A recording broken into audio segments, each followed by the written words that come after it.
TVETs as well as the CET colleges. However, we are exploring other ways in which we can be able to accommodate all our learners from the basic education system, including increasing investment in terms of the blended and online learning platforms, which we are busy exploring at the present moment.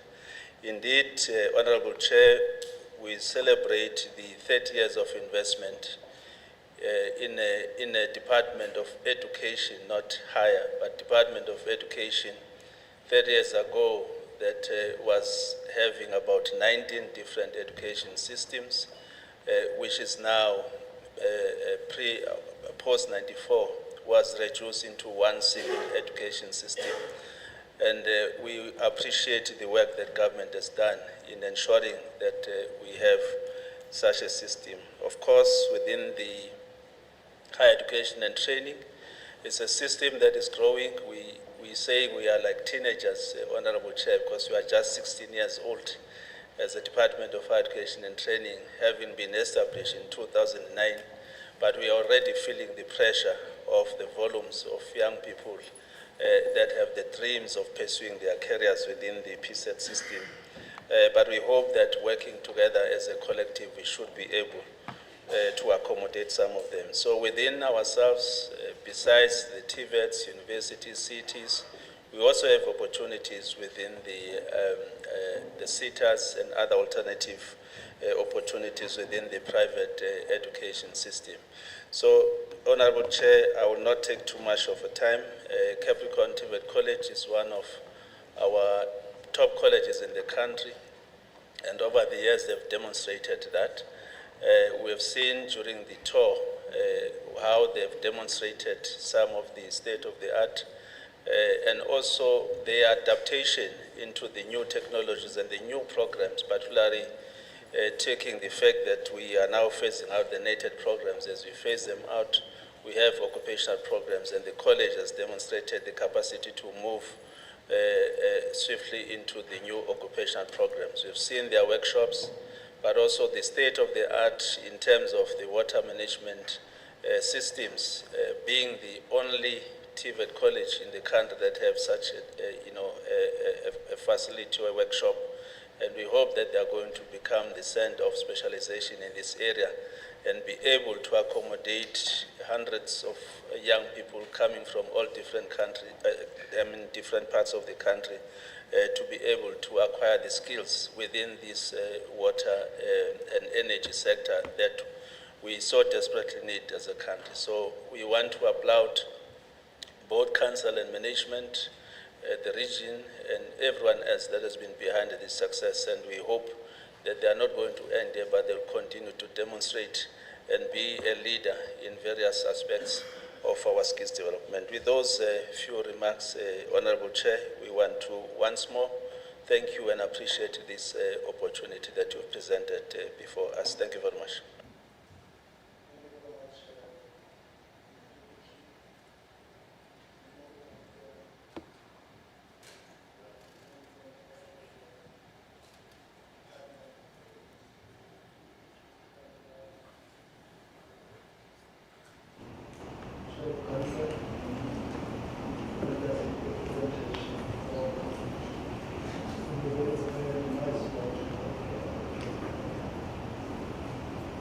Thank you so much, Chancellor. And only once more, Chair members, the Full Committee, the leadership of the Department of Higher Education and Training, distinguished guests, let me greet you once more. On behalf of the Council of Capricorn TVET College, we want to welcome you to our institution, to our programs. Your visit is very much important to us. It speaks volumes because it chose to oversight, it chose to share responsibility, accountability in strengthening our TVET colleges. And as a college, as the council as well, we remain focused strategically to ensure that as a college we are relevant and do our oversight, ensuring that the college operates within the relevant framework. We continue to contribute immensely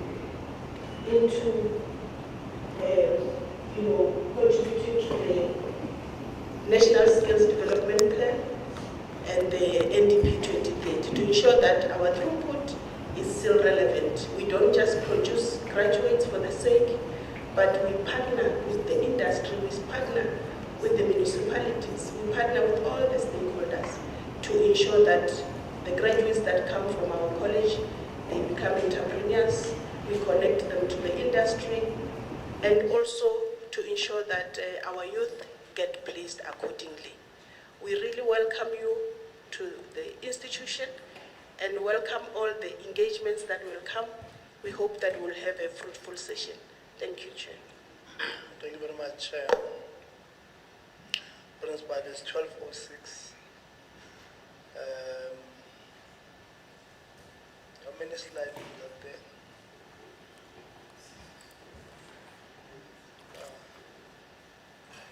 So we're going to give you until 5 to 1.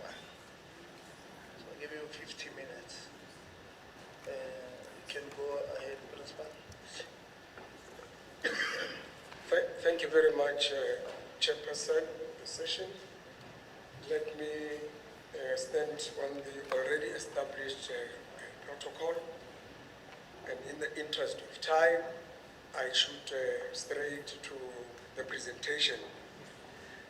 The presentation we'll be making, it's on behalf of the executive management of Capricorn TVET College.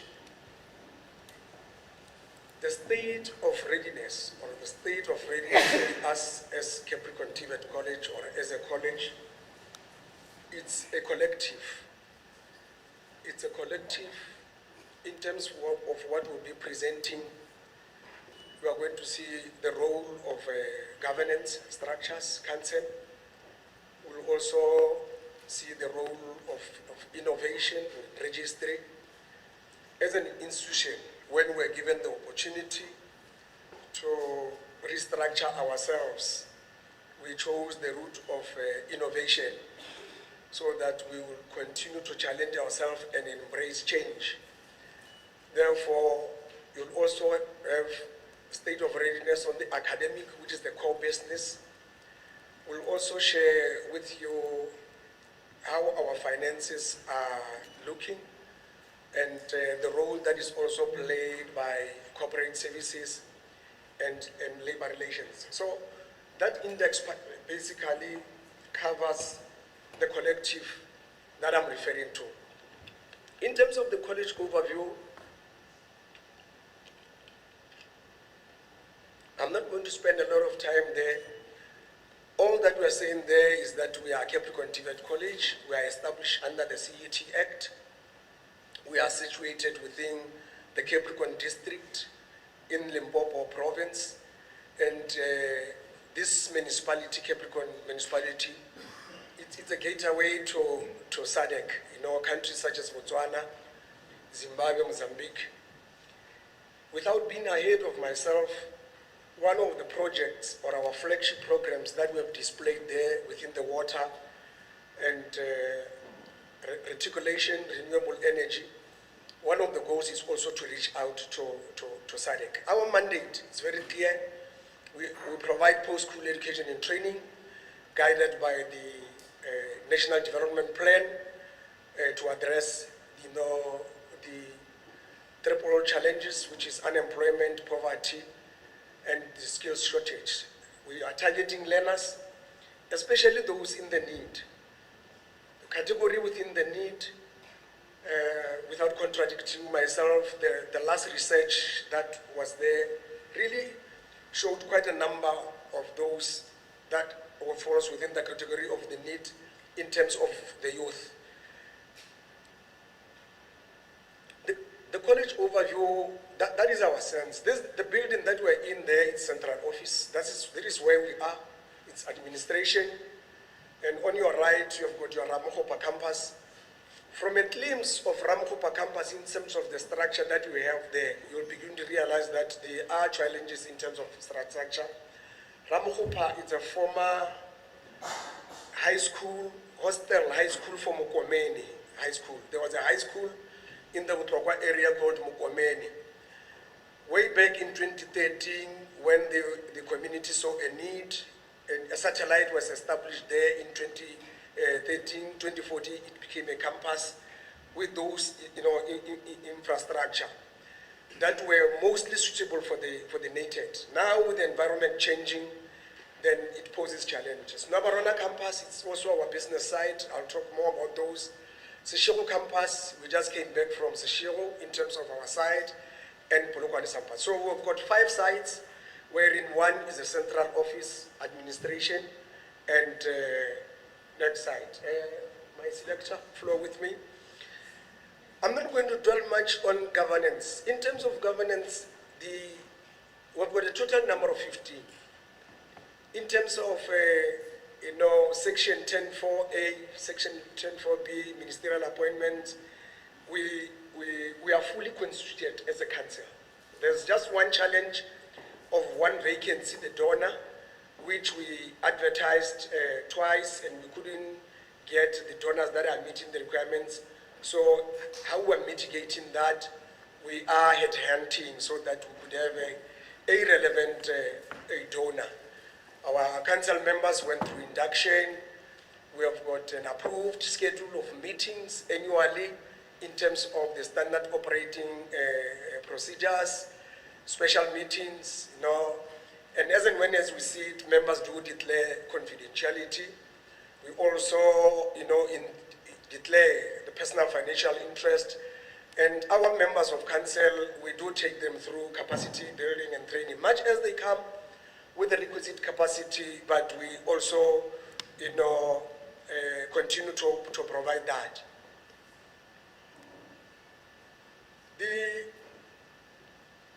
The role that is also played by governance is that of oversight, but also members of council, they serve in the academic board. In fact, this building, it is our academic board, wherein the meeting of the minds, wherein we discuss, all matters that affect the academic board. We have got an SRC at the level of governance that as an institution, we conduct our elections around October. So the elections were conducted. Come February, we'll be constituting the college SRC. We do strive to ensure that we meet quarterly. We've got executive management, which consists of the accounting officer and the deputy principals. That's how we manage. We've got a senior management, wherein the executive combined with the campus managers. We have got an executive management meeting with the SRC quarterly, ensuring that as and when we go to council, those we have met with the SRC. We also have a scheduled meeting with the labor, the parties. I'll talk later about our journey starts with registration and enrollment. I'm not going to workshop the sitting here. I will just be on a high level in the interest of time. But in the slide, what we are saying is that marketing and advocacy is very important. So we go out and with the marketing unit, we reach out to students, we visit schools, we use the social media, we open our online applications between around September. Then we will also do the sifting. We also open the college and NSFAS application online, and students apply online for 2026 academic year. Online application, we attracted 80,582 students online. But I must caution this sitting that it's a combination of the different programs that in one application a student could apply for 3 programs. But that is just a collection. So we'll then have a sifting, selection, then start sending SMSs, then we also had a state of readiness meeting in October and December, just to reflect on our level of readiness. Registration continued. We've got a registration rollout plan, so that as when students visit campuses, we share the registration plan online. The DHET also monitors and support those registration processes. And we have also procured a business management system, which is already been set up so that the data is mapped and verified, while that will also enable us to report on the TVET miss, which we report to the department. On the right hand side there, the color in, it's blue, men in colors there, blue, all right. Those are our enrollments. In terms of our strategic plan, which is approved by council, our annual projections is 14,765. This report was shared with members, and I'll say I was not going to workshop it. I will just be, flagging the critical issues. For NCV, we're projecting to enroll 5,370. We have exceeded, because the actually 5,730 we have exceeded with 360.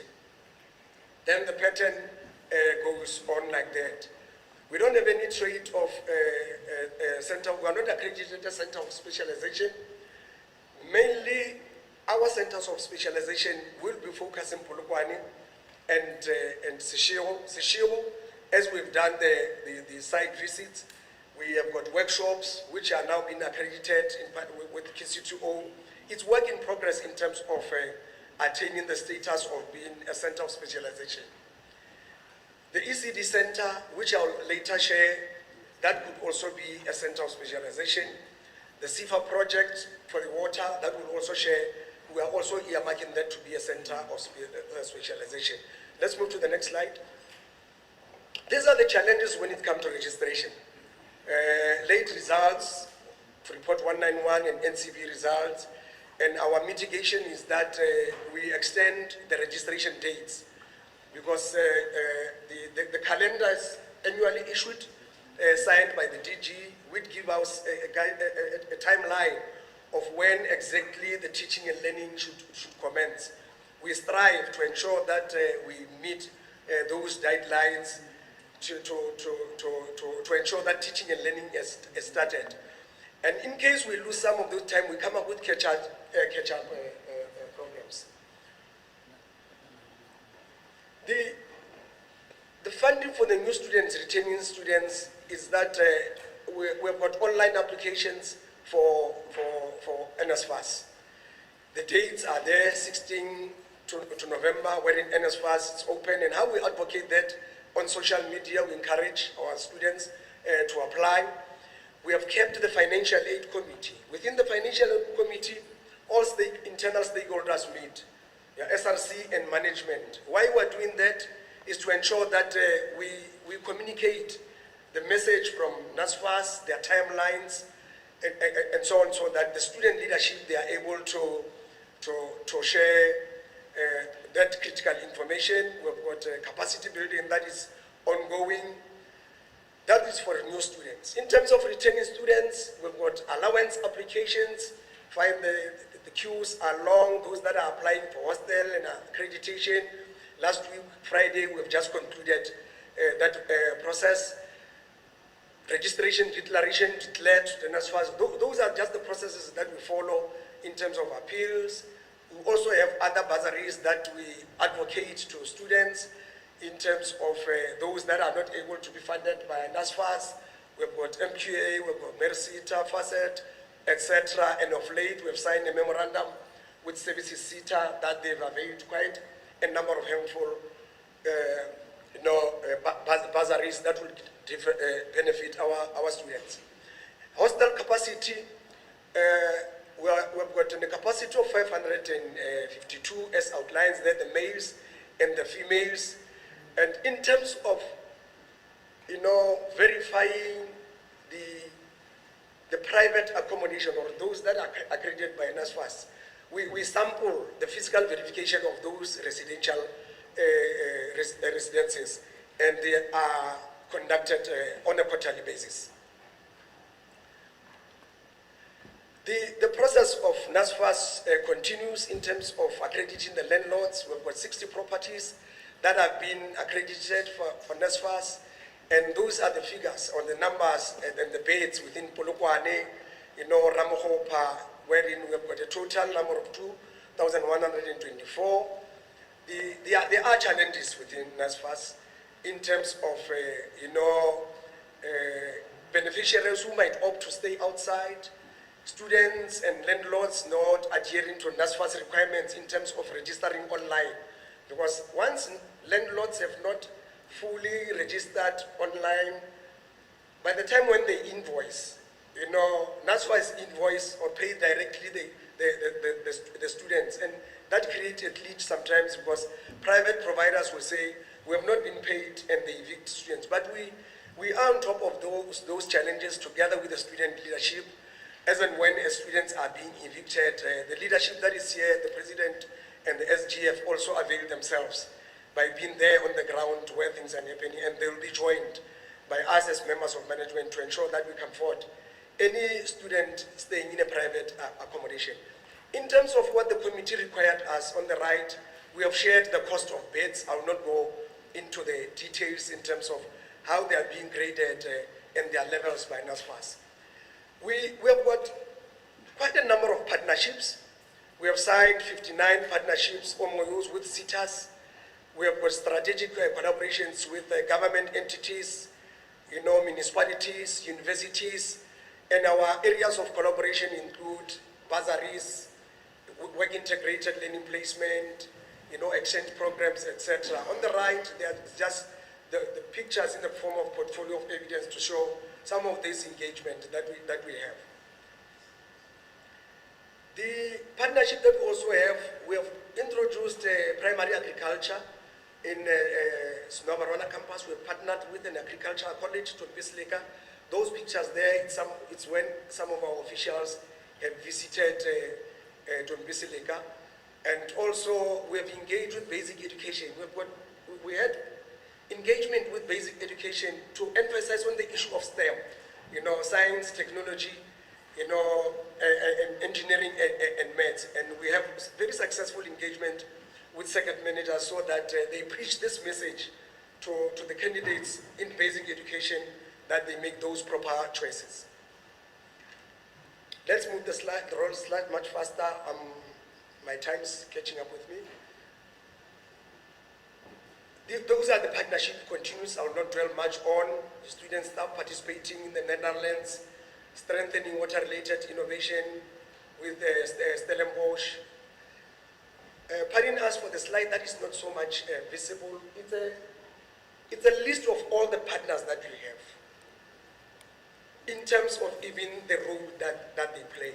The next slide there is the state of readiness for 2026 academic year that I referred to. That in October, we invited deputy principals, campus managers, assistant directors.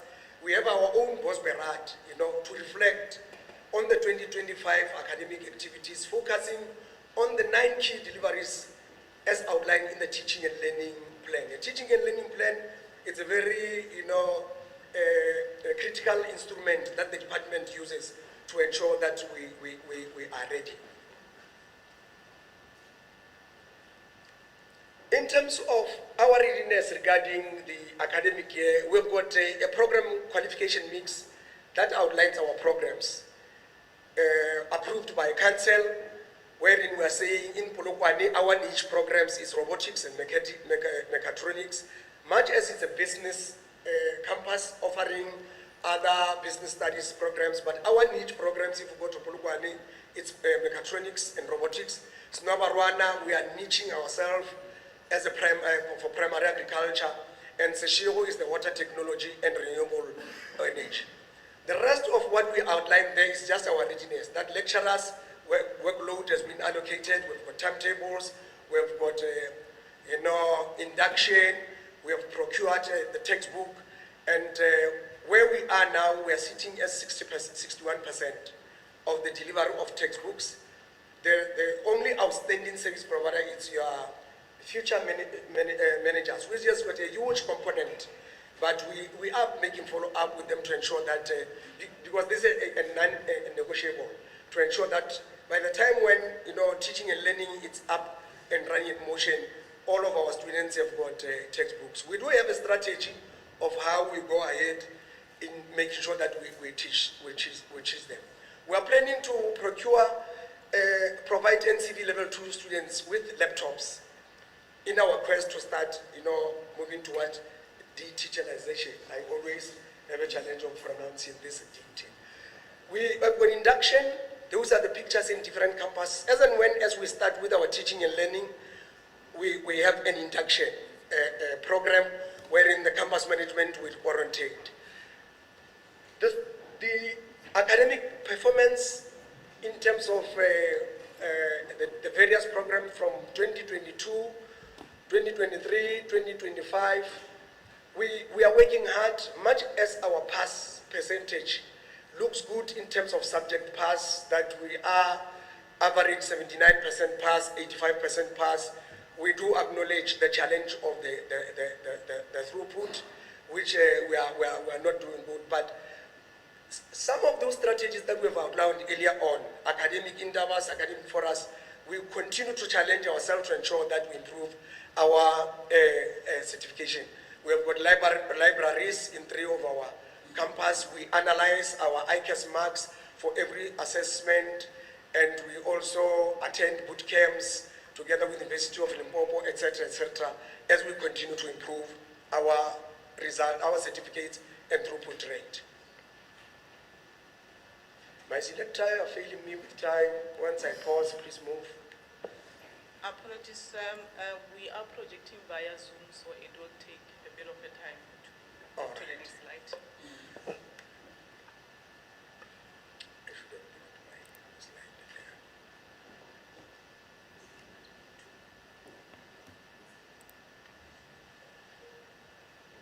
No, thank you very much. We've got Staff Excellence Award. It's an annual event. We've got students awards. We're able to award our best achievers, 121, and student awards in different areas from the student support. It's okay, move to the next one. There, in the next slide, we are outlining the accreditations that we have in terms of occupational programs. The college is accredited with 7 programs, wherein 3 ministerial funded programs: electrician, level 4, fitter and turner, early childhood practitioner, and we have also the sitters that are funding the air conditioning and refrigeration, when we've got 15 learners as we speak. We also have fitter and turning 31 learners. Per campus, we have outlined the programs in which we are accredited for, even in terms of where we are awaiting, finalization of registration in your programs such as hairdressing. Apology, the slide is not so much visible but from our gadgets we'll be able to see. Occupational qualification, accreditation, there we are, that one is much clearer. We are just outlining where we are accredited in our various campuses. Next slide.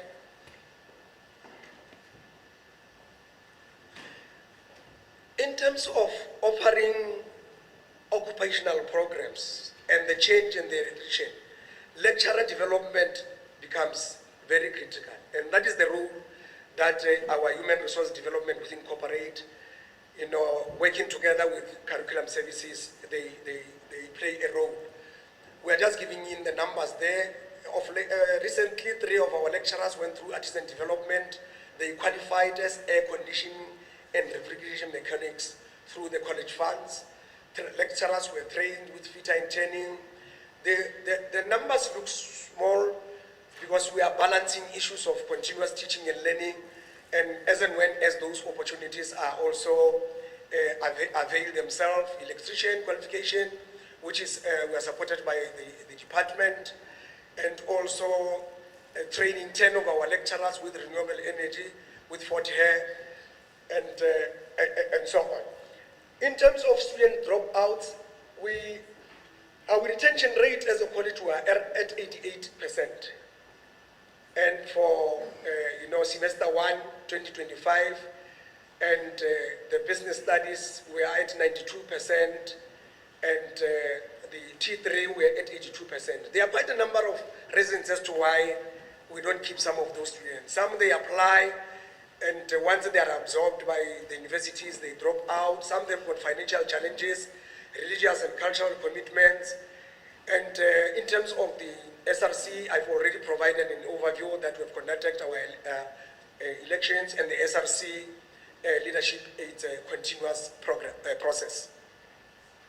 Certification backlog, in terms of the NCV, those are the number of certificates outstanding.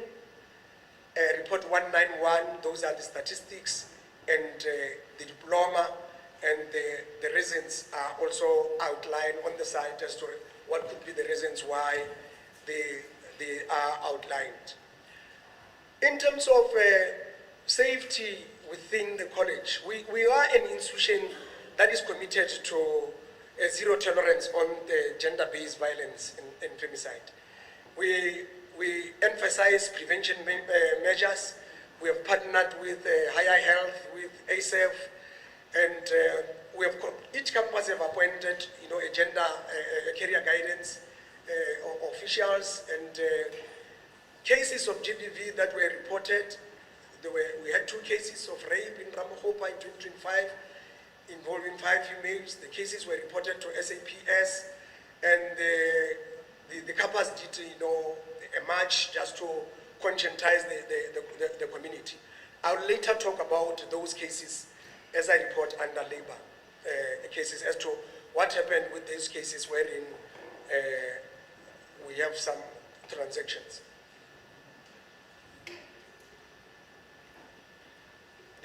Our successes in terms of this stage of readiness is that we'll be procuring laptops, and we are accredited for occupational programs. We are awarded funding to establish a DG Hub with the services SETA, and the hospitality program within Polokwane funded by CASETA. We improved the equipment there. The challenge that we experience and mitigation is the shortage of artisans, and we've conducted a skills audit which we continue to capacitate our lecturers. We can move to the next slide.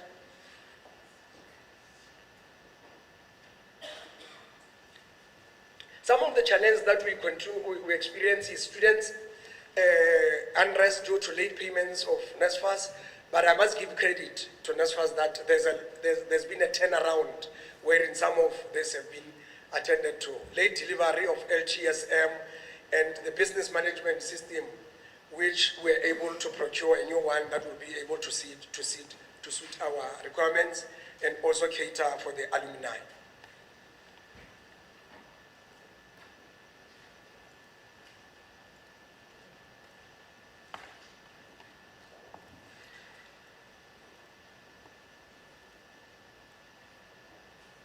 So my presentation should have jingles, so that in between we play music. Apology for that. We have launched an alumni. You can put that one. Then we are procuring laptops for the student.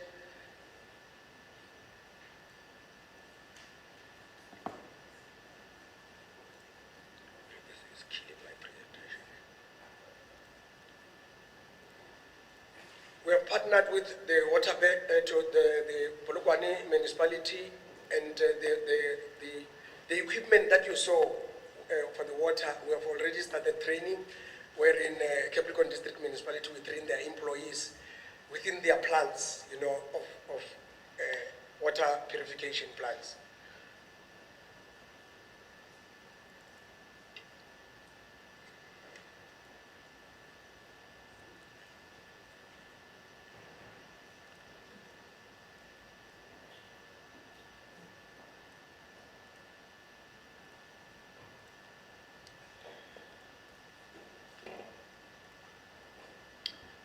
This is just an illustration of our finances to say 2025, that was the allocation, 26, that is the allocation, and our budget, it's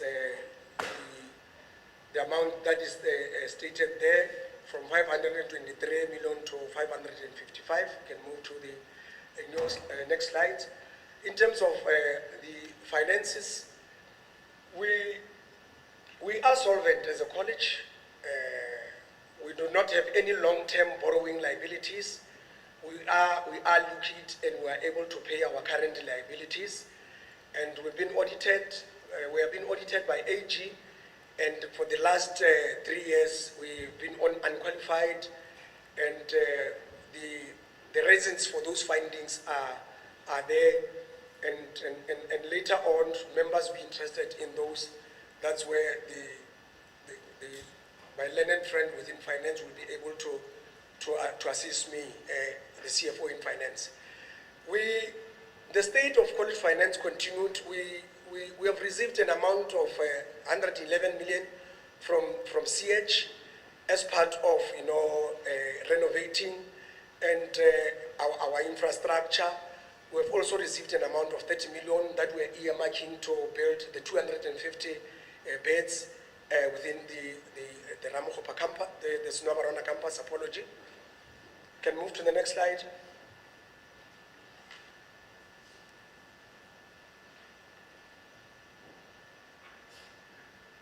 The student debt analysis in terms of what we are being owed by the student historically.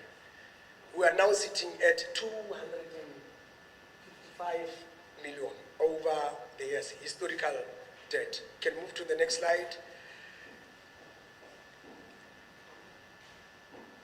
The number of certificates withheld, those are the statistics in terms of Polokwane.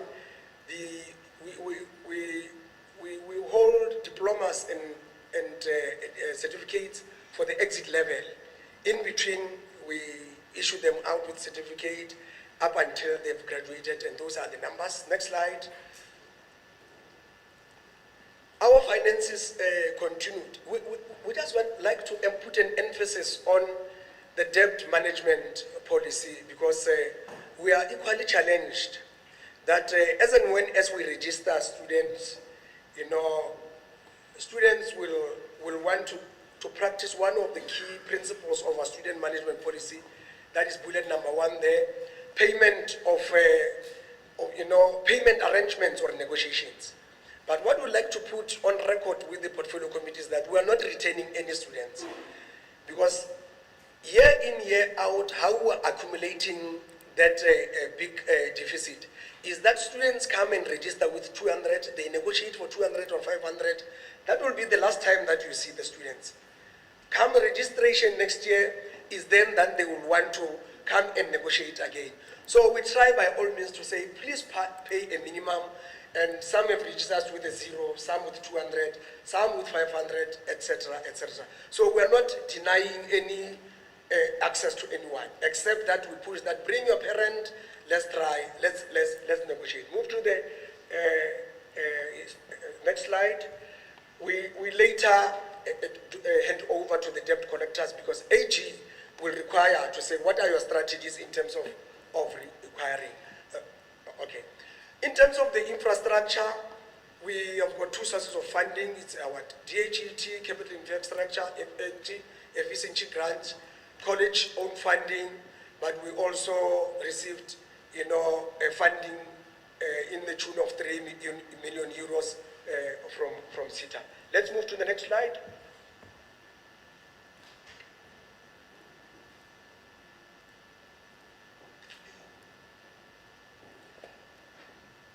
I'm going to skip this one. It's just educational in terms of what CIFA is. CIFA, African Union Commission, wherein we applied for the FEC Center in partnership with SITA, is the building that we have seen at the site there, and the equipment that we have also seen. The challenges with us being in construction is community unrest, but we work with the municipality, delay in procurement, in project completion, but also the age bulk infrastructure. Within the Sechego campus, because those structures are old, we continue to experience, bulk infrastructure. Move to the next slide. Bulk infrastructure that continue to burst. This is what was also were requested to outline in terms of our projects. We have got quite a number of projects which are now at 100% finished. Construction of the FEC Center for Renewable Energy, we are at 28%. We are planning to construct 250 hostel beds in Snobarwana. We are at 20%. We are planning to construct a high security fence in Ramohopa. We are at 10%. And the rest of the projects with their value, they've been completed. These are some of the pictures to support the work that we have done. The fence is Snobarwana, the conversion of Innovation Hub. We've been to the ECD Center. The building that you are seeing, it's an old hostel that we have now converted into the ECD Center. Those are the pictures within the Polokwane when we did renovations of hostels and renovation of the kitchen. Let's point them.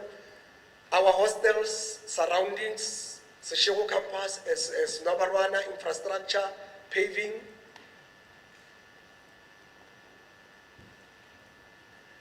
Infrastructure continued as in the form of pictures. On the left, it's how the library used to look like. In the middle, we now have an entrepreneurship hub in Snobarwana. Paving in our Ramokgopa campus, much as they don't have the good facilities in terms of hostels, but we're supporting them to ensure that the environment becomes habitable for the student. There's the temporary equipment that we have seen. That is an official from SACPO, I love my organization, SACPO, from FESDO, as and when as they were, presenting. This is a 3D structure of the building. You can move to the next slide again, Matati. This is the 3D picture of where the construction have started. So the equipment that we have displayed, it will be housed in this. It will be a state-of-the-art facility, a center of specialization that will be servicing SADC and the whole of Africa. It will be accredited as a world skills training center. Let's move. I've got 5 minutes to round off. This is how our 250 beds, the 28% that I referred to in terms of how far we are in terms of appointing the professionals. Our hair salon in Polokwane campus, occupational program, hairdressing, the funding, we are funded by CATSITA in terms of how our hospitality will look like in the Polokwane campus. We are funded by IDC to construct a automated green channel. These are some of the pictures for the erection of high fence in Seshego. Renovation of some of our workshops in Polokwane. The infrastructure that we have is aging. We took around, there are areas that we have demarcated them. And in some of those areas, we depend on funding from external. With the CIFA, we outsource funding through applications through the Germans.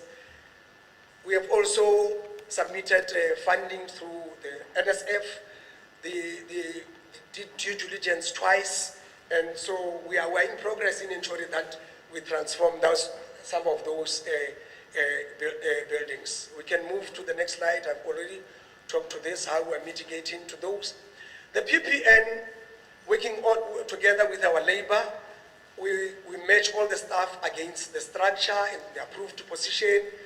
The migration, 70 posts were identified, they were all migrated, and no employee was unfairly disadvantaged with this process.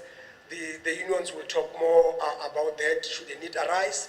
The lecturing staff that we have, we are at 555.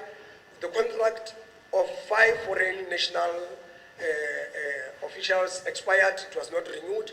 Currently, we've got 2 foreign officials, foreign nationals, those that were appointed in 2010, and they are naturalized. Here, we're just giving a glimpse of our equity status in terms of senior management, executive management, and the entire staff. Human resource development, we are compiling PMDS and we are in compliance 100% compliance in terms of IQMS and PMDS. And we have got a training plan in place wherein we are capacitating our lecturers. I've already talked to this slide in terms of GBV. Let's move on. These are some of the pictures as and when we have got a men's forum chairperson. We have got one of the successful men's forum wherein, as an institution, we are able to convene all lecturers, all staff, men, and we deal with issues that affect men, be it GBV, be it finance, and so on. And same with Women's Month. We are able to convene women on Women's Month, wherein all women across our sector, and we invite quite a number of service partners that they talk about issues that affect men. I'm moving towards conclusion.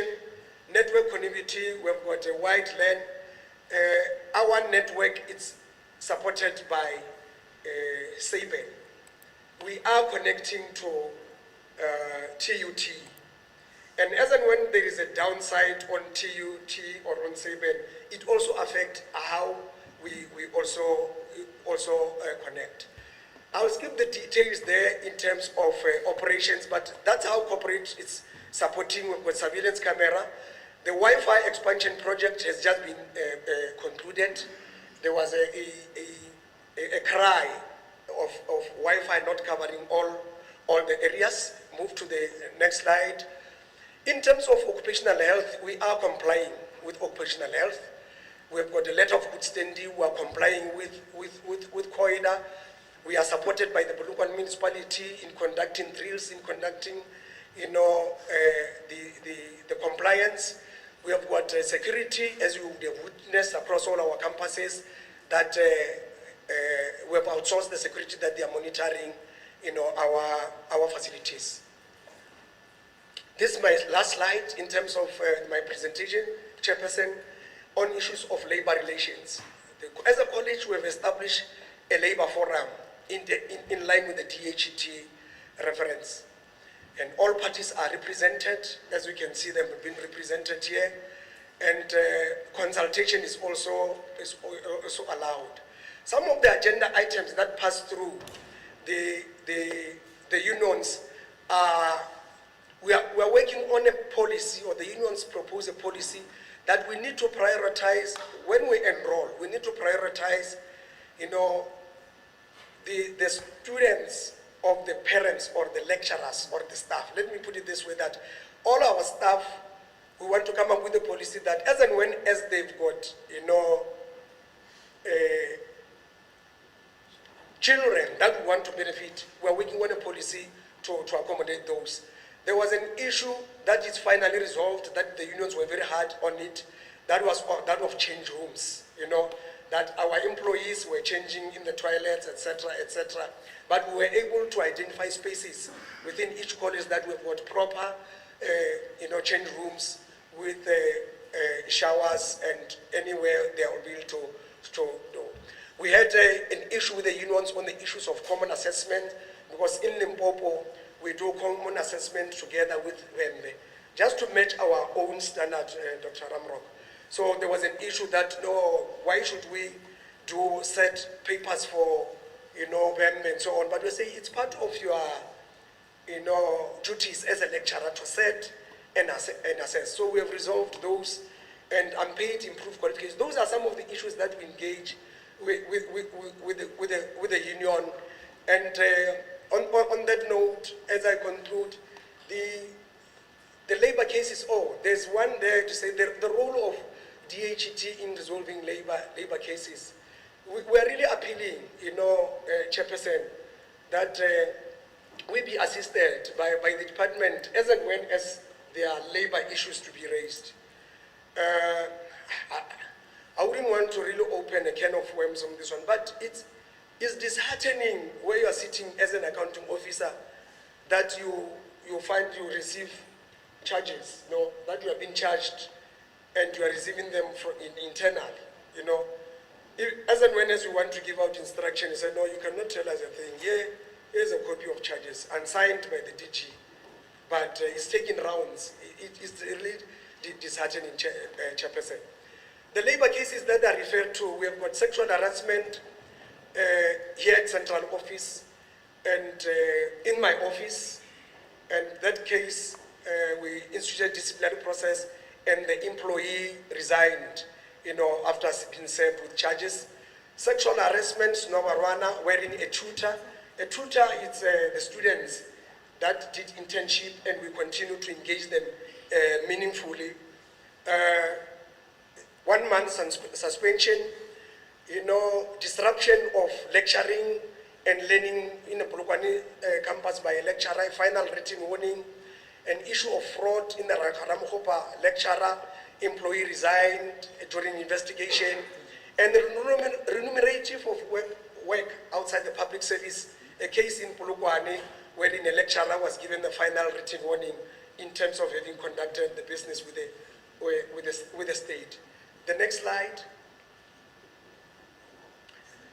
Let me conclude by saying, this is what I normally share with executive management, that as and when as you experience a headache, the body seems to also be affected. In my mother tongue, I would say, so I've literally translated that. And I will say to my executive that we are the head of this institution. And therefore, let's provide leadership as a head.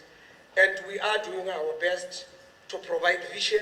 And we are saying where there is vision, there is provision. Because as and when as we provide vision, CIFA comes on board, NSF comes on board, Yasitas comes on board, because we do have a plan.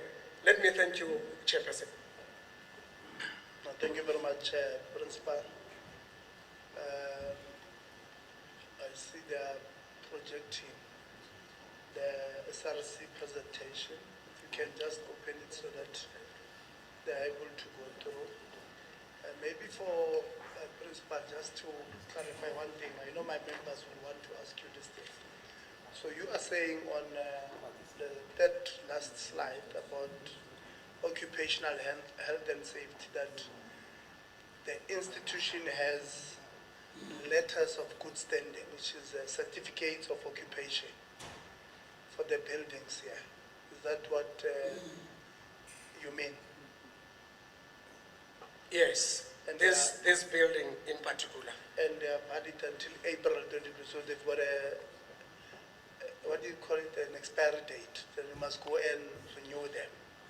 Yes, Chairperson. Okay, thank you very much. I thought that was important for members because yesterday they had a long day with one institution where they said occupational certificates don't have expiry letters, Honorable Khab.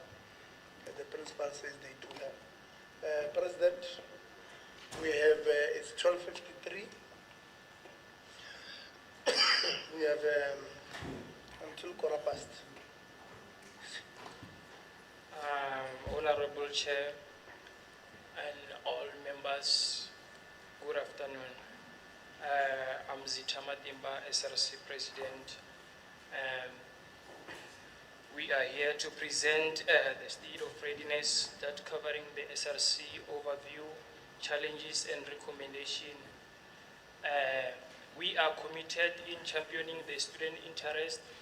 I'm not alone, I'm with my secretary, Mr. Mapelani, who will be leading us through the presentation. Mr. Mapelani, over to you. Thank you, Chair of the House. Let me greet everyone. My name is Elia Mapelani, the Secretary General. I will be starting with a presentation outline which will be touching on the SRC overview, the readiness of college for 2026 academic year from student perspective, the challenges of students and recommendation that will take the college forward. Then on slide number 3, that's where the SRC overview will be starting.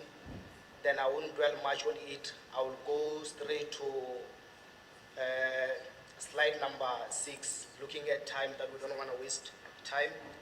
So on slide number 6, that's where it talks about the readiness of the college for 2026 academic year from student perspective. Then point number 1, talks about registration for academic year 2026, where it started on the 6th of January and ended on the 9th of January. It was for new student. Then as for returning student, it started on the 8th of January and was planned to end on the 12th of January. But due to late release of results, returning student ended up their registration on the 23rd of January. Then as for induction, it started on the 12th of January until the 16th of January. Then for returning students, started on the 19th of January until the 20th of January. So it was a 2 days program, looking at time. Then in terms of registration, the college is at 90%. However, due to negotiation that is taking place at the campuses, the process of registration was affected since some of the students doesn't have the 50% required to negotiate. Then point number 3 talks to study materials. It has been procured last year and then the deliveries are still ongoing. Then we are below 50% ready.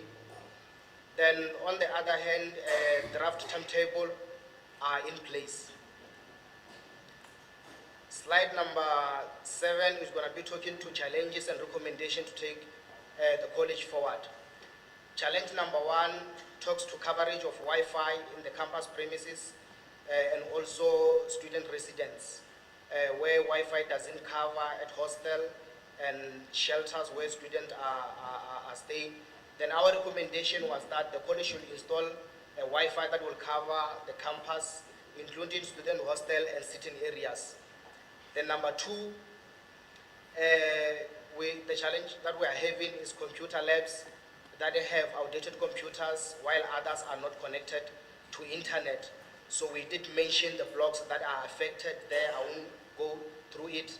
Then the recommendation that we have is that the college should replace old computers and connect the computers that are not connected to Wi-Fi. Then number 3, it talks to that 50% of negotiation because most of the student doesn't have. Then our recommendation is that the college should just reduce it to 20% to enable students to register. This one, 20% talks to students that are not funded by NSFAS. But those who are funded by NSFAS, it's not their mistake, it's a mistake of NSFAS. They have to register without negotiation. Then number 4 talks to accredited accommodation about the landlord of Bokamoso and Star Park. The landlord of Bokamoso and Star Park once evicted students because NSFAS didn't pay.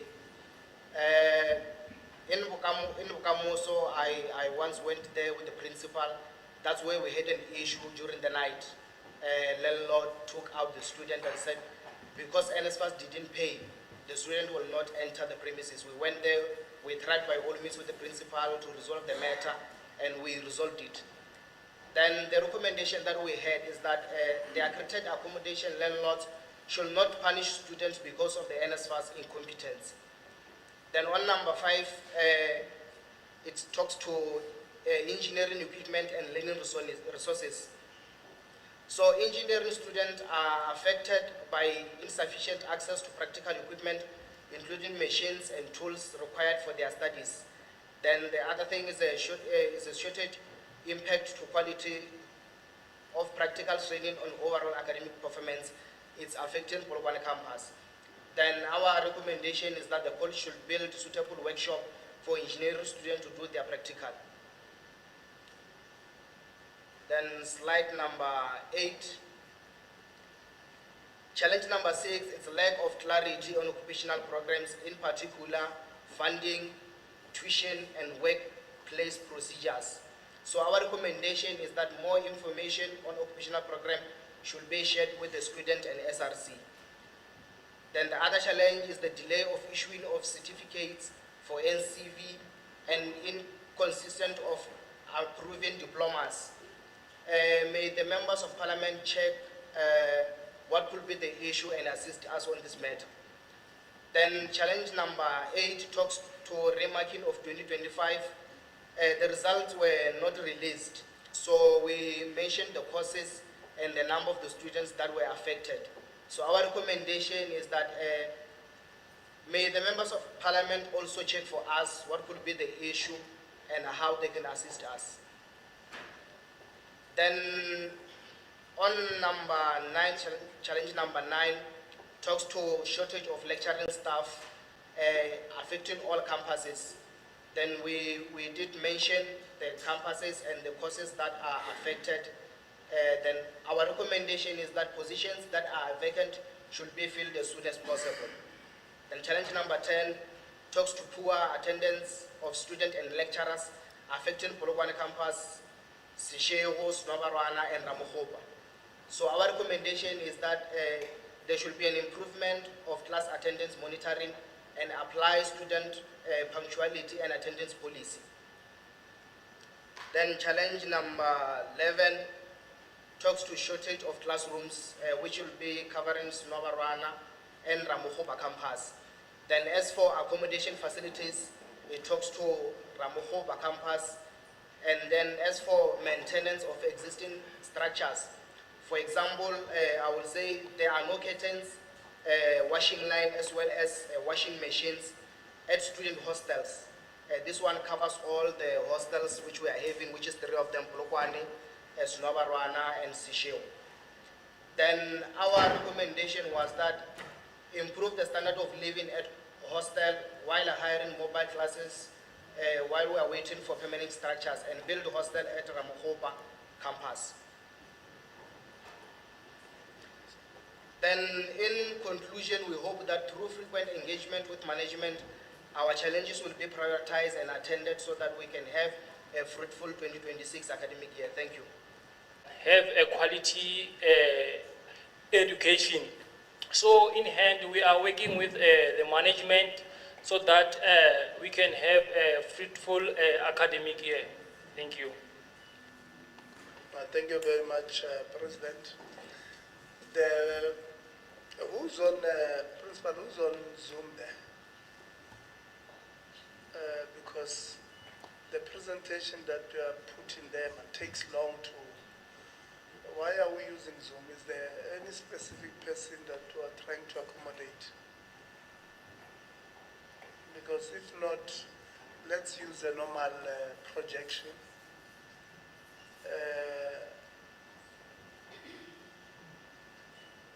Please present the labor unions there. Who's going to present on behalf of labor?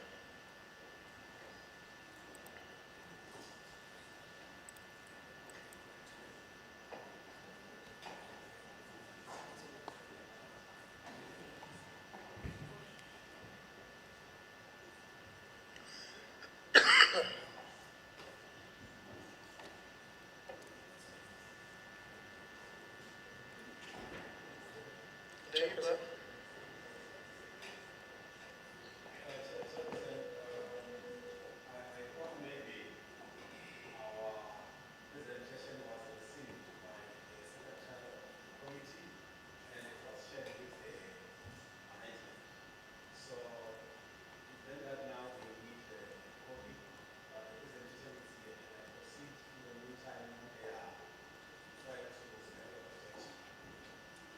Okay, you may proceed.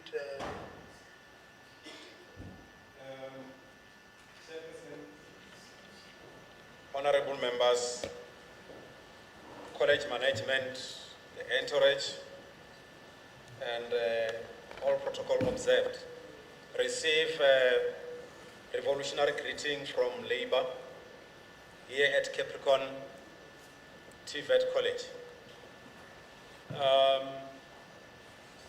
A state of readiness presented here from all labor unions that we have goes as follows. All staff members, support staff reported on duty on the 5th of January, while academic staff reported on duty on the 6th of January in preparation for academic year 2026. where we are now, identify few lecturers are undergoing upskilling trainings so that they be qualified artisans, in addition to those that are trained previous years for different fields. We still expect more academic staff to be upskilled, more especially on occupational programs or for occupational program purposes. Staff members in Sishihu and Ramokhupa campus are uncertain of their safety since students strike over registration, and just yesterday in Ramokhupa, students strike over the issue of shortage of lecturers. On returning of students, we had a challenge on returning of students and staff from Bembe and Mopani districts, which was affected due to floods during the second week. Unions were consulted on Vision 2030, which speaks much on moving to occupational programs. Our challenges are as follows. Shortage of textbooks. As soldiers, we are expected to go to a war, but without armory. Some campuses still experience connectivity problems, which affect also printing, which becomes difficult. Poor communication on certain areas. Like it has been presented that unions come to this room and they have a labor forum. We always communicate and raise our concern when it comes to communication. In the following areas, there is poor communication. Students enrollment.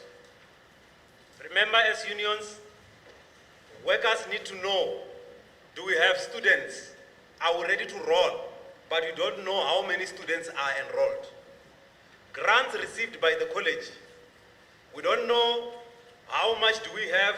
Are we able to can do our projects or whatever that we prefer to have?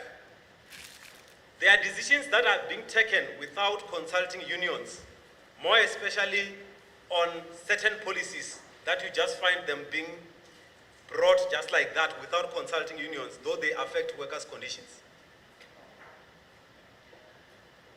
And also human resources. Some recruitments are surprisingly, you are invited to come for interviews, which you never saw an advert. Some posts, you find that you are invited to come for an shortlisting. The post was for a lecturer, but when you are invited, it's saying you are invited for a secretary lecturer, just to cite an example. On funding, there was a time that because lecturers, most of them were having academic qualifications, not professional qualifications, means they were hired having university degrees that are academic but not having methodology. We commend that the college first group, they paid 100% to upskill lecturers who were not having methodology. Currently, they are only offering 10,000 towards the studies where staff members are supposed to upgrade themselves, which this gives them stress because sometimes they don't get results. On the issue of laptops, we received laptops during COVID-19 pandemic. Most of those laptops, as we speak, they are not functional. Some of them, you press a key, it bounces. Some of them can't open, some the screws are loose. Staff members who are on contract, they are always psychologically affected because every end of the year, they are stressed not knowing whether the contracts will be renewed or not. But it's only permanent employment that can solve this uncertainty. We need to appreciate what the department that it has done. Post-provision norms, PPN. We have seen majority of our lecturers being absorbed to permanent who served on a contract for a long time. But we still have people on contracts who are not having certainty when it comes to the employment or job security. Infrastructure problem. We have shortage of lecture rooms, more especially in Ramokhupa campus, and Sinobarona campus. We still need engineering workshops, more engineering workshops, and advanced computer labs fitted with latest technology, so that as we are saying that we need to go online, we'll be able to do all this. Recommendations. Textbooks needs to be made available before the start of the academic year. And internet connectivity needs to be prioritized. Communications needs to be improved on everything that affects workers and college community. On financial assistance, to staff members registered to further their studies, it needs to be increased. For upskilling, it must be 100%. For self-development, it can be based on funds available. Provision for reliable laptops needs to be prioritized. Staff members who serve for more than 3 years and qualify to be appointed permanently. Academic and support staff, they're supposed to be appointed permanently. More funds needs to be made available for infrastructure, mostly for workshops, classrooms, and computer labs. With this, we thank you for the opportunity.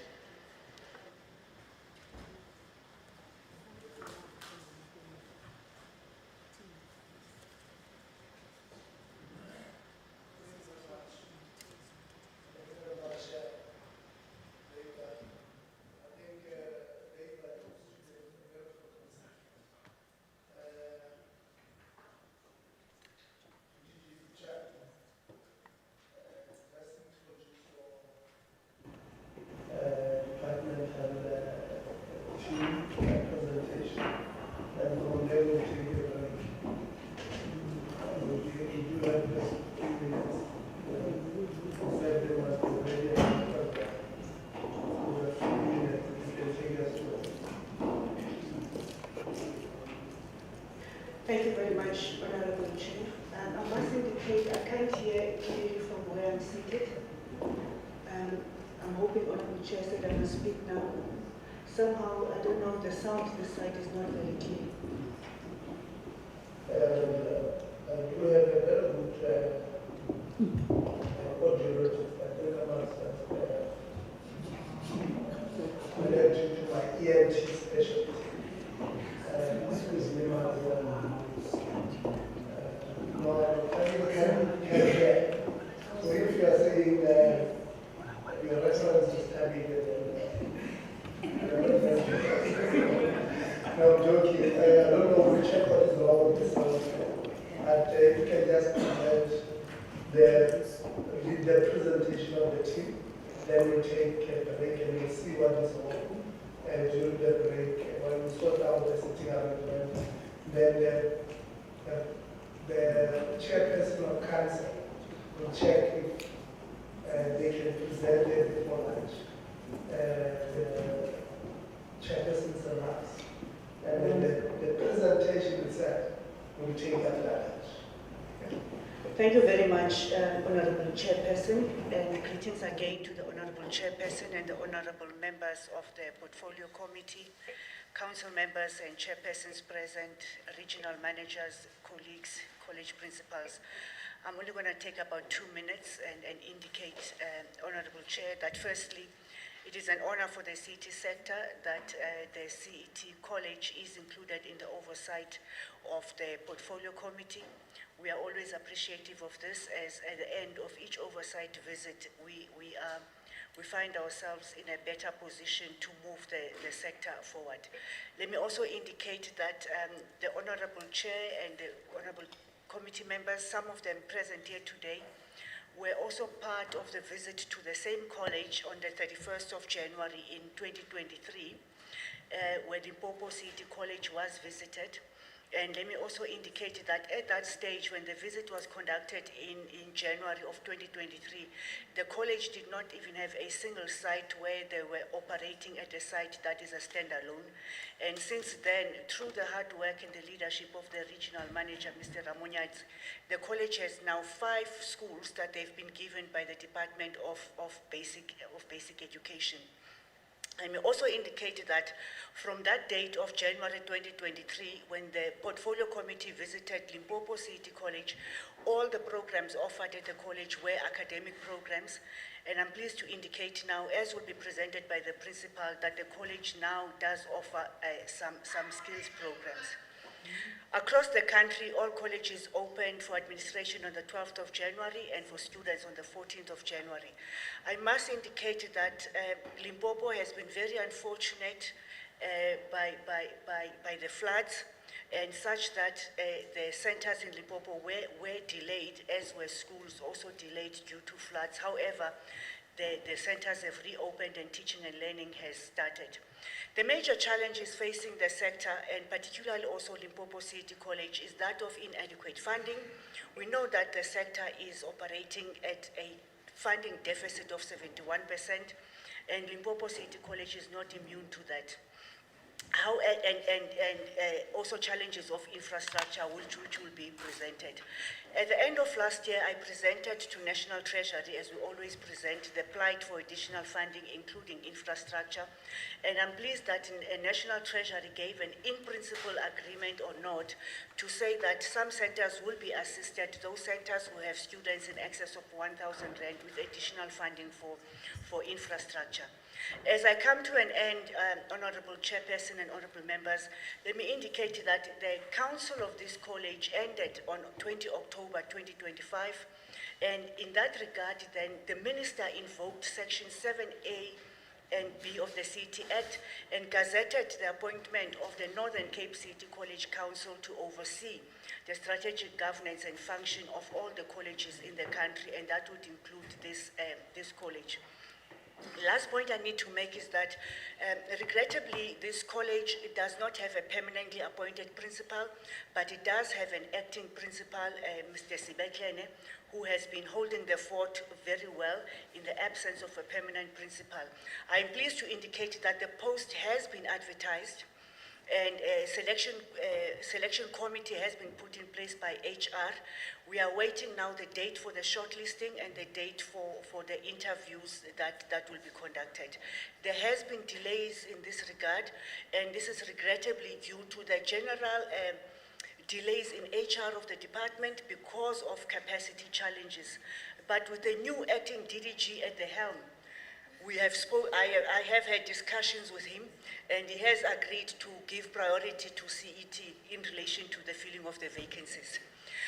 Dr. Mahlobo is originally the chairperson of Northern Cape City College, and as through the Gazette, he's now the chairperson of all CET colleges in the country, and therefore he will then presenting as a chairperson of Council for Limpopo City College, and then Mr.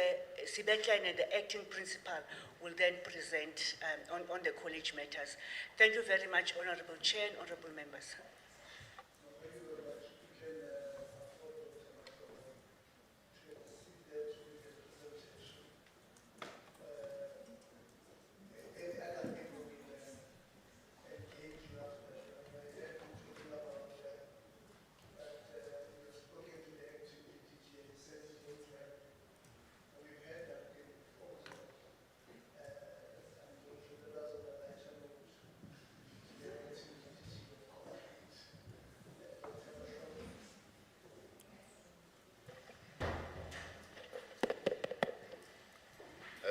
Thank you, Honorable Chair.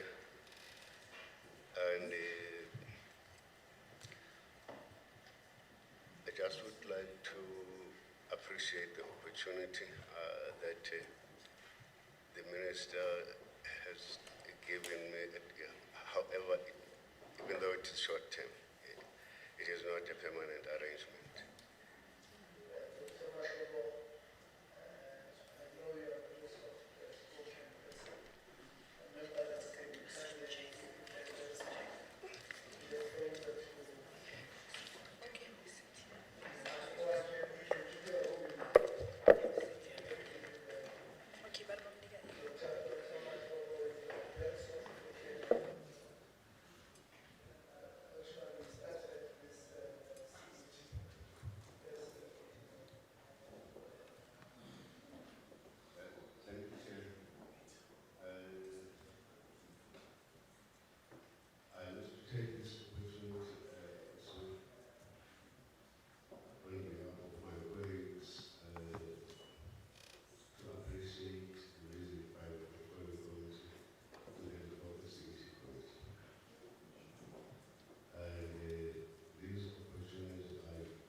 be prepared accordingly to engage with the portfolio committee on matters relating to the state of readiness.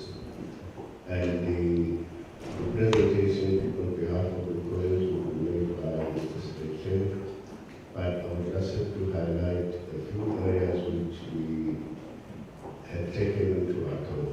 First, the degree to which the infrastructure is ready for the students, both in terms of classrooms and where we are offering occupational programs and we do the workshop. And secondly, the readiness of the staff, the lecturing staff, to take on the task in the new academic year.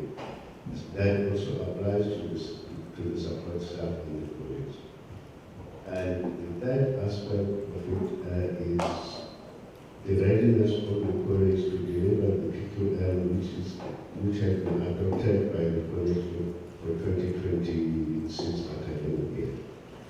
The PQM is ready, and fortunately the partnership which we have with the TVET colleges enables the college to offer some of the occupational programs for which we do not have infrastructure in schools, and then the TVET colleges that we have partnered with are able to assist us. And the other aspect to take into account is the readiness of the stakeholders. The stakeholders in this case being the unions, organized labor, stakeholders being those partners who we have to assist us in the delivery of programs. And also the readiness and awareness of the SRC of what is the academic project for the 2026 academic year.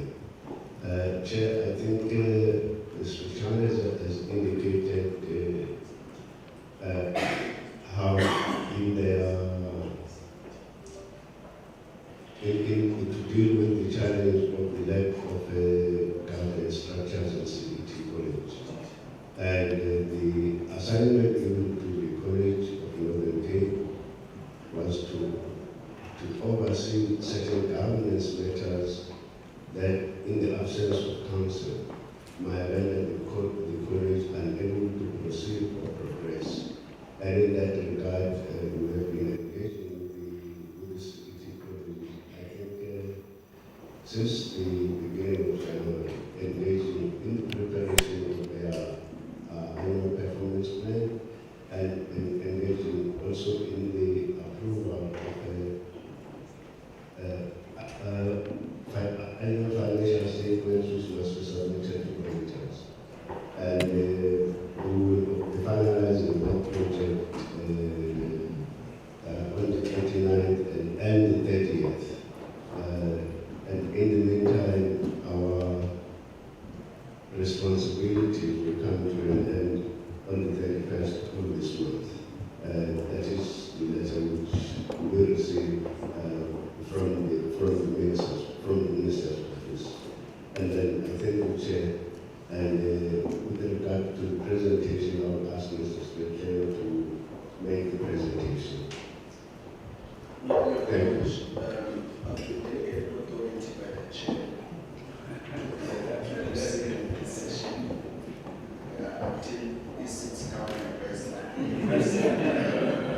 So I believe that we're going to take the presentation after lunch. The chair went out to the chair if the lunch is ready, so I'll hand over back to him. But maybe before I do, chair, not be too bad. I can just also check with the principal if our things are going to be saved in this way. Thank you very much.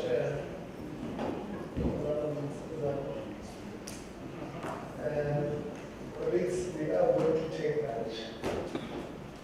I'm informed that we have 2 places for lunch.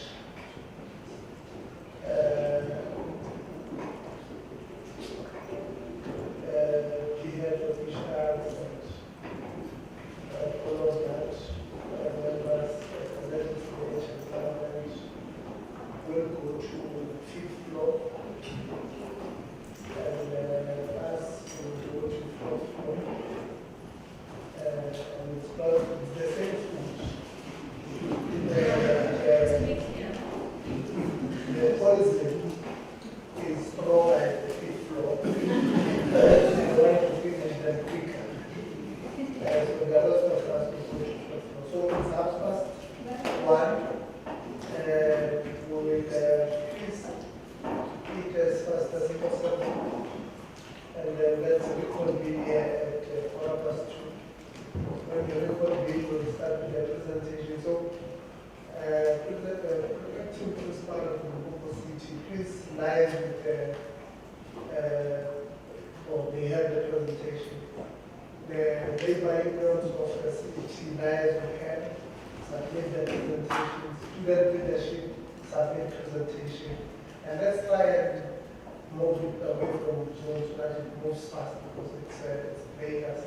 We want to make sure at least by 3:30 members are able to start engaging with all presentations. We don't want to be here together. At least if one make, let's be here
the Chair of Council, Dr. Mahlobo, Senior Managers of the Department, Student Leadership, present, labor representatives, colleagues, good afternoon. Chair, I'm not alone. I'm joined by the senior managers of the college, Mr. Mulekwa, the Deputy Principal, Academic Services, Ms. Machaka, the Deputy Principal, Corporate Services, and Mr. Pasha, the Deputy Principal, Finance. We have the SRC President in our midst, Nkanezeni, and also labor representatives, Mr. Langa, Mr. Kola, and Mr. Matlomel. So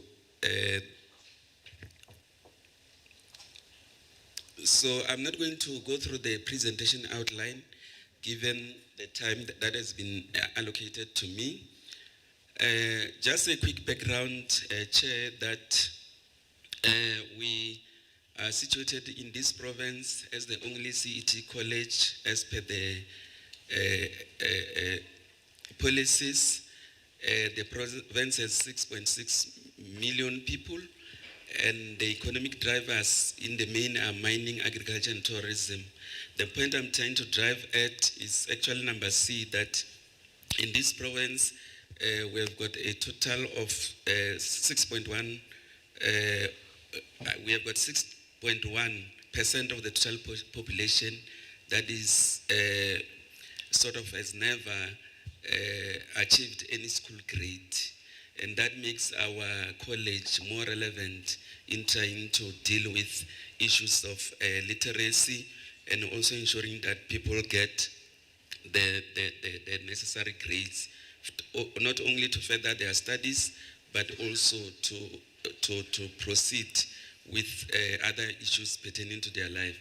So our program qualification mix contributes to the policies and strategies that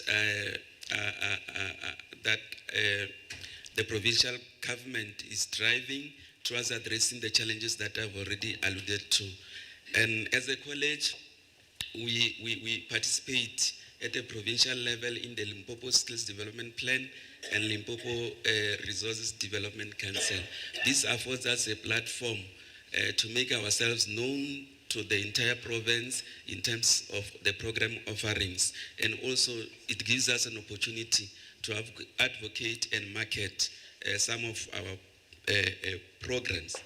I must indicate, Chair, that we are part of the ecosystem that has to do with skills development in the province to address, as I've mentioned, those challenges that I've alluded to. That's just the map of Limpopo province. I'm not going to go through the vision, mission, and the values. And then we do have footprint in all the 5 districts in the province, and we have got 20 main community learning centers or main centers and 217 satellite learning centers across the 5 districts. And most centers operate at schools, with some at correctional services and TVET campuses as shown in this table below. So the majority of these centers operate at primary schools, and that comes with some challenges, as I will talk to them.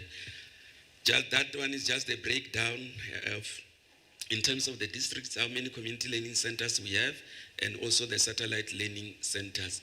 For 2026, we have planned, in terms of our academic programs, the programs that we deliver at level 1 to 3, GTC, and National Senior Certificate, what others normally call it the matric rewrite. And then the formal programs, skills programs, non-formal skills programs are reflected there. In the main, these aim to encourage our people to be self-reliant and be self-sustainable in the main, and also to start some businesses.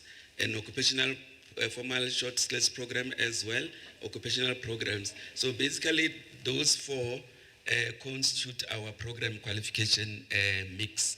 And I must indicate that due to accreditation challenges, which I will talk to, most of the qualifications are therefore, or programs delivered through other training providers, and then in the main TVET colleges which in the province which we have partnered with. And we are also busy with accreditation, which is, we receive funding from the National Skills Fund. These ones, the pictures for non-formal skills programs I'm going to run through because most of them are those that will be displayed at the center. So members will have a chance to engage and see what non-formal skills programs we offer. And then I just want to talk to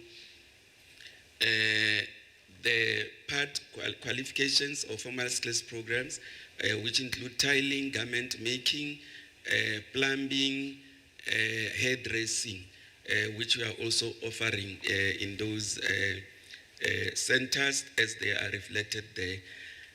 In preparation for 2026, Chair, there were recruitment drives, student recruitment drives that we embarked upon, and they are reflected there.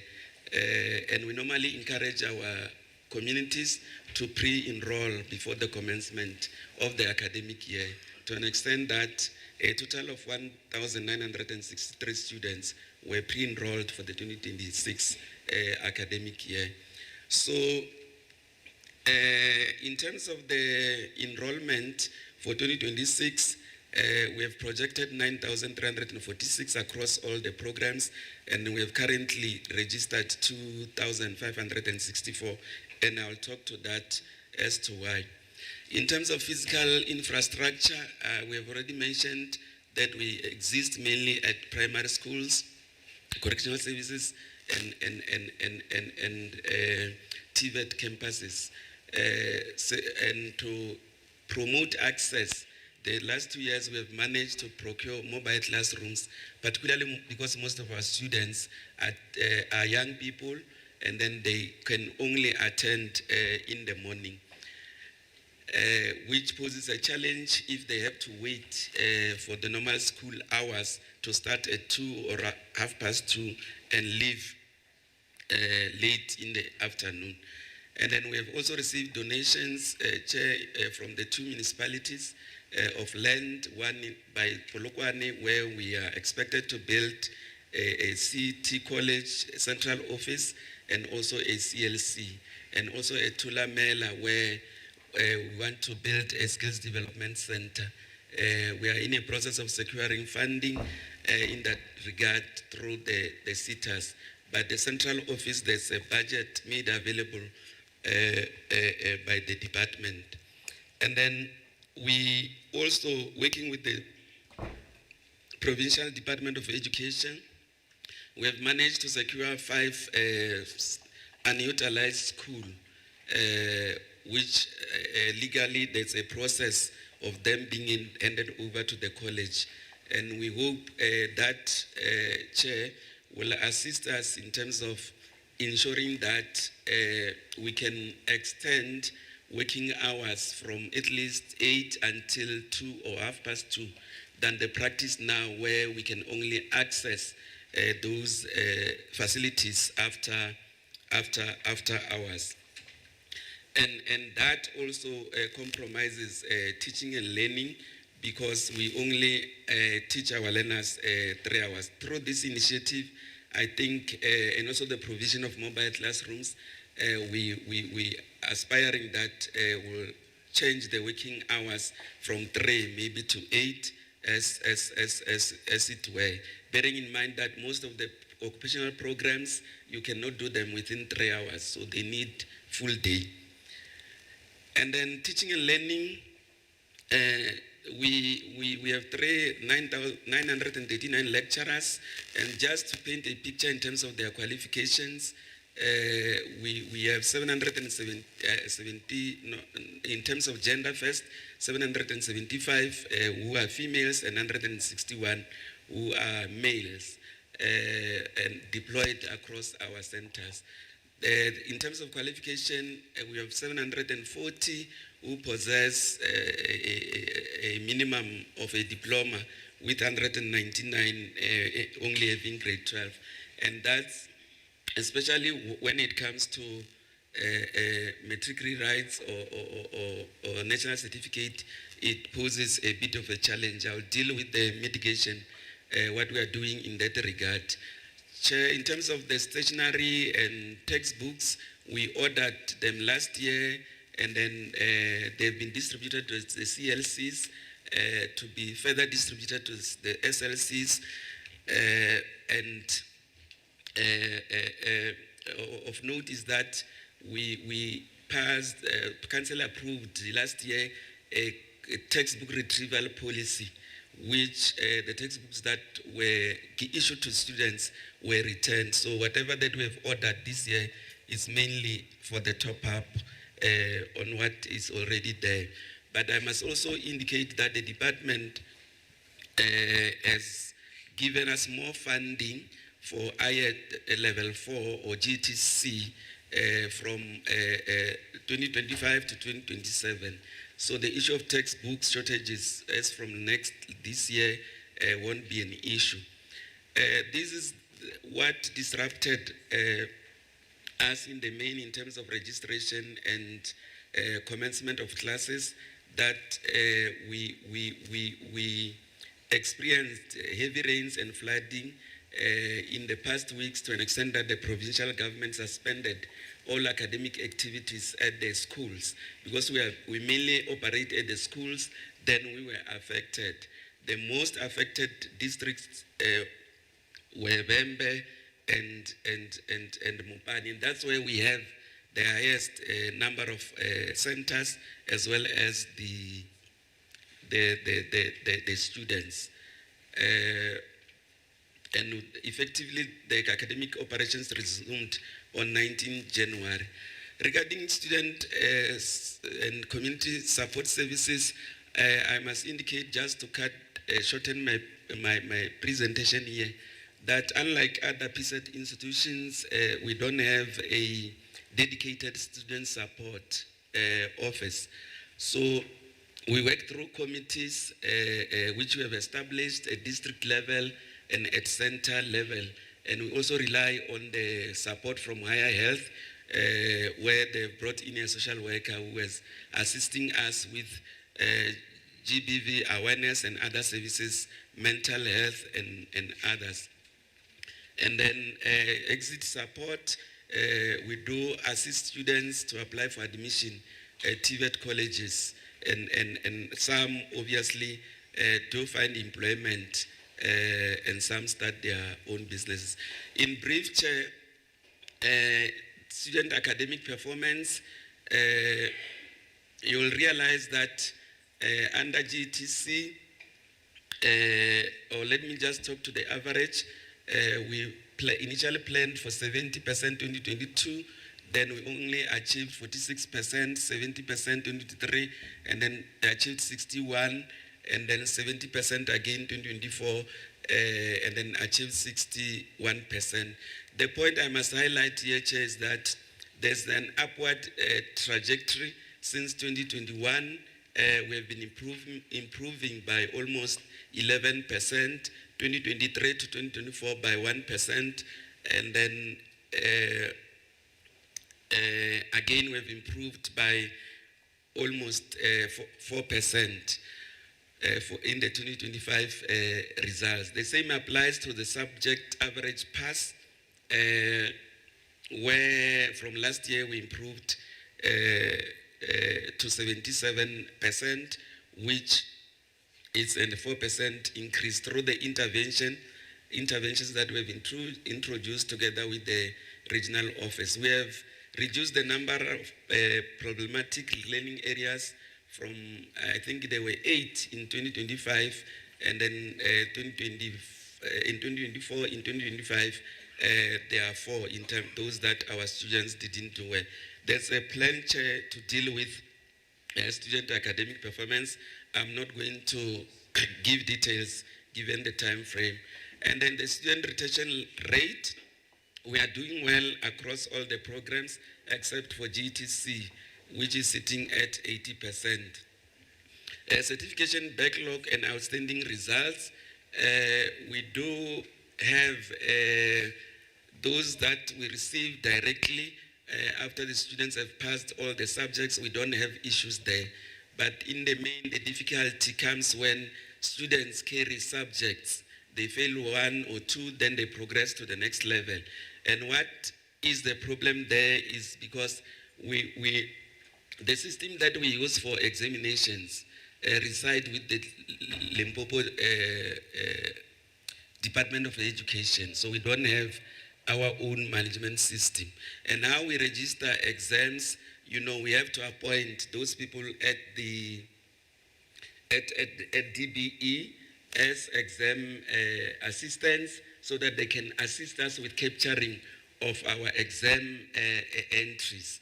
And that has got its own limitations because they can only do our work after hours. And it has resulted, especially where some of the learners are not captured back and forth from the centers to DBE and back.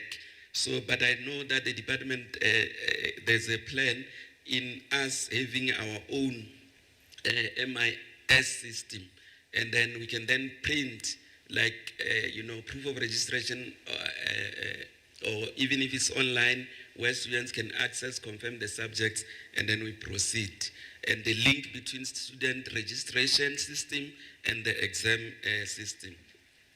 So those are the partners that we have. I'm not going to waste time on those, but the support that I've mentioned earlier from the Premier's office is really one of its own kind, as I've already mentioned, and the sitters as well in terms of the programs that they assist us with.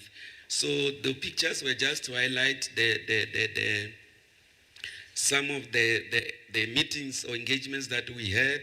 Here is the partnership for the TVET where, some of the dilapidated building with a budget, limited budget, we are using them to support us. Chair, I think even here where we worked with one TVET to assist us with the tables. This is the partnership, like we said, where we work with Letaba TVET. This is where our Mujaji CLC is based. We got funding together with Letaba, and then this is where we are. Chair, the challenges, I think they were documented, Chair. In the interest of time, I think our host there. Thank you very much, Acting Principal. We really appreciate you running through the presentation. We do have it. We have went through it. If they can open the, okay, maybe that is the SRC from CT, yeah? Where are they sitting? Yeah, let's get a mic. Let's sit where there is a, please borrow them a mic. Please open the presentation of the SRC and then let them present. You can go ahead in the meantime, SRC, whilst they are opening your, who's supposed to open the presentation? Where is that, Principal, where is your, yeah, open it.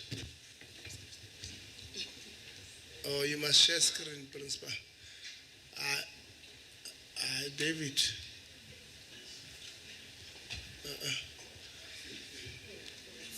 So you wanted to go show the principal how to share screen? No, I was saying David. Hey, David is a PLO in the office of the DG. So I was worried that he was going to help. So, there's no help that can come from there. No. They are under administration for a reason.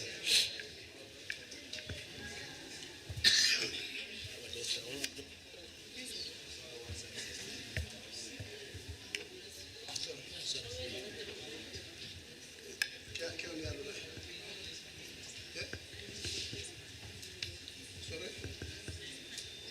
This one? Who's this one? So this is your presentation.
President, I went to assist the office of the DG.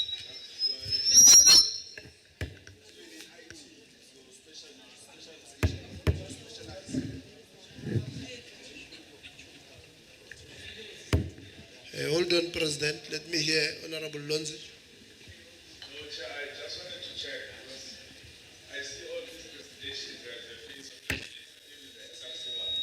Is that a policy in the city?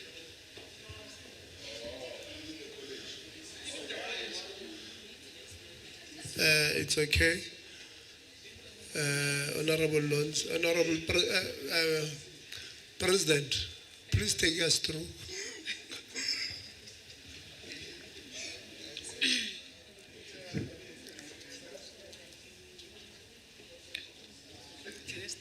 Okay.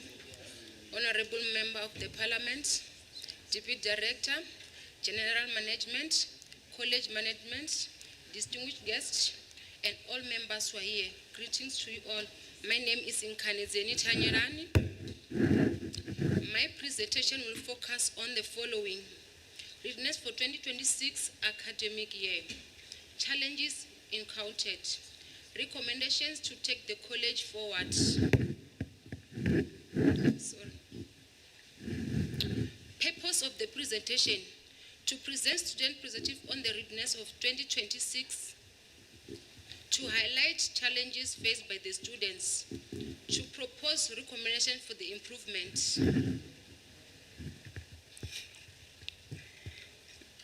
The College Learning Center have opened on the 12/01/2026 for the center preservation and student admissions.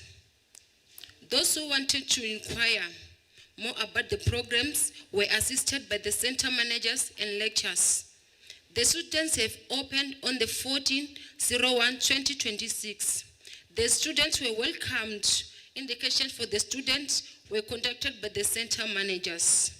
Please note that some of the parts of the province have not opened on time to currently heavy rains, such some areas like Mopani and Vembe. But currently all centers have opened and teaching and learning has been started for now. Lack of our own infrastructure. Most of CT students are attending in primary and secondary schools, and that makes it easy to operate at the same time for all provinces. In the same centers, our classes are counted in the afternoon. This happens teaching and learning in hosting schools pose all challenges to adults who stay far away from the centers, especially during the winter seasons. In primary schools, we are using chairs and tables that are not suitable for the students. Not enough ICT labs and connectivity. Only 6 computer labs in the district. Lack of infrastructure results in us not having computer labs. Accelerate fixing and renovations. Unusual schools that are no longer used should be transferred to CET renovations. Provide additional mobile classroom. CET should have mobile classes in the centers so that the class will start early as possible. Addition of ICT labs and internet connectivity. The world is moving digital into place, and city must have computer labs for the students. And skills program in the centers as 36 in the addition of academic programs. City must have also the students who will be employable or have business after completion. Extended hours from the current 3 hours time, located teaching and learning is not enough for the centers operating full time. Students are committed to success of 2026 academic year. Working together need to continue between DIET, management and SRC. SRC is ready to support college management to fulfill the needs of individuals in the communities. Thank you. Thank you very much, President. The SRC is ready to help. Okay, let me go and open for workers. Who's going to present on behalf of workers?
Good afternoon, ladies and gentlemen, and all protocols observed.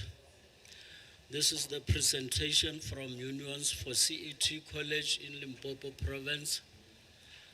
And then we have even included some of the challenges which were left behind. First is an introduction. Community Education and Training, CET College, play a critical role in skills development and life learning. Despite their importance, CET colleges in Limpopo face several operational and systemic challenges. This presentation highlights key challenges and proposes areas that require urgent intervention.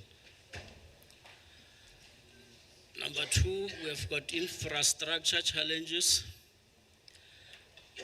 Inadequate and poorly maintained learning facilities, shortage of classrooms, workshops and administration offices, lack of basic amenities such as libraries, laboratories and ICT infrastructure. Poor learning environments negatively affect teaching and learning outcomes. I'm not done. And then, as unions, we felt that we need the well-defined, clear CET structures, infrastructures, and the organogram of the Limpopo Community Education and Training College. We also need the sufficient human resource personnel in all the departments, e.g. finance, curriculum, exam, etc., etc. And then we need sufficient manpower in the CET offices in all districts. And then we felt that as labours, we are requesting that this issue of main centres should be stopped with immediate effect, as it is not gazetted. And we propose to go back and utilise second offices as previously used under Department of Basic Education. Labours feel that it's unfair labour practice by utilising main centre managers, as it's only Limpopo which implemented this system or model. And then number 3 is lack of collaboration with Limpopo Department of Basic Education, weak coordination between colleges and the Limpopo Department of Education, limited sharing of resources, infrastructure and expertise, poor alignment between CET programs and DBE initiatives, need for formal partnership framework to improve cooperation, lack of tools of work for lecturers.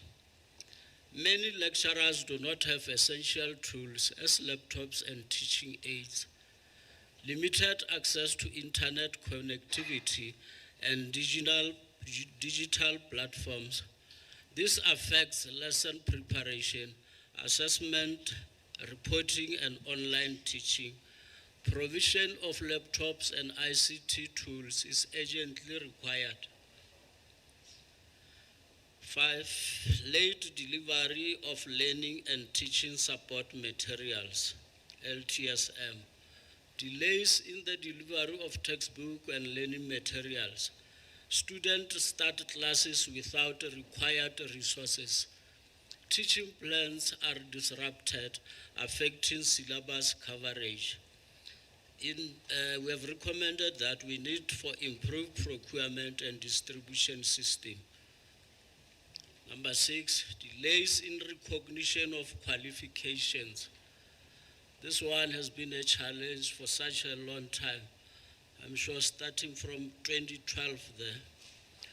Long delays in the recognition, verification of lecture qualification, and it affects career progression and remuneration. Some lecturers remain underpaid despite being qualified. Faster and transparent recognition processes are needed. And then that's number 6. Late payments, in brackets, is invigilation and PMDS. Delayed payments for invigilation duties. Outstanding performance management and development system, that is PMDS payments. These delays demotivate staff and affect service delivery. And then a reliable and timely payment system is required. And then as labours, we feel that invigilation claims should be paid by the college, and the college in turn should claim from DHET. We are giving the college a maximum of 2 months for each invigilation claims to be paid. Failure to do that will result in our members not taking part in the next invigilation. And then we need uniformity in all CET sectors, in all 9 provinces. E.g., in Limpopo, we are still being paid by sessions, while in some provinces like Free State, they are paid on an hourly basis during invigilations. And then we come to, is it number 7 or 8? Bursaries for underqualified lecturers. Many lecturers are underqualified but willing to improve their qualifications. Limited access to bursaries and funding opportunities. Lack of structured capacity building programs. And then bursaries should be prioritized to improve staff qualifications. And then 9, That's appointment of center managers. That one, it delays and inconsistencies in appointing center managers. The delays and inconsistencies in appointing center managers. Some centers operate without permanent leadership. Yeah. This affects governance, accountability, and performance. Transparent and timely appointment processes are necessary. Late or non-payment of those center managers. And then we've got student absenteeism. High levels of absenteeism among students. Causes include transport challenges, socio-economic factors, and lack of motivation. Absenteeism leads to poor academic performance and dropouts. Student support, monitoring, and attendance intervention are needed. And then acceleration of skills programs. Limited implementation of skills programs across all centers. High demand for practical and employable in communities. Need to roll out skills program in all CET centers. Partnership with industry and SETAs should be strengthened. And we also need the realistic funding for all CET programs. E.g., we recruited the students for skills programs, no funding for the period of 3 years to date, 2026. And then we also support the merging of centers with realistic criteria of consideration of all programs in the center. That is that we must consider all CET programs like level 1 to level 3, GETC, amended senior certificate, and skills program, not GETC only. And then working hours challenges. 3 working hours are insufficient for quality teaching and learning. Student support requires additional time. Moderation duties exceeding allocated hours and are unpaid. Unfair short notice given to lecturers for workshop. Some lecturers work without appointment letters. We also need the well-defined CET programs and norms and standard for their timetabling, e.g., each center doing minimum of 5 subjects and maximum of 7 subjects, operating from Monday to Friday, working for minimum of 35 hours a week and maximum of 45 hours a week, to avoid the anomalies of 15 hours a week that is prevailing at this present moment. And then standardization challenge, non-payment of backdated salaries. Yeah, Limpopo was owed backdated salaries from 2021 up to now. It can be 3 months salaries because they were supposed to be paid from December up to July of 2021, but they were given only 3 months backdated salaries. That is from December to October of that year, 2021. So they are still being owed even now. So we are requesting the department to pay them as soon as possible because members are feeling that they would forfeit what is due to them. So only 3 months paid instead of 6 months as promised. Inconsistencies in salaries and benefits across CET colleges. Need for fair and uniform implementation of policies. Conclusion and recommendation. CET colleges in Limpopo face multiple interconnected. Addressing these challenges requires improved infrastructure investment, stronger collaboration with Department of Basic Education, adequate tools and resources for lecturers, timely payments and qualification recognition, expansion of skills program.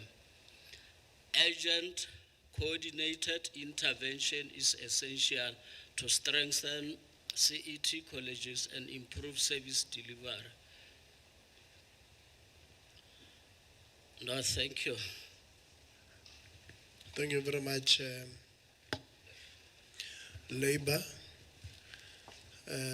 Before I note members, NSFAS, what are we responding to? There are issues that would have been raised by both the Capricorn students and I think the university, if I'm not mistaken, on student accommodation, challenges there.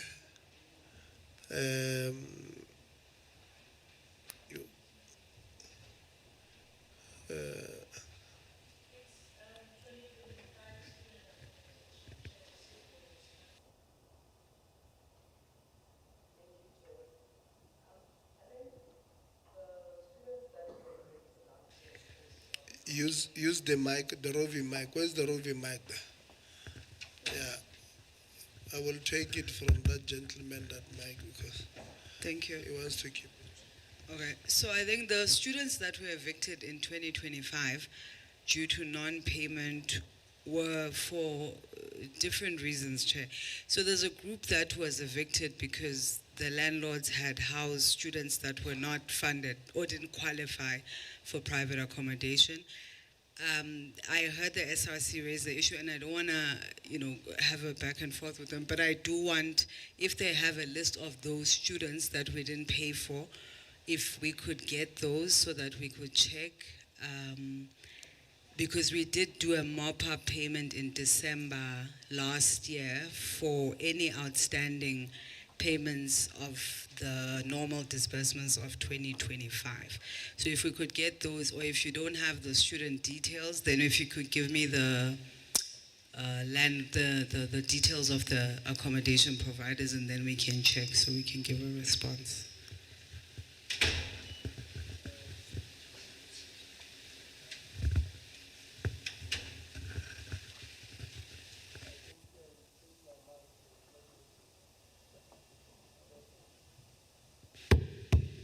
Yeah. I do have an email that we received here today of a provider that says you had told them that you are mopping up around December or something, but that never happened. They've never been paid. In fact, somebody from NSFAS responded on that email indicating to them that they are only finishing 2024. I'll send you, or I'll put you in on that email, so that, because we're not consistent in what we are communicating. On email we say we are finishing 2024, and here we're saying we're supposed to finish 2025. I'm going to note members, Honorable, I'm going to give you 10 minutes, members. I'm going to start with Honorable Governor. You don't have to take all 10 minutes if you're okay. Even if you take 2, it's fine.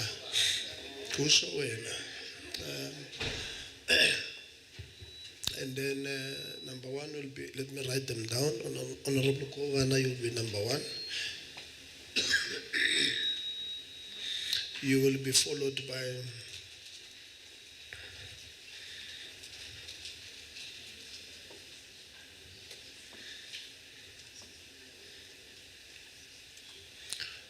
you'll be followed by Honorable Zondo, be followed by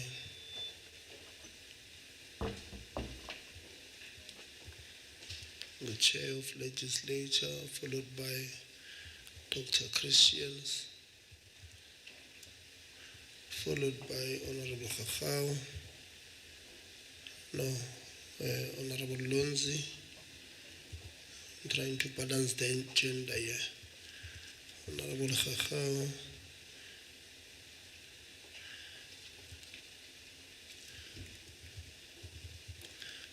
Msazana. Honorable Khabo.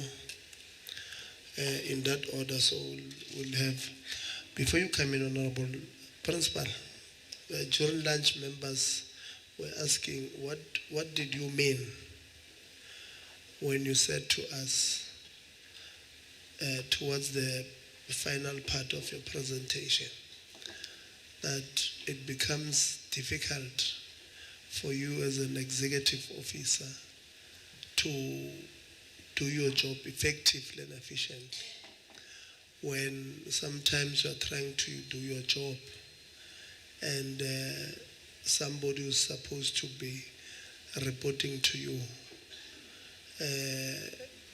says to you, you can't do X, Y, and Z because you are about to be charged. And in fact, you went further and said you have seen the letter. I'm assuming that they would have had charges, but you said they were unsigned. So it means the name and the signature, they would have said the DG because you said they were unsigned by the DG. Just for the benefit of members, because they don't have enough time, they'll only have 10 minutes. I don't want them to ask you to explain. So I want you to explain that part, maybe in 2 or 3 minutes. What did you mean? And if I've heard you correctly, because that's what I thought I heard. Just explain. Please give him, the principal, the mic, so that he explain this part for us. Thank you very much, Chairperson. Chairperson, what I meant by that was that, maybe if I'm to be brief, at one point, 27th of August, there was a complaint laid by an official, supply chain manager, who's amongst us, Mr. Rabwanzo. The complaint was sent to the regional manager.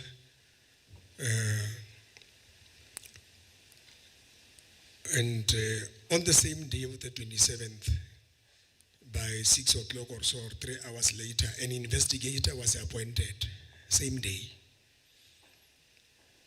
The investigator started with the investigation. He met with the accounting officer. I responded to that allegation or complaint. From where I'm sitting, I don't have any challenge with investigations and being investigated, but the fairness of it at the end of the day, that fast forward after when investigation are conducted, there is a letter of charges taking rounds. I have a copy. But what is more concerning is that letter of charges was leaked by the investigator himself. And it's also worrying that at a time when the charges were to be finalized, the investigator forwards the email to the complainant and said, attach, please find the charges. Let's have a discussion. 1 month later, those charges are now issued. So that's the context which I was giving. So my worry is that that complaint maybe could have been handled better, because why it's been done in an express manner. That if I was to give historical information, is that when I got appointed 2018, I wrote a complaint about the same supply chain manager after the attorneys have made an investigation. And the investigation took more than 6 months to commence, because I don't have a delegation to handle a disciplinary process against salary level 10. It took 6 months. The case was messed up. We did not win the case as a department. The complainant ended up taking the matter to the commission because we did not process the disciplinary process in time. And he got an award that he should pay it. He should be reinstated to the supply chain management post and be paid a compensation of 6 months. there was some coercion that I should pay that amount. I did not pay that amount because the DDG then Mbobo asked us to, how did we lose the case? We lost the case because an employee of the department, who is an employer rep, could not present, the heads of arguments at a time when this case is lost. So it favored the complainant. Fast forward, I submit, another submission to say I'm aggrieved. Service providers were paid without failing due processes. Were litigated. We finally, paid the service provider. I'm moving towards conclusion, Chairperson. Then the attorneys are advising to say, no, you can't win this one. Then the services have been rendered. You have to institute a disciplinary process against your internal member. I don't have delegations. I've submitted that submission in December. To date, no investigation is brought. The matter is mute. So I'm just asking myself to say, why am I crucified in this manner? That as and when as it affects a principal, a complaint, not a grievance, it's fast-tracked in 3 hours. And today we are sitting where we are, in my view, as a result of that not being poor managed. And it really, it dampens my morale. I'm not saying I'm immune from being disciplined and so on, but I'm just saying it should be fair. Thank you. No, thank you very much. Even with the extra information that we have provided. DDG, where are your labor relations from the department? Yeah, maybe they must take a seat here. Maybe members must be near the mic. Honorable Governor, your time starts now. Thanks, Chair.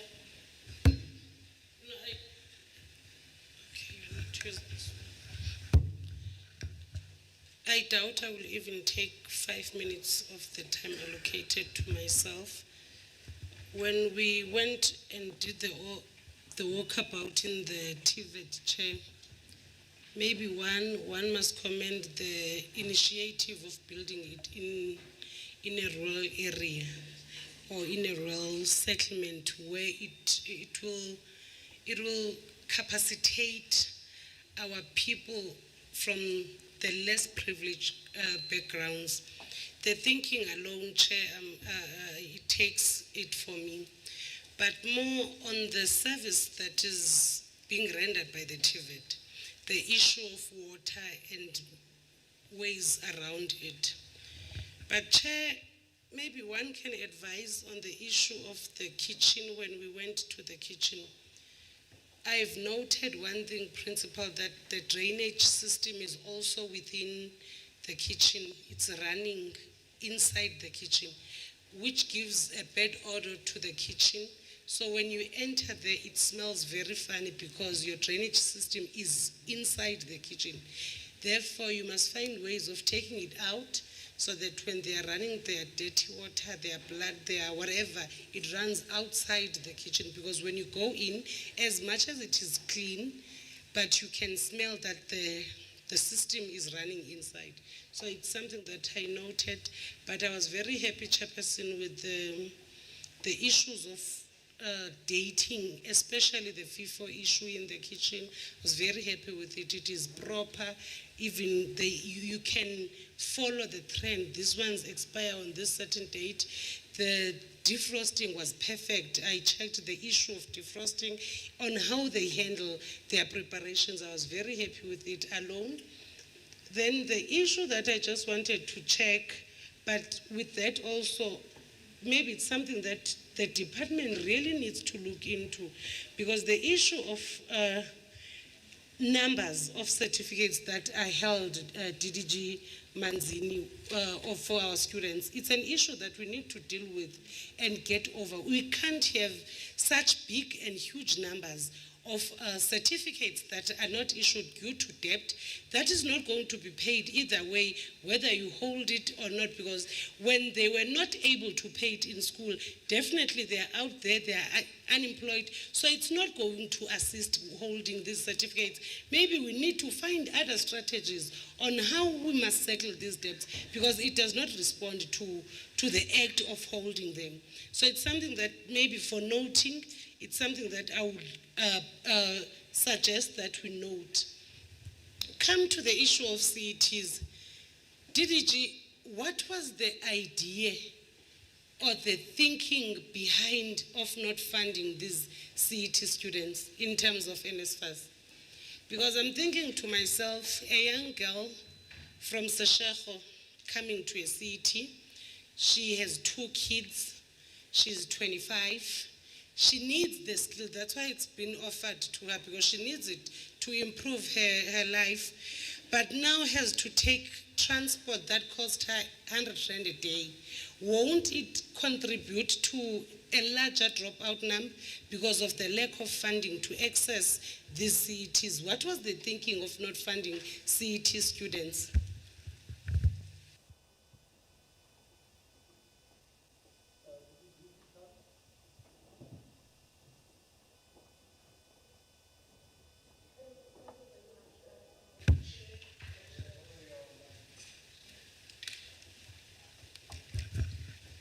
My apologies.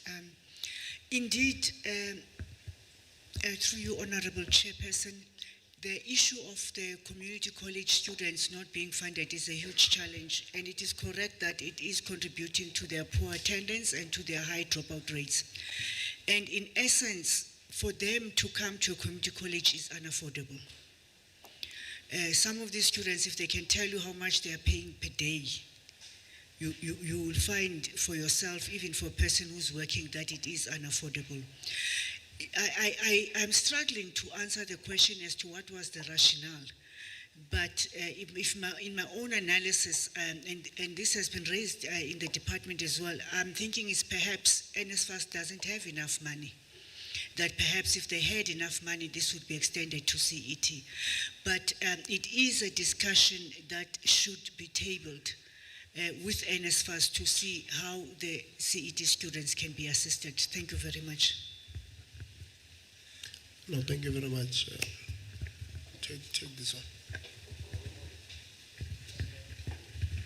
Just a follow-up question, DDG. Maybe NSFAS can come in and assist. Were there any written proposal to address the matter and NSFAS disapproved any request? Because to me, coming from a very poor background, thinking that these services cost taxpayers' money, but the people that we are rendering these services to don't have access to them. Because if you are going to take, for instance, 100 Rand a day for transport and you are not receiving any source of income and living on the grant status, how are you going to attend your classes 5 times a week and 20 times a month? That is literally 2,000 that you do not receive. Are we not promoting a dropout? Can you just answer the question of any written proposal to NSFAS?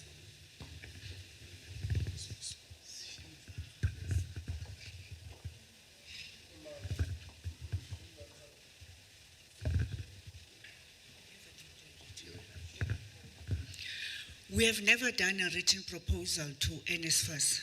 And I must appreciate the question, and I'm taking it as a recommendation that it is something that we'll have to discuss within the department with the Director General, the Deputy Ministers, and the Minister, and put through a proposal. Then it's only on that basis we can say NSFAS is not funding. Thank you very much.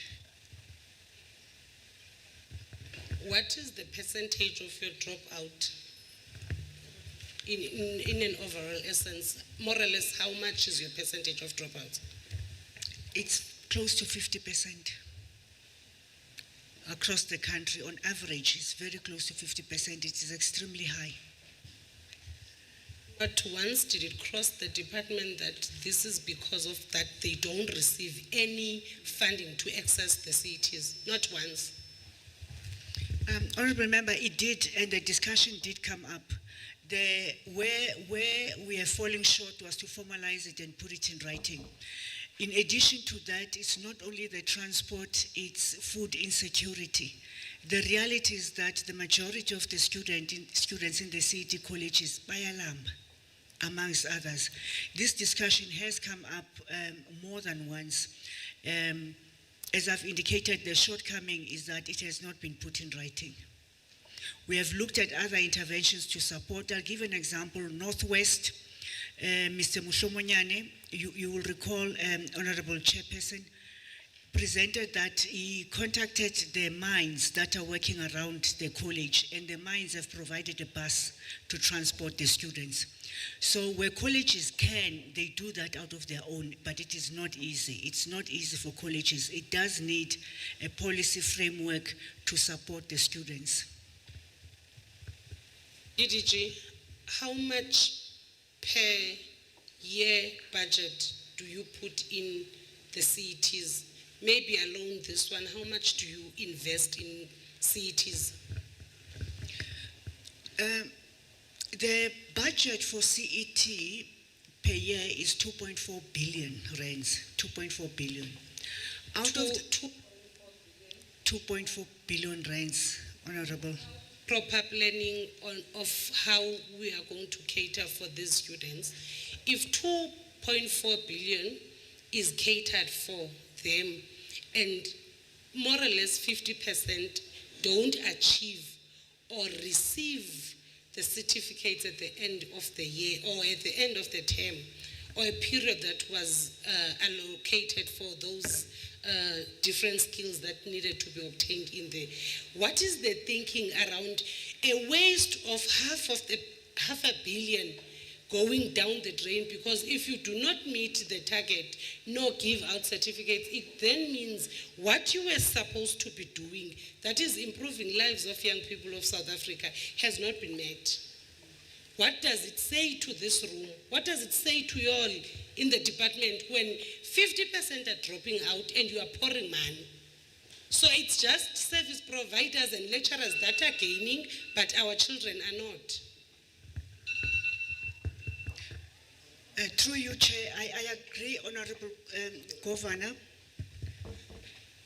If I may also indicate, out of that 2.4 billion, 92.3% goes to salaries.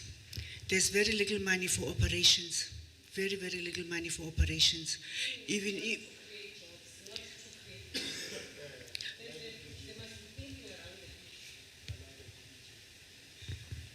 No, thanks, Chair. I think we may start on the same note that Honorable Governor to. I think I'm just trying to understand that at some point in time there were leaders who came together and decided that we do this program of CETs. They put on a budget, but with no policies, no proper plan of how it's going to benefit the people. As Governor was saying, that it shows that you wanted to get some people employed. That was the only aim. Then I think you need to go back to the drawing board and restructure, and because we will come to a point whereby we'll talk about the budget, because even the budget will not cover the whole country if you really want some output on this program, because 2 billion may sound something big, but when you are talking about South Africa,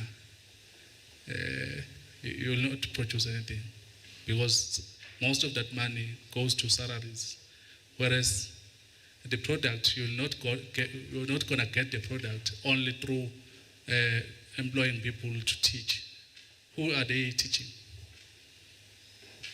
So I think you need to go back to the drawing board and try to rethink and come up with a plan, a proper plan, a tested one. Unless otherwise, I don't think there is a need for this program if it's like this. I wanted to start by that.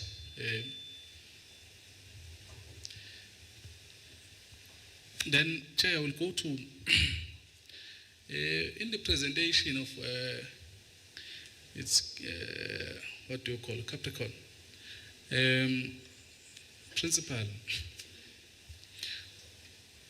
you cited your 2 cases or 5 cases of gender-based violence, but I don't know if that is for the past year, or we want to see the trend, at least 3 years to 5 years, we want to see the cases and the whereabouts of those cases and the policies and planning that you have in place to try and cap the rise of cases of gender-based violence. And I didn't see that in your report. I just saw, I think it's 5 cases that you talk about in your presentation.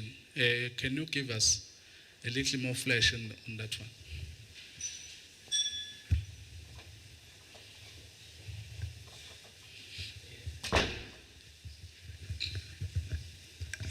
Thank you very much, Honorable Member. There was a slide that was not very detailed about the interventions. I agree, I rushed the interventions.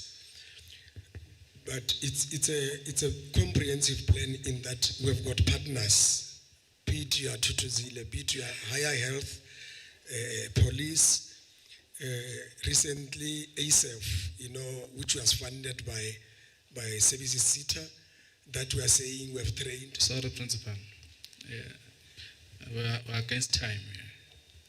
I'm talking about the stats that will tell us that in 3 years in this college, yes or and so, there was this many cases, 2 cases, then that's how you attended them the following year until maybe the last year.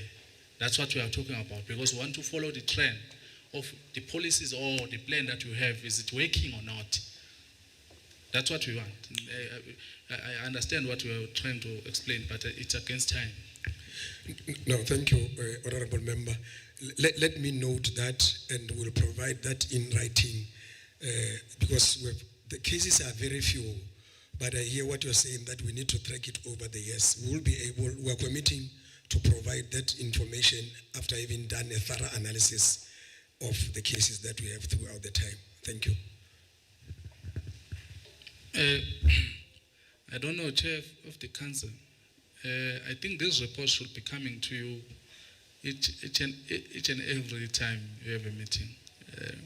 So I think on the report from the management to the Council, I don't think you have to go and look deep or ask the meeting what happened in 2024. It's supposed to be there in your reporting. When you're telling the Council that the status, this is how we are performing in terms of gender-based violence. Gender-based violence is one of the real topics in the country, and we are serious to fight against gender-based violence. So you can't tell me that you are going to gather that information. It's supposed to have report about it to the Council. So if you are saying you're going to give us, you must be going to take the report that you submitted to the Council and forward it to us. But because you said you're going to give us that report, please, we're looking forward to have it.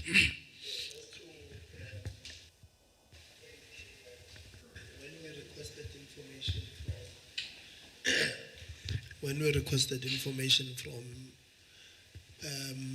the institutions, we gave them a time frame. So you are asking them to give us information on time frames that were not provided to them. So I think they are correct to say they will come back with the written information, because we did not ask them to prepare that one. I think just to be fair, we need to clarify that part, that we are giving them a new format to respond to. So let's just be fair to them on that one. Thanks. All right, thanks, Chairman. Maybe one, don't worry, Principal. When you are not asking question about something, that means we appreciate that you are doing that, because we can't waste time on saying we appreciate the work that you are doing in the college. We observe that we are very grateful for the work that you are doing. But I know that when there are projects, because I started working in the municipality, so I was part of this thing of projects. So there's a lot of insight that I have. So there are projects that are said to be delayed, to be the completion of those projects. And on your presentation, there are things that you are doing. Maybe we want to know the budget that you provided for those renovations, because I saw that there are many renovations that you are doing, and the actual cost at the end of the renovation, because that's where we need to know how is the money spent and how much was spent, how much was intended to be spent on those projects. So can we have that? If you don't have now, your CEO, your CFO, if he is not present here, maybe you can have it in writing, the breakdown of the project that you have done, and where did you source those funds to do those projects?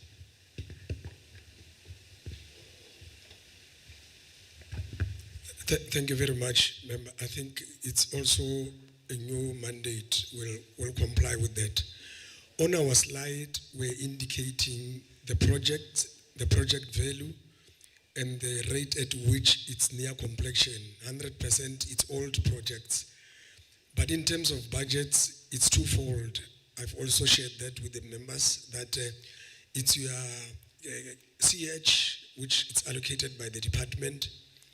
We supply the MESO and the MESO plans, but also it's out of what we are able to save over the time as a college, in ensuring that we attend to some of those projects, because we are not receiving any capital expenditure for the projects from the department. Thank you. No, thanks, Principal. I hear that explanation, but I'm still repeating. The budget, and if you say you get it from higher education and others, you have your source that you are trying to get out some money and top up, we want those breakdown. I hear in your report you talk about foreign nationals, which 5 of them, their contract has expired. Where are those foreign nationals? Are within the system, or because of their contract has expired, they have evicted the system? Thank you, Honorable Member. Their contract expired, it was not renewed, so they have existed the system. Thank you. All right. You have vacancies in your management. Then what is the time frame for you to fill those vacancies?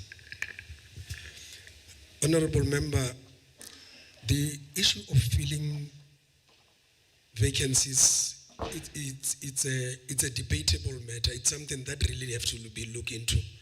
First, it's the budget availability in terms of what we have been allocated for. But I will also want to indicate that now, with the change of the landscape, that your report 191, N1 to N3, N1 to N4, they have been, replaced. It's no point in rushing to want to fill posts, because we are going to be having quite a number. In my view, I feel that with the occupational programs, it's no longer a number issue. It's the quality issue. 40 there, 20 there. Unlike when you had got your, ministerial programs, which were volume driven. So there's an issue also of the 63%. The funding grid that we submit to the department in terms of our planning, it's informed by the number of programs that you are offering, but that will also inform your compensation of employee. So it's the view of us as management is that we don't have to rush into filling every post. We feel critical and vacant posts that are linked to the numbers that we have. Thank you. But little follow up to that answer, Chair. I'm sorry. When I'm talking about the time frame, I think it's right, the explanation that you have given. But the easy one was going to be, there is this percentage of posts that we think they are critical, we need to close. Then we are in negotiation with so and so that we'll get money to close this post. And this percentage, we're gonna, then that explanation comes in, because you can't tell me that all those positions, you think they are not of value to be filled so that they will help the institution to grow and to do their work efficiently. And then that was the question, because I know most even within your management, they feel that they need those vacancies, they need to be filled. Thank you. Hold on, Principal. Honorable Zondo, the Principal has indicated that there's policy of 63% that hampers them to employ people beyond 63% on PESAL. The extra that they can have is what they call college employed employees. And that requires the TVET itself to pay those people themselves. So the answer that he had provided, that he will give the table to us so that we see. If he says we've reached or we're on 61%, then he must explain the 2% from a PESAL point of view. But if they've reached the 63%, then that's where council come in. So council must then come in and say, this is how much we are able to raise to fund extra posts. Because this, by the way, members will remember, we have mandated the department to look at this, because it's not a Capricorn problem, it's a sector-wide problem, where we have this problem of 63%. In fact, last year we were told there was a moratorium initially. The moratorium was lifted, and that's why people were not employed. Then the problem was said to be at the department. Principals' posts were advertised. Principal posts were not filled. Last minute, the DG withdrew them and all of that. So I think this is a sector-wide challenge instead of a college-wide. And because now we have a new acting DDG, Bayanda, at least you'll be able to assist us with what is it that on these ones that are PESAL, that you can play a role, what is it that you'll be able to help us on. So I thought Honorable Zonda must just protect the principal there, because he did indicate that one, it's a new information that we require, you'll be able to, but then he put context into the 63% and the college funded. So pressing him that it won't help us, because he's still going to give us the same answer that we don't have time for. Chair? Your time starts now. Who was coming after you? Let me see. Dr. Christians?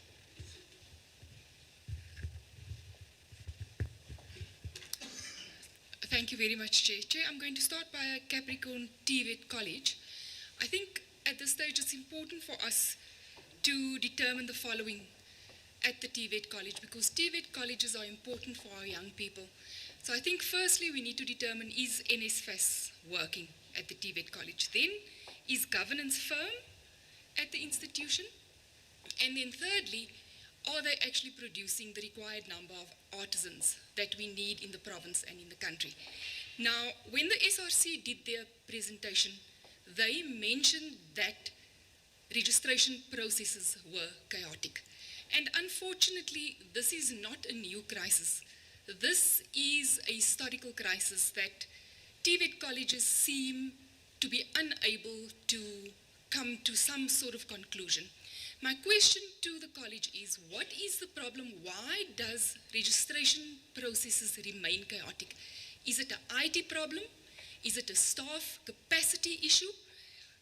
Is it a governance problem? Is it a staff shortage? If they can answer that one first, please. Then thank you very much, Honorable Member.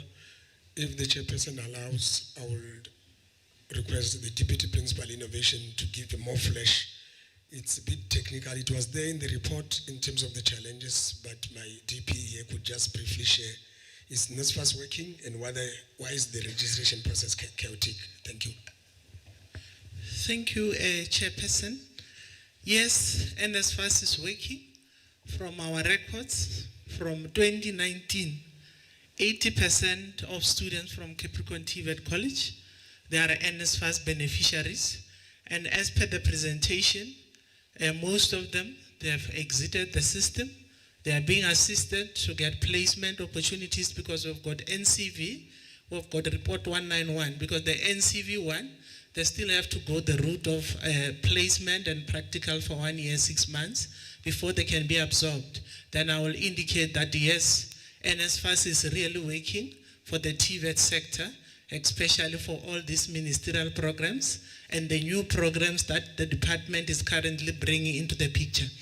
Then for registration processes, yes, also in terms of registration, as indicated there, the year before, we start our planning processes, and that's wherein the Department of Higher Education has got a standard operating procedures that are guiding our registration processes.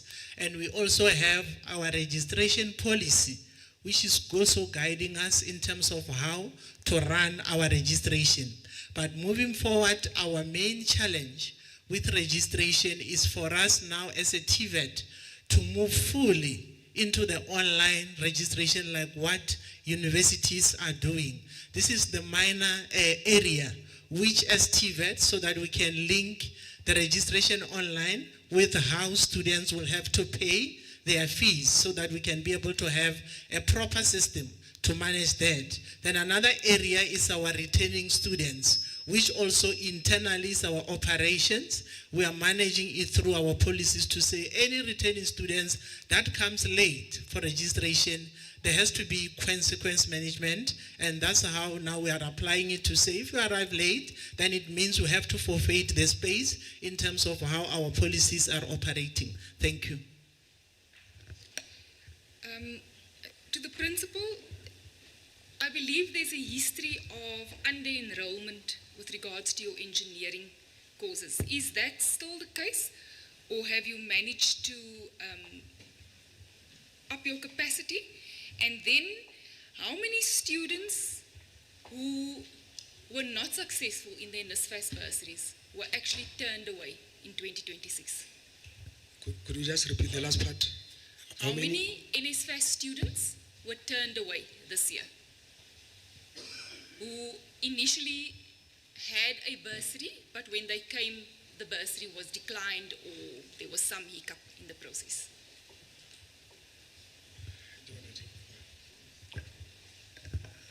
Thank you so much.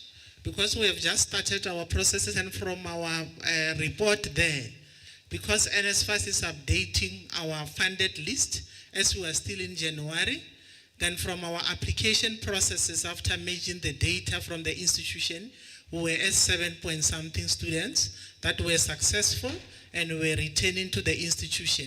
And then for the students that were unsuccessful, as the accounting officer was indicating, we received a total number of more than 80,000 applications. And because of our funding grid, which also guide the processes in terms of how many students we should have to enroll, then not all of the students will be able to be absorbed by the institution, because if we overshoot, that is basically going to affect our infrastructure, including our lecturers that need also to be added inside the enrollment. But basically, in terms of our NSFAS processes, we can still share more information in terms of how many now were funded, because the numbers are changing every day as per the NSFAS statuses that are changing. Thank you. All right, thank you very much. Just shortly, I just want to know about your accommodation. Now, you shared that you have 60 private properties that can house about 2,124 students. Now, is it true that you have a verification process of these properties and NSFAS has a separate verification process for their properties? And how do you reconcile the verification between the two? Are you speaking to NSFAS? And how do you let the students actually know that NSFAS has their own verification, their own properties, and you have your own verification system and your own properties, if that is the case indeed? Thank you. In terms of the verification processes, because we have got TYM, which is working together with us and NSFAS, the process first starts with NSFAS, doing the accreditation processes because the landlords has to apply online. And then in order for NSFAS to accept them, but they have to attach the required supporting documentation. Then it means that process is not the institution process, but it belongs to NSFAS. And immediately they are processed and they qualify. That's where NSFAS will share with the institution the list of properties that are accredited, working together with TYM. And from our side, because 2025, that's where we experienced many challenges because there were no guidelines, but we are happy this year. NSFAS managed to come up with guidelines to guide us. Because previously students will just apply online. It was student-centric. That's wherein they will apply. They will go to those properties without the institution knowing. But this year, at least, processes have been exchanged. Then guidelines are saying to us, they have to via through the institution before they can approach landlords. That's wherein we will verify the eligibility, including the academic eligibility, so that the institution is aware. Then let me go to physical verification. We've got our plan, even before the processes of NSFAS student accommodation with unaccredited, wherein we will have our officials with sample NSFAS beneficiaries per each and every campus, and we revisit to go and check as to whether the lease agreements that they submitted are really a reflection of where they are staying. And that's wherein those who defraud the system, we report them, and also we apply our college code of conduct, because in some instances you may find the lease agreement was submitted, but when you go there, the landlord is not aware of that particular student. But in terms of reconciliations, because we were working together with NSFAS as well as TYM, that's wherein we will revisit those properties, especially the accredited ones. But in case of accredited, let me clarify, if ever the property is not up to standard, because now the contract is between NSFAS and the landlord, the institution there cannot be able to do more intervention, but we do report to TYM to say, we went to property A, the living conditions are not conducive, please intervene through NSFAS, and that's how we are approaching it. But the reconciliation, we've been working together, even though there were no guidelines, but this year we have managed to make sure that we strengthen our systems so that we no longer have the loopholes that we have last year. Thank you. Thank you very much. Then just a question for the Department of Higher Education and Training. Now, we've heard about the historical debt of more than 255 million rand and certificates that are withheld. So, I mean, really, this is being treated as a college-level issue. And in my opinion, it's not a college-level issue. It's not a college-level administrative issue. It is really a policy failure. Now, between the college and DHET, how has this national debt crisis been resolved, and what will be the way going forward? How will DHET actually assist the college in helping them get rid of this historical debt? Thank you, Chair.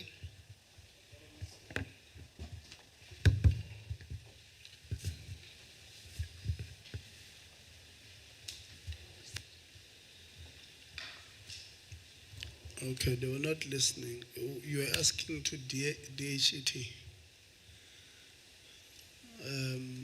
about clearing of debt.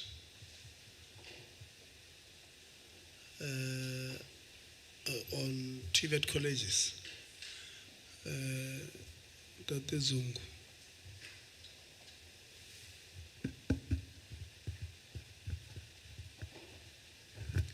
No, thank you very much, Honorable Dr. Christian. It's a very important question, and I hope moving forward we will find a solution.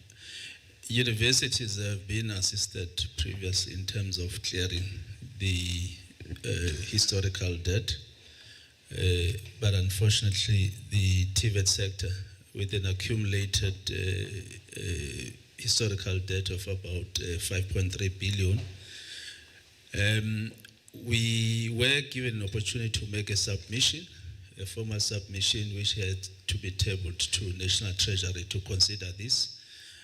We are still waiting for the response if there could be an assistance in that regard. But up to so far, we don't have a response and answer. But in terms of the policy issues, as you've indicated, indeed, we do need to engage the institutions in terms of allowing the students to proceed with their lives and find other mechanisms of recovering that debt. But part of it is also accumulation of debt where TVET colleges were unable to utilize the N+ rule correctly, and therefore the students end up not being, fully funded because the N+ rule was not applied, accordingly. But we are engaging colleges in that regard, where students would have dropped a module or two or three, and then therefore the system kicks them out. They must find other mechanisms to come back, and then these are the issues that we are trying to address together with NSFAS to say, how do we bring the issue of the N+ rule maybe at an early age, because the highest failure has been at the entry level, where students will not be able to make it in terms of progression to the next levels. But indeed, it's a very valid question, and it also beyond us as a department, because it will require an intervention from National Treasury to assist us in that regard. Thank you very much. Okay, thank you so much, Chair, and greetings once more. I think mine firstly will go to, I don't have a lot, because firstly also to apologize for the morning session, Chair, and I think I missed an opportunity. Myself together with my colleague, we could not see what was happening there in the morning, which I'm told this is a wonderful work that is done there, Principal. I would just want to check with you in terms of the progress. I know the MOU that you have signed with the MEC for Public Works in Limpopo, especially to assist learners that do require experiential learning. Because you will remember the department do have a workshop where you find that even small machines are not operating, and then that can be able to assist the department. So I just want to check if there's progress in that regard, and if there are bottlenecks, is it from the side of the TVET or from the department, so that I'm sure the committee, if it's about the national department, they can be able to intervene, because it's a very good program that can benefit the province, especially on fixing the roads. If we were to talk about the damages of the floods that has recently happened, I know it was yourselves and Mopani TVET. Mopani was to come on the issue of pothole patching. So those are the programs that surely can be able to assist in terms of service delivery. To the SCT, you mentioned the issue of, although it was mentioned from the labor side, the issue of collaboration with DBE, which I think is very critical.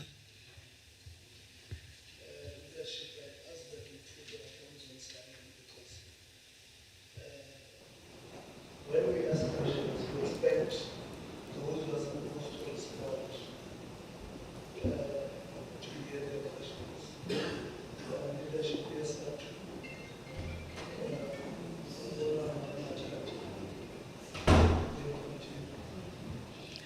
Thank you so much. I was still on the SCT. You were talking about the collaborations. I'm not sure in terms of the space, or should I say office space, or should I say the classrooms. I'm sure you are aware that the Department of Basic Education is closing number of schools in the province due to low enrollment. And some of them are beautiful and bigger schools that if you were to engage, perhaps, although it's in between Department of Basic Education and Public Works, those infrastructure, so that you are able to salvage those infrastructure, because some of them are left there, they get vandalized. 2-3 months, the roof is gone.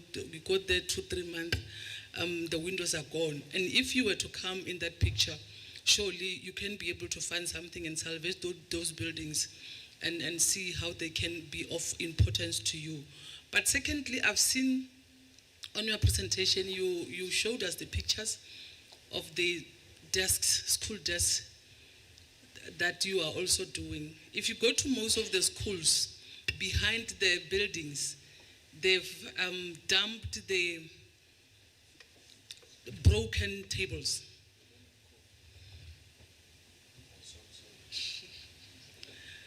That if you were to come on board, obviously it's not going to be for free. Those are some of the things that can help you to generate money to be able to continue to sustain yourselves. So at some stage, I know the department was working together with correctional services, that they were fixing, they'll buy material and the correctional services they'll go and camp in that particular school and fix those tables at a cheaper cost, of course. So maybe when you talk of collaborations, I want to check have you started those engagements or is something that is in your mind. But the advice I can give is that those collaborations can be of much importance to you. Chair, I think that's what I can say for now. Thank you. I think most DDG were comments and suggestions, and I want you to take this one, that maybe when the meeting ends, yourselves, you must meet with her. She's the chairperson of the Portfolio Committee on Education in Limpopo, the legislature. Maybe you meet with her, and then maybe you guys organize a government meeting between the HOD or the person responsible for, what do they call it? What is that program of closing school? They call it something. The person responsible for that, maybe before even they do it, maybe you guys identify centers that can work for yourselves, and then you start a discussion. Probably not only in the province, but maybe national. I know that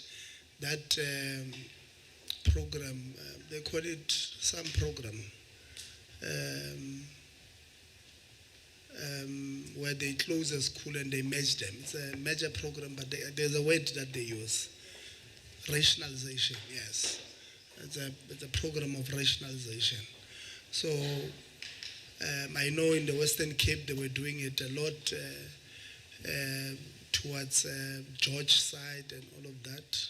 Because of spaces in the Northwest, they did it a lot, especially with farm schools. So maybe you might need to have a conversation so that at least this infrastructure, because it's true, they get, in fact, some of this infrastructure were boarding facilities, and they're not being utilized. Honorable Lonze, whilst you want your coffee, yes, take this one. No, thanks, Chair. I don't think I'll be long. A lot of the questions that I have, I just asked the students at some of these campuses to just submit them to me. So I'm just going to read them from here, and I believe maybe it will help them to get greater clarity, because sometimes they have difficulty getting responses from the management. The first clarity they wanted to seek, Principal, is that apparently the automotive workshop machines have had some serious challenges, particularly Sishego Campus, I'm told. And then that makes it very difficult for students to do their practicals because the machines are not working. So I think the question is how many machines are working or ready or working, and if they are, and how many are not working, and then what is the timeline and strategy of the college to make sure that those machines are up and running so that the students are able to perform their practicals.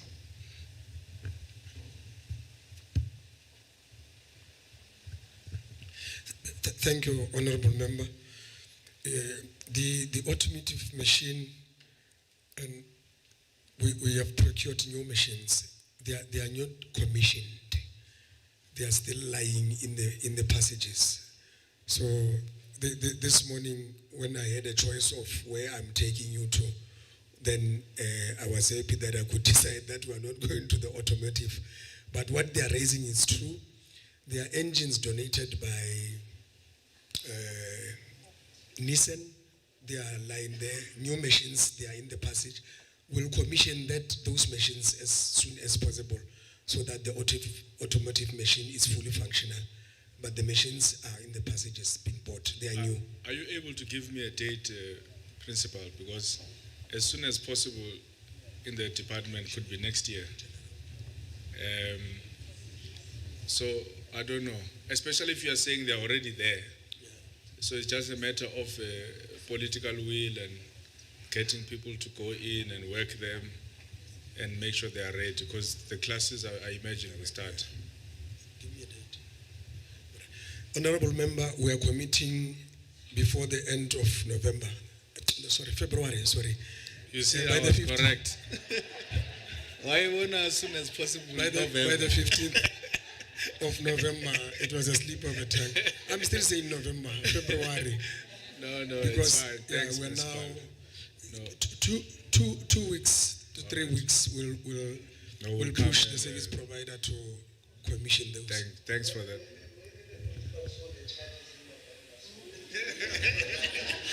He's traumatized by that month. And then the other question they raised with me, Principal, like I said, I'm just reading it here, is that there are no cameras at the main gate. And at our campus hall, students get to, is that true?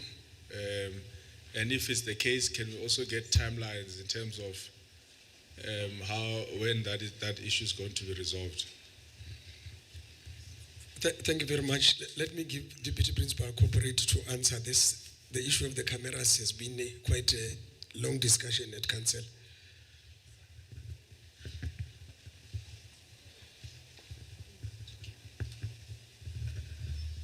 Okay, thank you, Chair.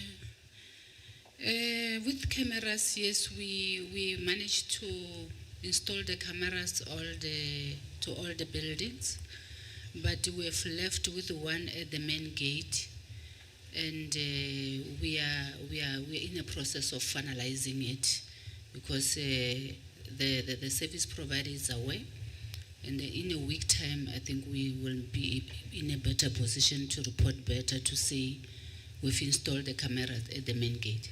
Thank you, Chair. So is it safe for me, because I'm taking notes of all these deadlines you're giving me, and you are saying in a week's time. So can I give you 2 weeks? Yes, it's fair. Thank you. Thank you.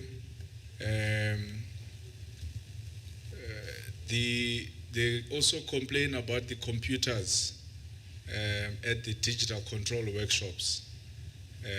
And again, they say that has been affecting their ability to do the practicals. So I wonder if, Principal, if there's anyone who can respond to with respect to the computers. Thank you, Chair. We've recently purchased additional 400, but let's commit to investigate more and ensure that we correct that.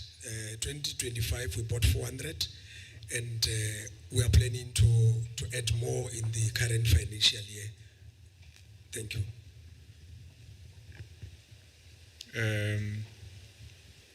Everything you have purchased, you have commissioned, but we'll give you the benefit of the doubt, Principal. Like I said, I'm writing down here. I'm told that students are charged for printing for exams. Is that correct, Principal? For exam results, sorry.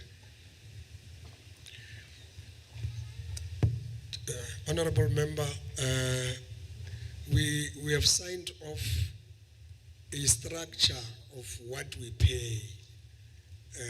It's not in the top of my hand, but Assistant Director Income, Tata Khanya, were able to assist. There are fees that students pay for losing the results, for doing this, but maybe let's answer this one in particular.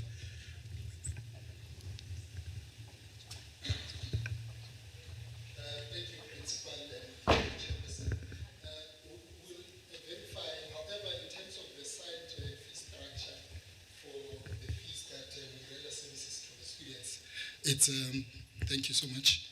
So in terms of the signed fees that we have on college, is that we only charge for reprint, not for the first printing to the students. So, and it's for exam timetable that we would have issued without charging at first, and then only when they lost it, and then we have to charge them for reprint. Thank you.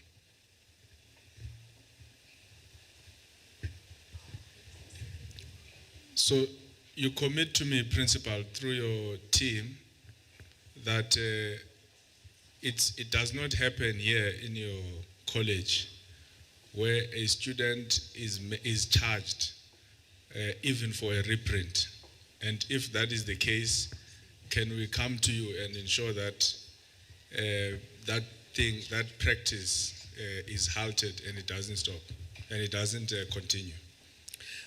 Honorable Member, we are charging for reprint. I think what the ASD has just indicated is that we issue first time, and as and when, as you request for a reprint, there are, charges that are signed off by council.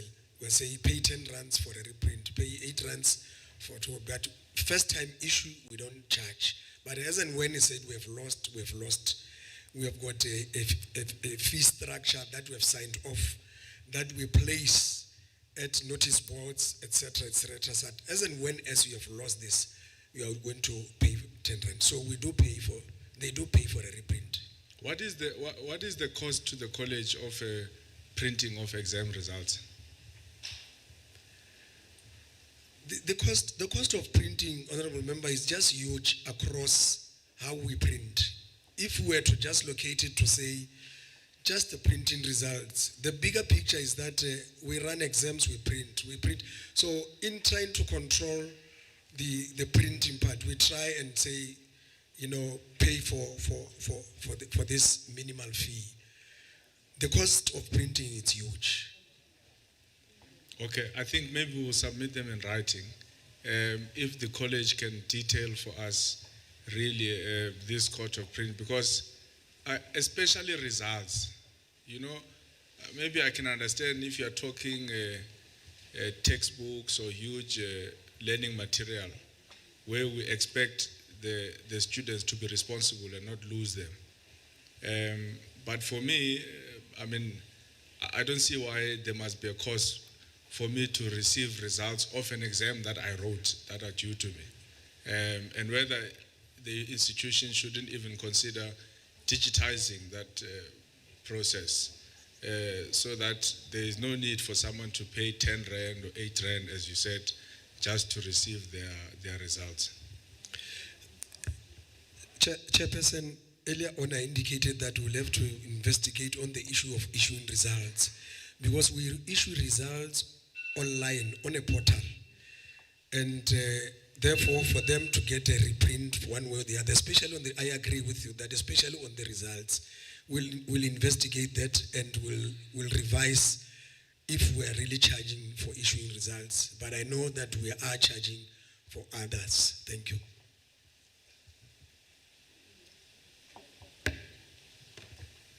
Thank you, Chairperson. Chair, I have quite a number of issues, but let's first start here. Principal, on slide 70 of your presentation, you detailed labor relations matters, ne? There were 2 sexual harassment cases. One, the employee resigned, and then the other one was suspended for a month and then given a written warning.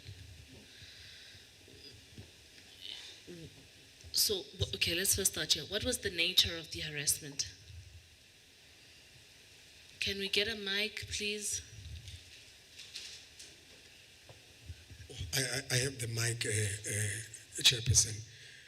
The first case. The one of the person who got a suspension and a written warning. Forget the one who left. The one who's still here. All right. If you could remind me on the slide, which campus did you report on? Senwabarwana. Yeah. All right. Senwabarwana, yeah. All right. Campus manager, fill me with the details of that case, of the recent case of your Senwabarwana. Do you only have 2 mics? No, it's a mic.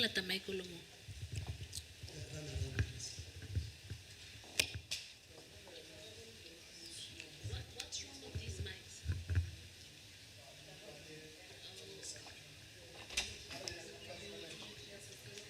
Okay, yeah, thank you, Honorable Member. It was a case involving an experiential trainee who was placed at our campus as IT support, IT graduate. It was between him and one student from University of Limpopo who was placed there to do practicals as a social worker.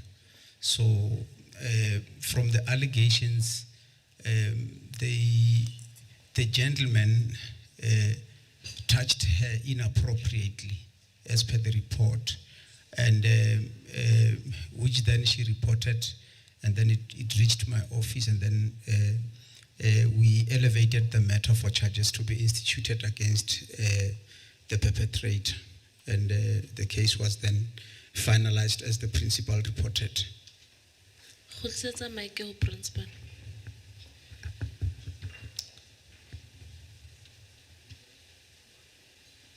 Principal, what more than touching a person inappropriately without their consent did your institution need for it to warrant dismissal?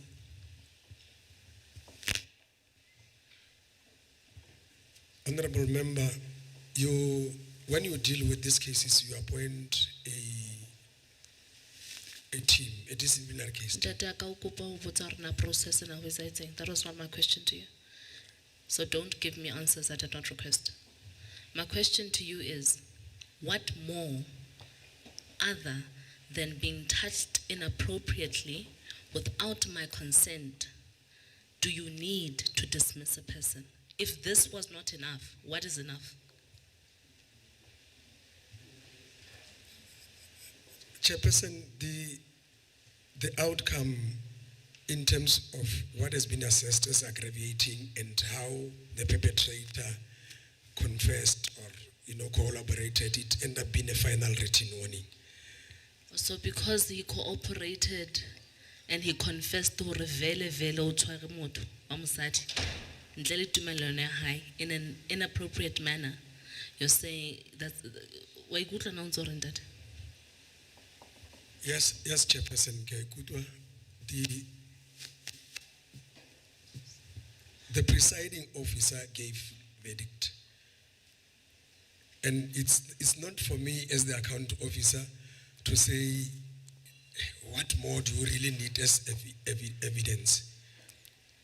Hence, that was accepted. Due processes were followed in ensuring that it's subject to the disciplinary process. That who appointed the investigation team?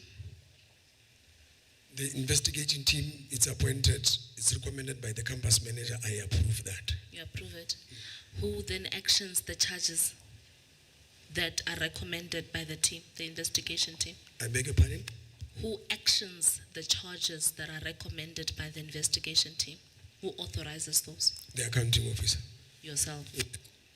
So when you get a report of investigation that tells you that you have a tutor that is guilty of that which he is charged of, which he also agrees he's guilty of, there's nothing you can do. The honorable member, maybe you could advise as to what needs to be done, because it's a process. In case there is an appeal, it can be held. You have to explore that disciplinary process or labor process case. What do you advise that the accounting officer should nullify the report and say, no, presiding officer, you did not consider 1, 2, 3 whilst you were not in the. Is there anything that would have prohibited you from saying, Hore, as the principal of this institution, I do not want a sexual offender on campus? Yes. What would have prohibited you? It will be nullifying the due processes that are in place, because disciplinary process has got a process. The verdict and the offended, whoever could as well, object or. So the offended complains, you investigate, the outcome gives a slap on the wrist, and then you want the offended to come back and say, no, but please get rid of him, because when, as the accounting authority, you can't do anything. Honorable member, you are using a very harsh word to say when, as if it's an individual matter, as if it's something that I could as well. I'm going to pause you, Principal. I ask questions deliberately because I don't want to make assumptions. I asked you deliberately, who is responsible for actioning recommendations? And you said it yourself. So had you said it somebody else, I'd be talking to somebody else other than yourself. Chairperson, the committee of the chairperson, pronounces a sanction that as an accounting officer, the report is sent and to you me. are bound by that recommendation. You have no way of contesting it. Chairperson, the merits of the case will Yes always or no, differ. Tate? Do you have absolutely no authority, when as principal, to contest a report that is tabled on your table for you to action? Zero. I have that responsibility. Okay. And the cases will differ from one So case do you to the understand why I'm upset with you then? Because it's not like you could have done anything. Principal, do you have a daughter? Yes, I do. If it were your daughter who went to campus and came back and said, "Hona le moshemane a mo tshwereng bohlaswa ntle le tumellano ya hae," a ya lo report. Reporto ha e khutla, e re moshemane o fela o kgalengwetswe. O tlo ikutlwa jwang? At a personal level, it will really cut deep. It shouldn't differ. It shouldn't differ hore na ke ngwana o mo tswetseng kapa ke ngwana mosadi o mong, principal. The fact that you have the audacity to differentiate between your offspring and another woman's offspring, for me, is disgusting. It shows the lack of bontate as a person who's responsible for hlokomela bana at this institution, because in the absence of their parents, you are their father. You are their father. Nobody else, because when parents take their kids to come here to school, they have faith that you as Batwaba Hulu will protect bana ba bona. And the fact that you think at a personal level, if in elungwana how it's different. That's wrong. I have 55 seconds left, Chairperson. Manzin, I shouldn't under any circumstance be having such a conversation, ever. I'll have a chat with you offline and the chairperson on what to do, because I am getting emotional and it's unfortunate, very unfortunate.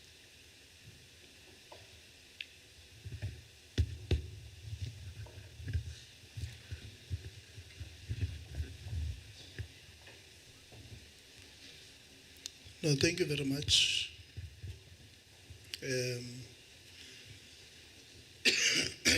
Principal, just to be fair to you, the policy of the institution, what does it say when there's an independent report?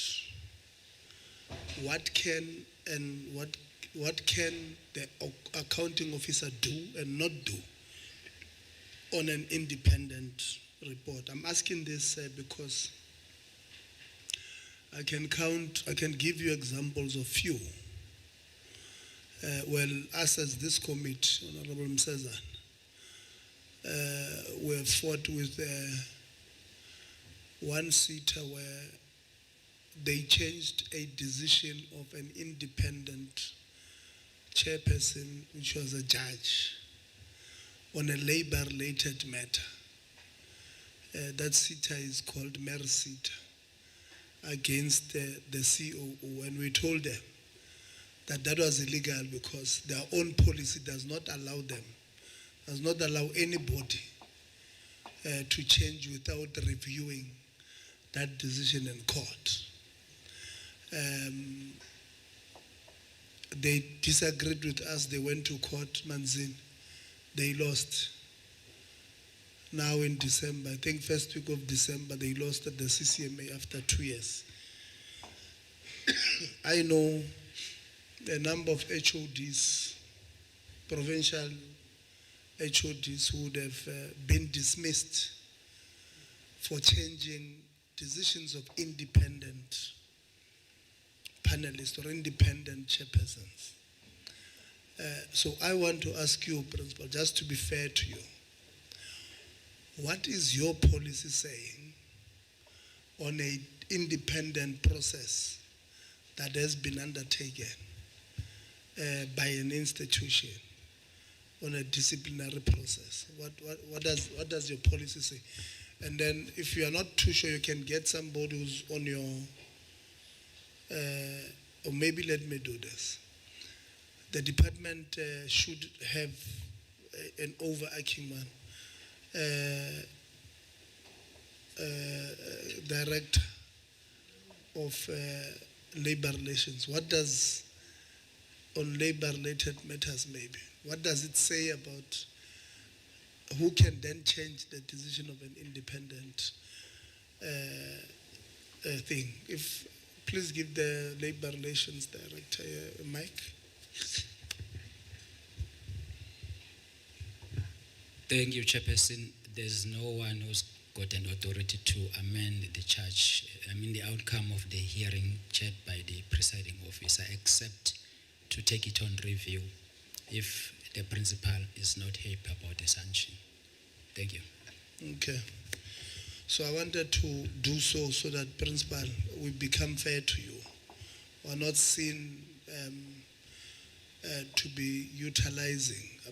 GBV and sexual harassment is a serious thing, but I don't want us to weaponize it against people, because some of us, Principal, we are constantly being targeted for such things to be weaponized against us. So I thought I must just be honest and give you a fair process.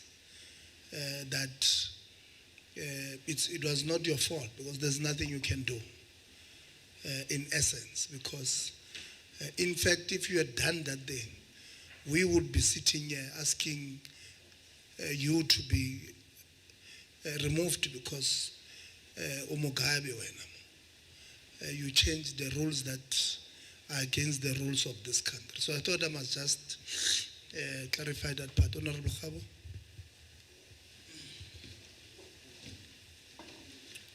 Oh, sorry, it's Honorable Msazan, sorry.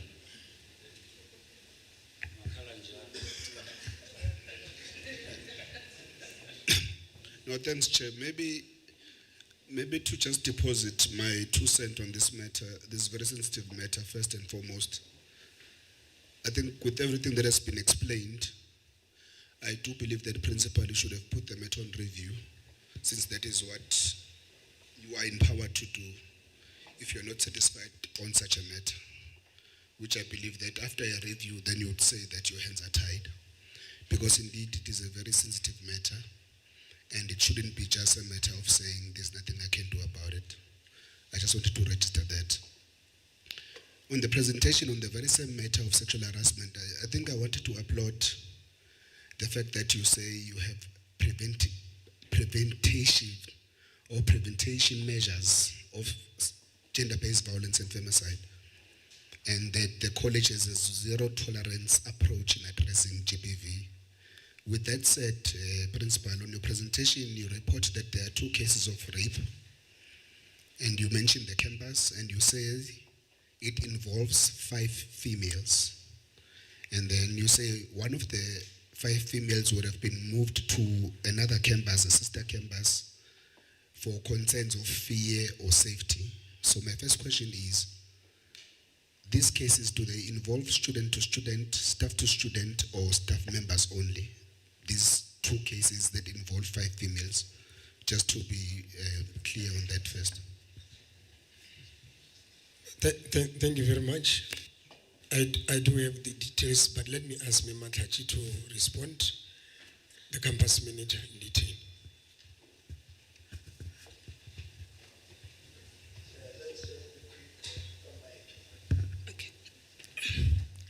Thank you, Chairperson.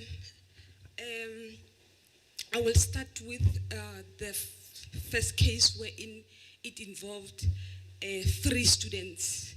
These students... sorry, campus manager, I have very limited time. Oh, sorry. There's a number of issues I want to cover. Okay. So just say 3 of the cases involve student to student, and 2 of the cases involve staff member to student, or just that breakdown. Okay. There wasn't a case of a staff member. It was actually issues of the community wherein they were raped by other persons within the community. So students raped by community members? Yes. Okay. Okay, and then the alleged perpetrators, I think it said that there were cases that have been opened. So the alleged perpetrators, are they currently under custody, or what is happening? Is the college following on the matter? The case was somewhere in October, but then the station commander has adopted Ramkhupa campus, and the case is still ongoing and still under investigation. Thank you. So where did this take place? Outside campus hours? Yes, outside campus hours, because they were going for study and they were just on the road. Thank you, Chairperson. Thank you very much. TTG, or I think it's labor relations, there was inconsistency that was reported by the principal on the matters of how you handle issues there in the department. And this is very serious because it tampers with governance and stability of governance within the college. Well, there are other issues where principals are bullied by other officials of the department, which we've raised with the minister, which I'm certain that in our first sitting of parliament with the minister and the department, we'll be able to get responses in as far as that is concerned. But let us deal with this matter at hand. Why is there inconsistency in how you handle matters as the department when it comes to principals, or this matter in particular? And who should we deal with as it relates to this matter? Thank you, Chairperson. I've noted the presentation from the principal. I'm not aware of the investigation report that is referred to in relation to what make the inconsistency arise. But however, I must say that in 2023, the principal wrote to the department whereby he is requesting a guidance in terms of handling certain investigation, things related to SCM. Same day, I think it was the 25th, same day I responded on behalf of the department advising him within a minute in terms of how to deal with the matter. I think 4 days down the line he responds. So now this issue of comparison between what happened in August in respect of appointing the investigator or allocating the case to be investigated, it's how we deal with these cases. We respond timelessly, as I responded to him timelessly in 2023. There is no other communication to the effect of that investigation. Send it to the department to effect it, unless if it was sent somewhere. But in the directorate that I'm responsible, there is no other, there's no investigation. So the issue of inconsistency, when is comparison in terms of how to action and when to action, based on the available information, it cannot be sustained. No, thanks. Then, There was also an issue, I think, Chairperson, I'm also dealing with the second issue of the league's charge. I must say that that was brought to my attention. The information at my disposal, while I'm not going to do the charges per se, the investigator investigated, as the principal alluded, that he was also interviewed. Seemingly, the investigator made certain findings, so he was engaging with the complainant. The investigator is saying that he did not leak the charge, but however, he communicated with the complainant in terms of ensuring that what he reported is captured correct. But it seemed as if either it was the emails of the complainant were either infiltrated or the emails of the investigator were infiltrated to get this information. Because I also asked the complainant whether he leaked this information. He said he asked the complainant said no, it was not leaked. So that's the issue there in respect of the leak charge, Mr. Chairperson. No, thanks. Maybe we will not deal deeper into the matter or the nitty-gritties of it, but it is really concerning that there is such allegations of inconsistency in as far as how you conduct your business is concerned. Maybe whilst I deal with my matters, let me also commend and applaud Principal the fact that you have started such a very progressive initiative of renewable energy. I think it's needless for me to mention what I mentioned earlier, that indeed it is a vision and a mandate that would have been proposed by the former President, His Excellency, President Jacob Zuma at his time, that we are witnessing today. So it's very progressive. But also your partnerships, Principal, it's very progressive. I saw that you also have encouragement awards where you award your staff members for doing well, where you award your principal, your students as well for excellence. I think I just want to get clarity on how you conduct. You said that you conduct sessions of accountability for non-performance or poor performance of academic staff. Maybe if you could just give me an idea, or deputy principal, academic. I think it's very important and also progressive that you hold staff that do not perform to account. It speaks to your interest of academic excellence.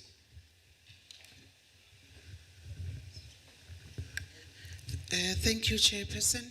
Yes, after the release of the results, either being the NCV at the end of the academic year or the report 191 after the semester or the trimester, we do the analysis of the results, and then we check those subjects' performance that are below 40% pass percentage, and then we engage the subject lecturer to try and establish, to find out what could have been the reason for having performed poorly and what will be the turnaround strategy.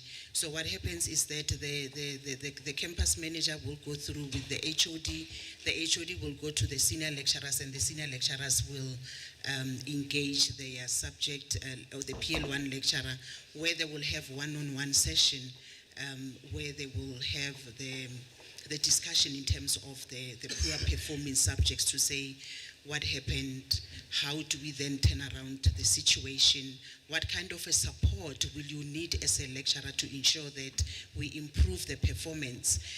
If there's a need for training for that particular lecturer, it will be included during when they do their IQMS book, to say we will need a training on this particular topic, so that it can be given to HRD to arrange training for those lecturers. In a way, we are trying to offer the support.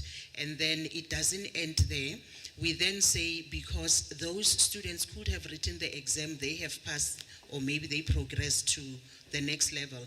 We also emphasize to say, if during the ICAS, during the semester or the trimester, let's identify the risky student as early as possible, so that we can be able to support them and be able to get a qualifying mark to be able to sit for their final examination. Thank you. Yeah, I wanted to, before Honorable Susan asked this question, I thought he was continuing with this question, but then he moved to you. Dr. Chairman, you are saying that the complainant and the investigating officer claim that they did not leak the charges. Please take the mic. Is that true? Did I capture you correctly there? Yes, there is the information that I found. I got it from the investigator. Or you got it from the investigator? Yes. And did the investigator confirm to you that he may or may not have shared the charges or draft charges with the complainant? Yes, the investigator, I said the investigator, after finalizing the investigation, he then engaged with the complainant in terms of what he finds, which is now comes to in a form of charges. In respect of getting more information in terms of what he finds, is it correct, the matter that was reported to? Indeed, there was an engagement between the two of them. Yeah, and with your labor relation experience, you believe that is correct? Well, in my understanding, with my experience, there's nothing wrong to engage with the complainant with regard to what was reported and what is his finding and what is your view, because ultimately the complainant becomes the witness if the matter proceeds. No, so you are saying you don't believe there's nothing wrong when an investigating officer consult with the complainant about their own report. That's what you are saying, there's nothing wrong with it? There's no rule that prevents the communication between Okay, let's do this. the complainant and the investigator. No problem.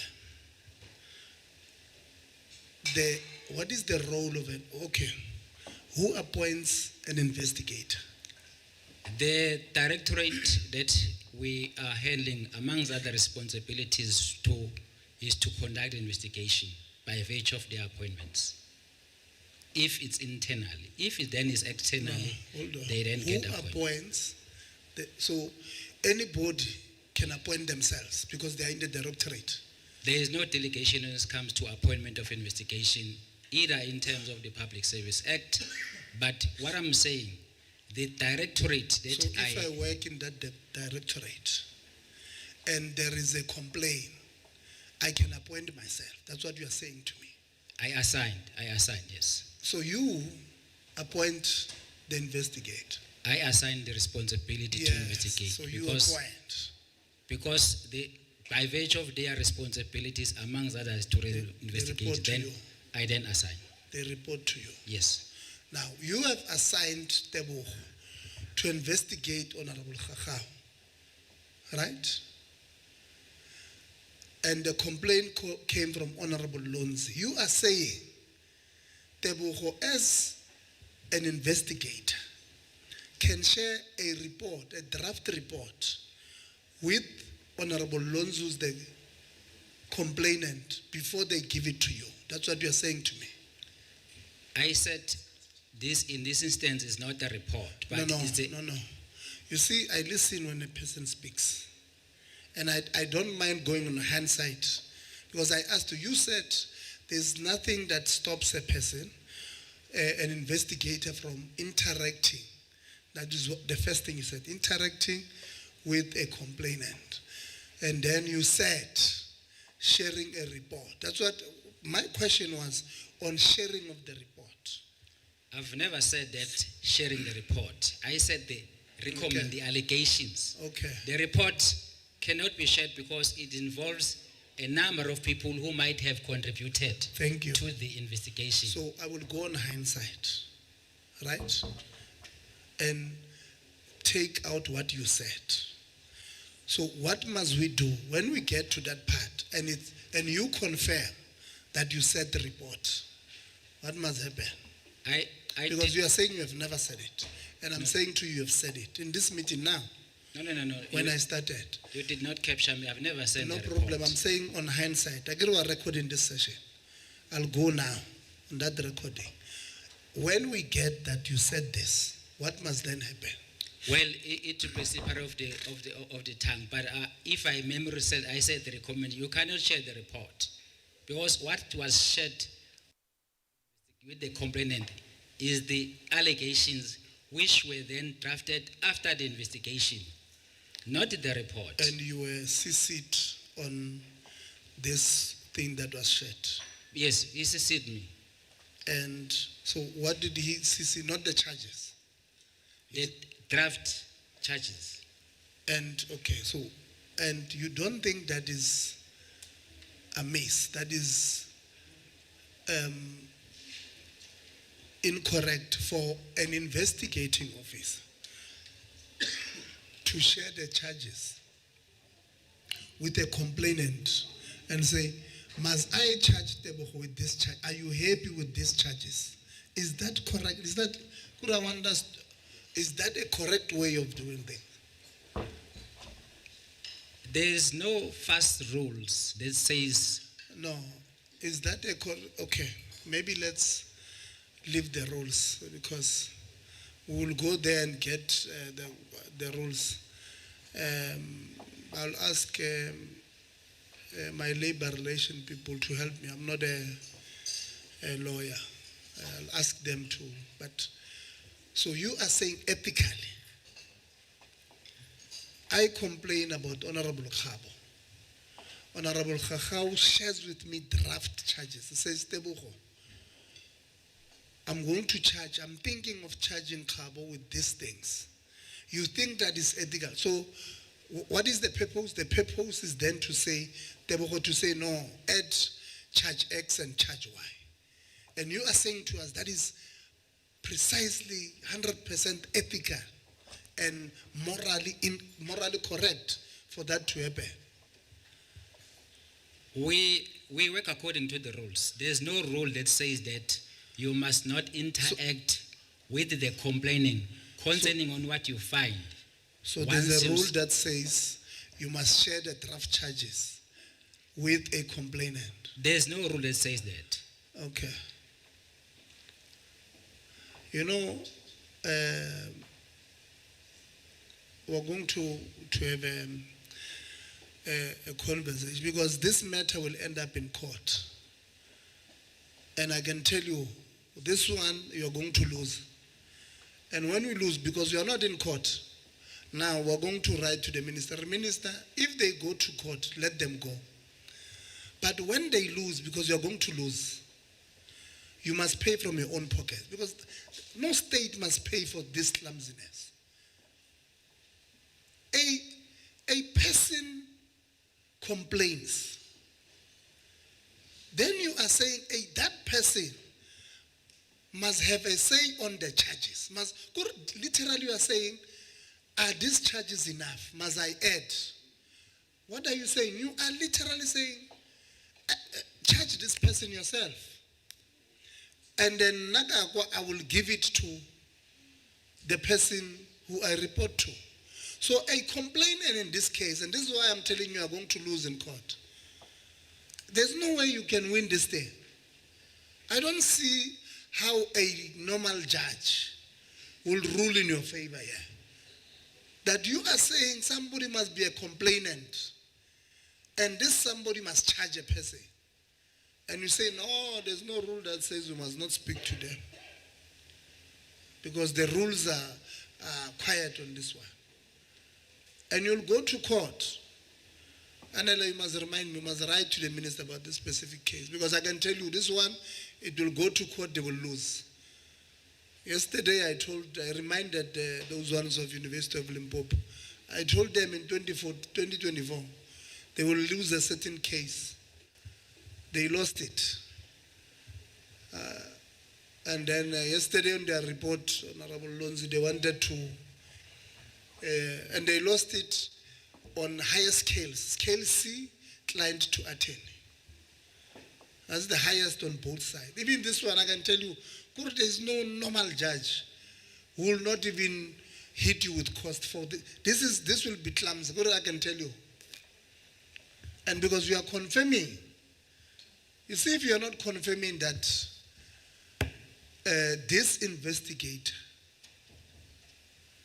had spoken to the complainant or shared this document with the complainant. Maybe in court you'll say, no, this thing did not exist. But now you have confirmed it. That yeah, he did. But it's how they got it. Maybe they hacked the emails. I had it. Let me. When I'm asking you about this document, I have it. And I even know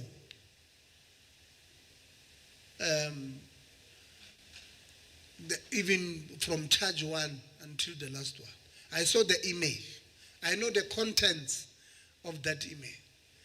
And it's not true that but they were talking, he was asking, he was saying, Ed, check, are we sure? Colluding.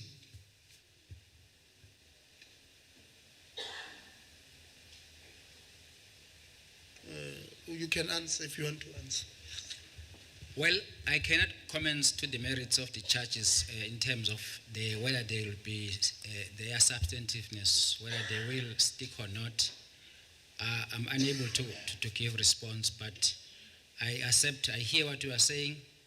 There's no further comment with regard to the issue in the table. But I hear what you are saying in terms of losing the case. Well, at this point in time, there's no case that has been concluded, but I'm not sure what will be the outcome of the case per se on my side. Thank you, Chairperson. Yeah.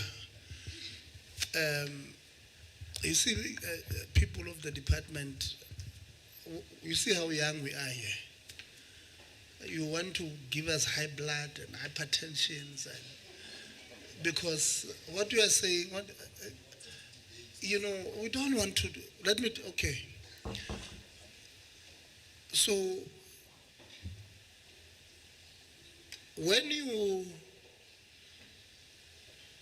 the principals, because this is not the first case, we've actually written to the DG ourselves about this, what you believe is misconduct. And we may be wrong. Because he did it with the College of Cape Town, that principal was disrespecting. He did it with the Tanzania. And now this is probably the third, if not the fourth. We've written to him as the committee.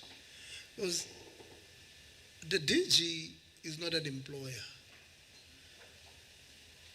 of this. In fact, I don't know, because they charged the principal of that disrespecting one of College of Cape Town. This time he was right, but he's just disrespecting. Yana is disrespecting, but he was right. The DG was wrong.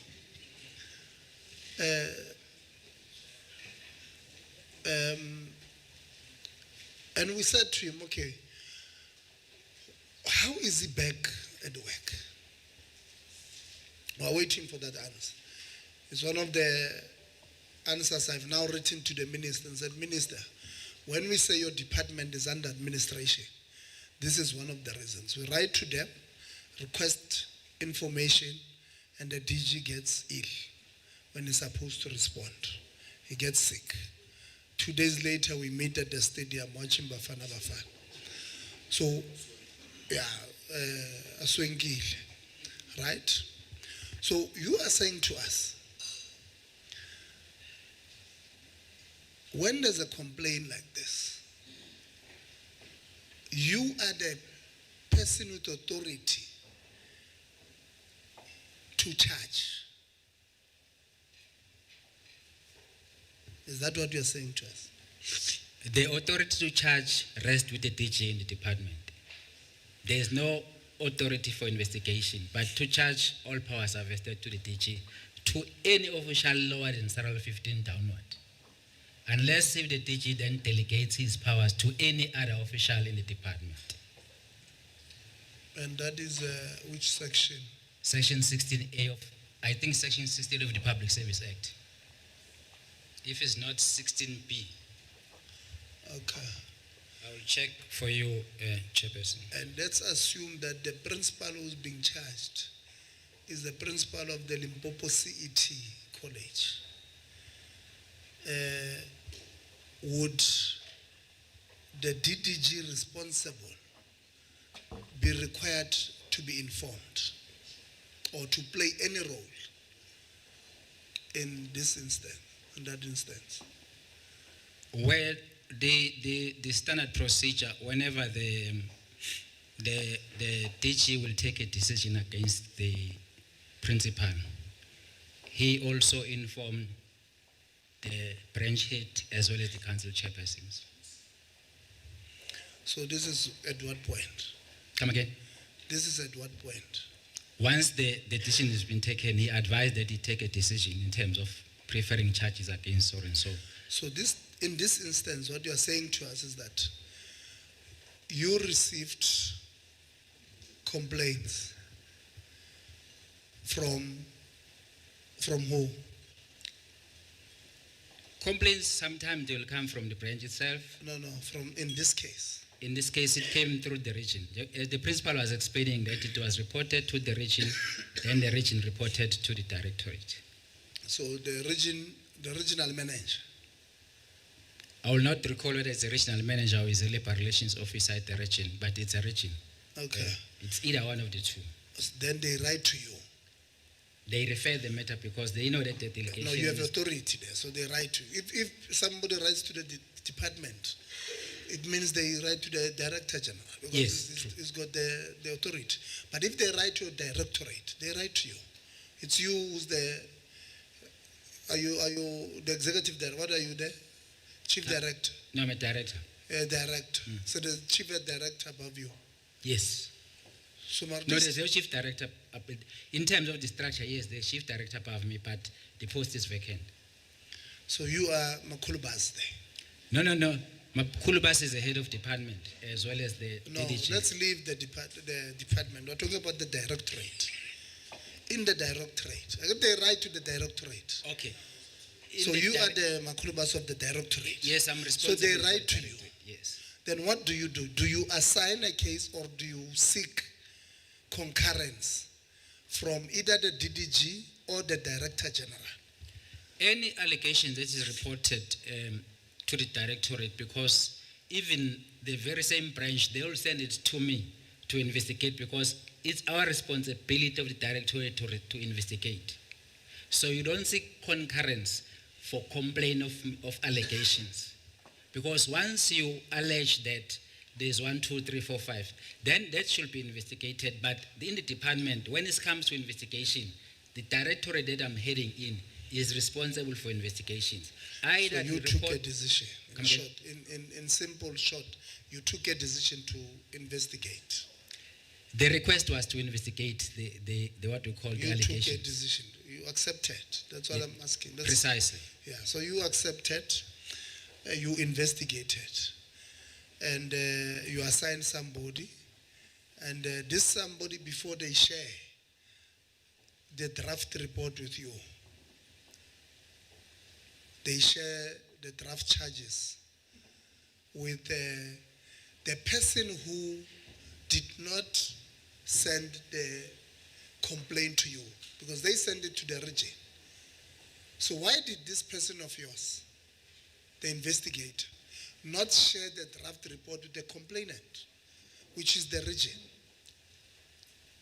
The complainant is not the region. The region is a facilitator. The complainant is here at the college. Yeah. So the person who sends you a complaint, so let's say it's a conveyor belt, but it's the region, they've got authority, or they don't have authority over. We just created some directorate called the regional structure that does not have authority. We're just paying people there. Well, I cannot confirm in terms of the delegations that are delegated to the regions. That will be beyond but you must confirm. You said to us you received a complaint from the region. So you take them serious. What they have sent you is what made you to take a decision to appoint somebody or assign somebody. So you take them serious. You must comment. You take them serious. It's a legitimate structure that complain to you. No, it's the complaints come from the college to the region. I don't know how it get it was sent to the region, but we got it from the region. But the region is not the complainant. The complainant is an official here at the college. Yeah. So the investigator did not investigate the region because the region is not a complainant, but investigated the allegations here at the college. Yeah. Okay. We're not going anywhere on this one for now. I'll pack it. Then we're told there's an allegation that the complainant complains to the region today, the 28th of January. Same day, the region sends a complainant to you. Same day, you appoint an investigator. How efficient? How is that? Is that true? I said when I was responding, the directorate that I'm responsible for is encouraged to respond to the emails as soon as possible. I made an example. The principal on the 25th of May 2023 at 5 o'clock, at 4:33, he writes to me requesting the guidance. No, I want to. No. Because he says also he wrote to you in 2025, December. Go to that one. I said I did not get that. I responded, I did not get that. So that one you don't have? I don't have. I always act anything that comes before me. I don't keep it aside. I don't have. So the region did not send to you? I don't know because I cannot. It's something that I hear now. I will not know whether it was sent to region. I cannot say the region did not send to me because that will suggest that I'm saying that the region is aware of that. Okay, give the principal the mic. Principal, who did you send? The one that you are talking about, the December 2025 to? Chairperson, it was sent to the region and the regional manager acknowledged receipt. Give the regional manager. Regional manager, upon receiving this complaint, where did you take this complaint? Thank you, Chair. I'll just deal with all issues that were... No, I'm asking you a question. I don't want other issues. We're dealing with this one that relate to you. You received a complaint in December 2025, yes or no? Okay. Chair, there is a complaint that was filed against the principal in August 2024. Hold on. That complaint was forwarded to... regional manager. Yes. I don't want us to do this. We don't have the whole day. Ne? We have passed that part. You are not... What are you going to clarify? What are you going to... With that, what do you want to tell us? We know. It has been confirmed. I'm asking you a specific question. Did you or did you not receive a complaint from the principal in December 2025? I don't have it, Chair. Okay, principal, where did you send it?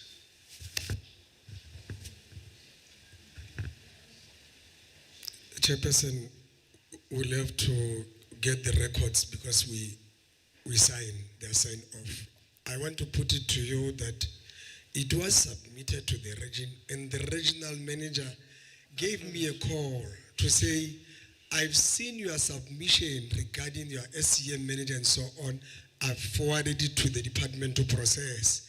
The same way that he processed the one that he wants to give clarity to on the 27th. So, and that's what you're asking. But I'm saying to you, I got a call that it has been processed. No problem. So, but the regional manager, you are refusing, you are saying this thing is a lie. Chair, I don't have any complaints sent to me in December. The principal sent me a complaint in October, which we've processed. Okay. But I don't have any complaint in December. No problem. So the one that is sent in October, when did you receive it? What is the date? You don't have it there in front of you. I won't have the dates with me. How long did it take for you to send it to the department? Our turnaround time is 3 days or less, so we act promptly. So you may have sent it Not immediate. Within 3 days, I'm sure it was processed. And you send it to the directorate. Yes. Directorate, do you have this complaint that the labor relations? Please give him a mic.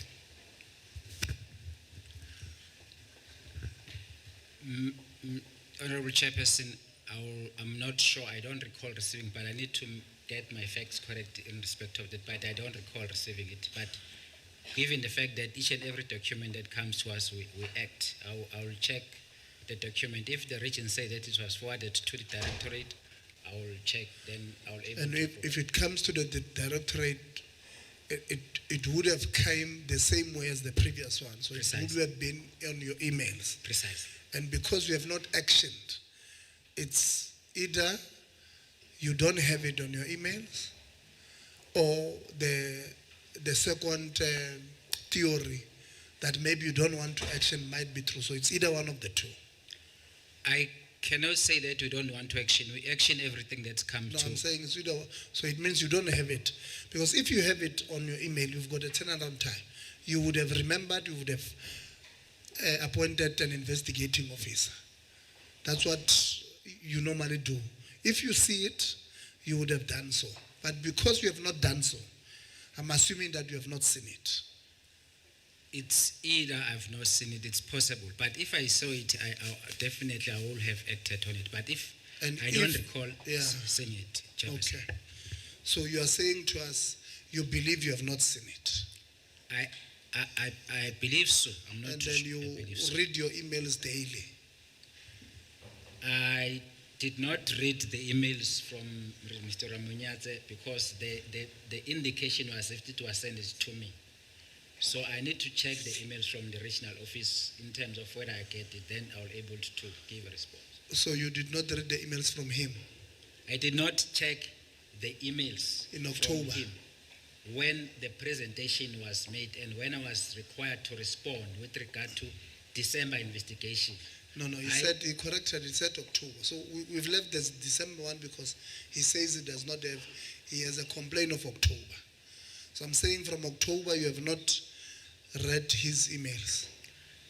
I'm not saying that I did not read his emails. I'm saying that I need to verify all the emails, incoming email that coming from the region to check that. And let's assume that you find that there's that email and you have not actioned 3 months from now. What would you, if it was you, what would you think if you were the principal? Well, I cannot get to the shoes of the principal. I cannot speak on his behalf because I don't know. Let me tell you, I can get on those shoes. I can get it. There's one of my favorite tracks. It's being sang by 2 boys. One of them is late, Malume Vector. The other one is Ntatesta. They've got a song called Number One. It's called Number One. The lyrics of that song says, it talks about putting yourself in somebody else's shoes and looking at yourself, right? So I'm saying to you, I can put myself in his shoes.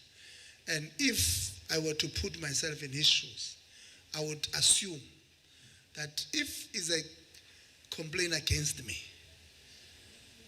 it gets to the regional manager today, it gets to the Directorate of Labor Relations today, somebody to investigate is appointed today. Very efficient. And I agree, that's how government should be. I agree. But if it's a complaint against somebody else who is not me or my complaint, it gets to the regional manager and then it's processed within 3 days. Then it gets to you, you don't remember if you have it or not. 3 months later. So let me tell you what picture that paints if you are to put yourself in his shoes. Given the information that we've now established that indeed the investigating officer you have appointed shared information that we believe he should not have shared about the charges. Yes, to confirm, is this what you said? Is this what you said? That can be done. can you please confirm, did you say X? But the charges should not be done. Because then you are saying the complainant must be the investigating office, which is highly irregular, highly unethical, and seriously immoral. And when you put yourself in issues, he will then say, no, it means here, this complainant works with this regional manager and this director to get rid of me. Because everything that is done on the other side is too quick. Now, I take the same process, I move it this way. It does not get there in 3 months. That one got processed in 1 day. This one in 3 months, it has not been processed. So would you accept that my version to you makes sense? That if you were to, well, you said you can't put yourself in issues. If I were to put myself in his shoes and see things this way, would you accept that there is indeed the possibility that that can be the case? The principal knows that when the communication is directed to me from him, the turnaround time to respond, it's not even more than a day.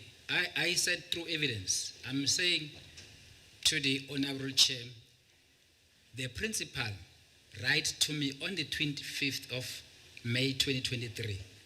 I respond same date to him, giving guidance in terms of what steps that he needs to do concerning the investigation. So in this instance, if the report whatsoever was sent to the region came to me, I would have done so, but I'm not too sure whether it came to me because initially it was December, now it's October. So, but as I'm going back, I'm going to check if I get this report that it is, I'm told that it was sent to the directorate, definitely it will be actioned. There's no report that is kept under carpet in the directorate. Once it's reported, all of them, they are being actioned. Okay. And then you are saying the DG is the one who's responsible in informing the DDG. Yes, we draft the submission with correspondence to the DDG informing about the decision that he is taking in respect of the principals. Just out of curiosity, so this report that was sent to the complainant, you had not signed it? No, I've not signed it out. Okay. No, I've not signed. When it was sent, I did not sign it. At the time it was When sent. was it sent? I think it was November, if I'm not mistaken, or October. Either one of the two. November, October? Yes.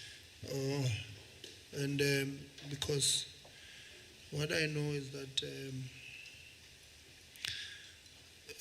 your investigating officer signed on the 22nd of October and you signed it on the 26th of November. So it was before. I did not sign. I don't sign the draft charges. The DG signed. You signed the report to the DG. So what I'm talking about, I told you again, I've seen this thing. The chairperson is saying that he's got the report. I'm telling you that I do have the report. I mean, No, the report, I'm 100%, I'm told, I'm not saying I'm not, I'm told that it was not shared with the investigator, it's the draft charges. If the chairman is having a report, it means that there's someone who is able to infiltrate the system of the department because not the necessarily. report was not sent to the complainant. So the report is with you? The report is in the department. Yeah. So you are saying, if you've got a report, yeah, it means somebody accessed the report in the department and shared with whoever who shared. yeah. But because the complainant, the report was not shared to the complainant, it's only the draft charge that was shared with the complainant. Me, I don't even know the complainant. Surely. I'm telling you, this thing was signed on the 22nd of October by Nkosi. Now you want me to even tell you the name, to show you I have it. Then you sign on the 26th of November. Chairperson, I think that should be investigated, how it landed, the report to you, the No, submission. you'll be, That should be investigated because the system, it means there's someone who can infiltrate the system or department. That one cannot be shared with so any other official. You are accusing us of entering the system. I'm not accusing you, I I'm said saying it should be investigated in terms of how did the You'll report. be wasting the state resources. You'll be wasting the state resources. You don't have a department. I'm telling you not for the first time. I'm telling you probably for the 100th time that any document that you do there that is not correct will be shared with members of this committee. And that is why we protect whistleblowing, because they want to help us to fix the department. And hold on, we want that to happen because you do a lot of wrong things in the departments and thinking that you can go and threaten members there in the department. There's an infiltrated by you. Are you NIA? You're not NIA there. Really, it is, if you do things right, you'll not even be worried about things being leaking. Because you are doing things right. You are following process. But you want to hide because you know what you are doing. If it comes out, it's not correct.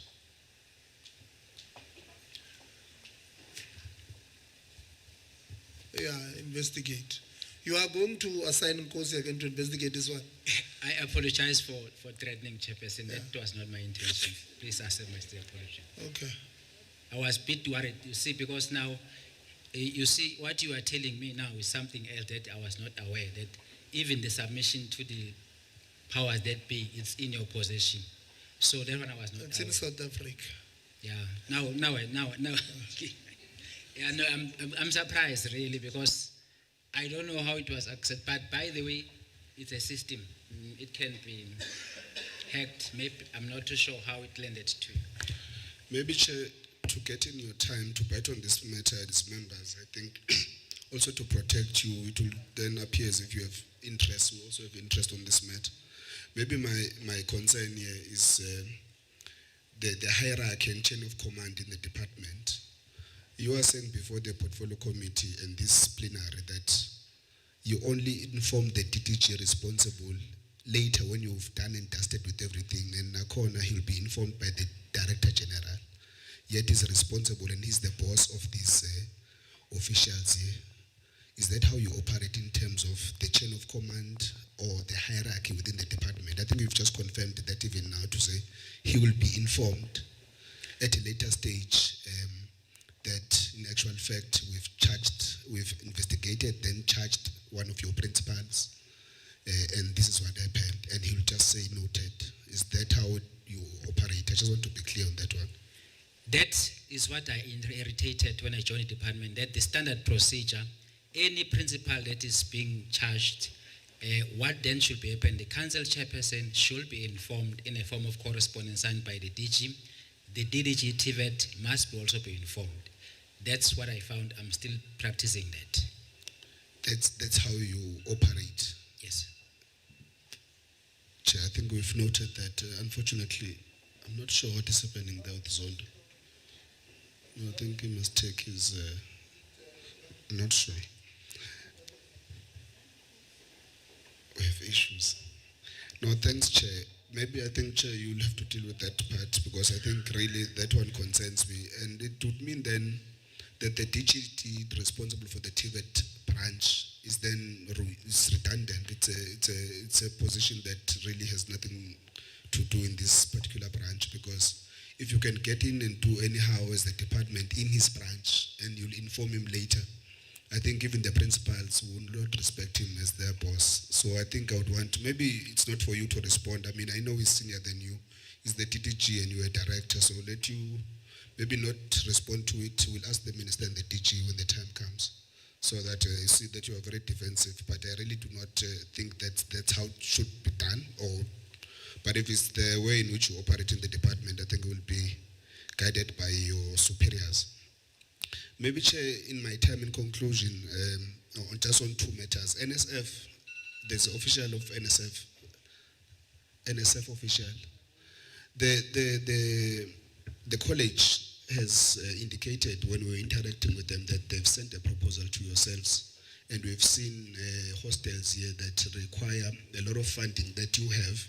In most cases, you underspend. You have no reason, none whatsoever, to give the monies to colleges.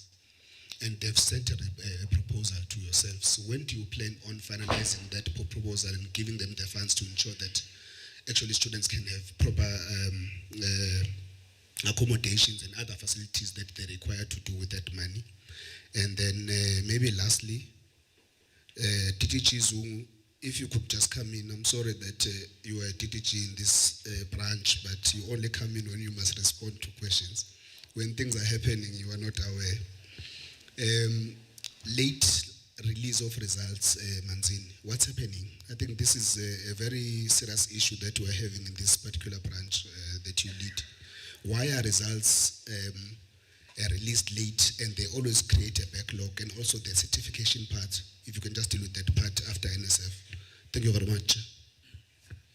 No, thank you very much, Honorable Msezan. I will request the Chief Director responsible for National Examinations and Assessments to respond to your two questions. I will add if he has omitted anything. Dr. Ramrock. Thank you, Honorable Chairperson and Honorable Member. The release of the results, we are affected by COVID. Originally, we used to release the results before the end of an academic year. Then after, when we were hit by COVID, we had to go to the 20s, but gradually we were going back towards the release of the results. In 2026, we released the results on the 13th, and last year it was the 15th, so we're going down. We released the results almost about the same time with the DBE. I think we have the same problem. We have to release the result earlier. So our plan next year is to release the results probably the first week of January, so that we should give enough time for the process of NSFAS and for when the colleges open, so that the result has been released already. So currently we've been having a problem. When we release the results, sometimes the results are released when the colleges are already open. But we are working on that. We've released the management plan, not only us as the DHET, including the DBE. We are moving back to our traditional date of release. Thank you very much. Hold on, Dr. Ramoroka. So, certificate. Yeah, COVID, you're not seeing. I will release the results because of COVID. I see on my man. So, when did TVET College open this year? Yeah, hold on. You see? No. I did that deliberately. Let me tell you, hold on. You would not know. You know why?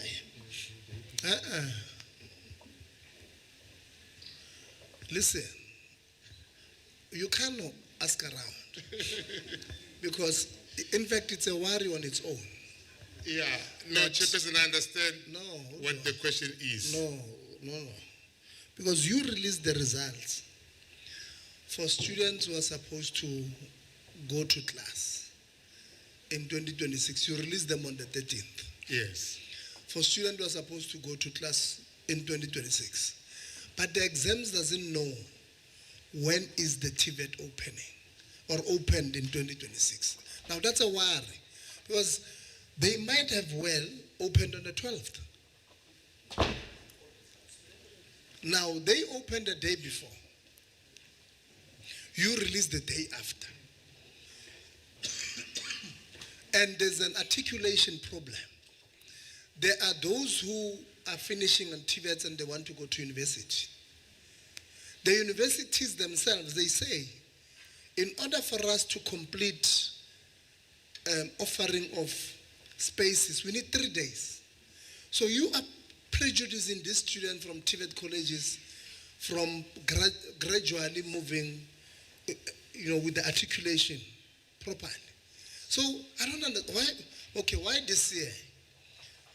We can't say, have we planned when are we releasing next year? I know you've just said maybe on the 11th, I'm asking, have we already finished the planning on when are we releasing? I didn't get it. Can you repeat, Chair? I'm asking, for 2027, Yeah. have we already finalized the plans on when can we release? You Chair- said maybe first week. Yeah, Chair, we have finalized the standardization. Normally, we're dictated by the standardization, which this year took place on the 5th, and the approval of the result was on the 8th. And we've moved the standardization now to the 22nd of December, before Christmas. Yeah. So the results will be a few days, the approval will be a few days. So we can release on the 29th. We are moving towards that. We have to negotiate with Umalusi. No, for let's that plan. period. Let's Yeah. plan. All right. So when you sit, let's plan to release on the 29th. We'll try our best. Okay, thank you. So maybe on that very same note, Chair, by the way, I must give it to you that since we are on the ground, they did not release all results on that particular day.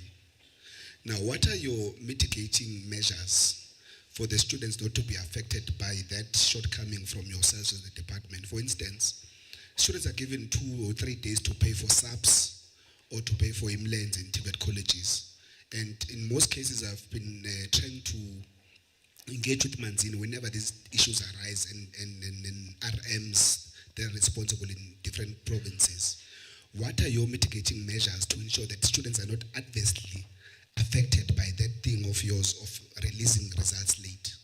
Whether it's for funding, whether it's for registration, or for payment of supplementary exams or the modules that students would have failed. What are your mitigating measures that are in place?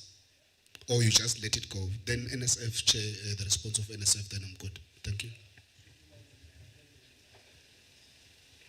Yeah, I think, Chair, the finalization of the management plan is not only done by the department alone. I think it is also dictated by the calendar.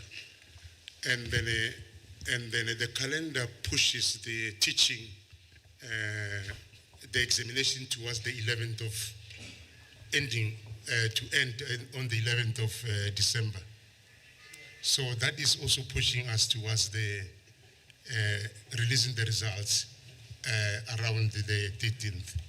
So in order for us to improve that, that's the reason why we've engaged stakeholders, including the calendar, to make sure that the examinations end at the end of November, so that the results can be released earlier, so that we can avoid all the challenges that we are experiencing with regard to the issues that you are raising.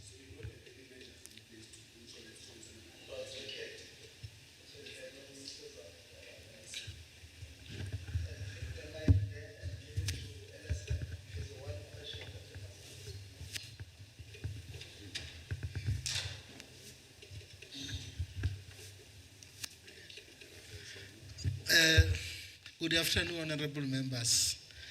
In terms of the issue of infrastructure for Capricorn TVET College, let me say currently, as NSF, we funded the TVET College for phase 3.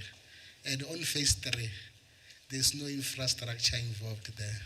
So which means as phase 3 come to an end towards the end of 2027, on phase 4, that's where the proposal of infrastructure will be included there. But for the current phase 3, we did not fund them for infrastructure. Okay, so what are you doing at NSF? I'm a project manager responsible for implementing the skills development programs.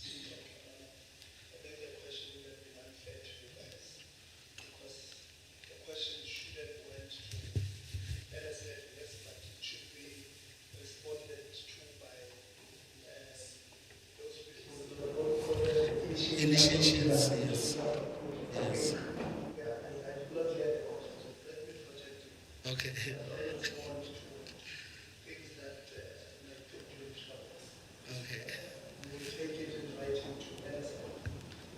Thanks.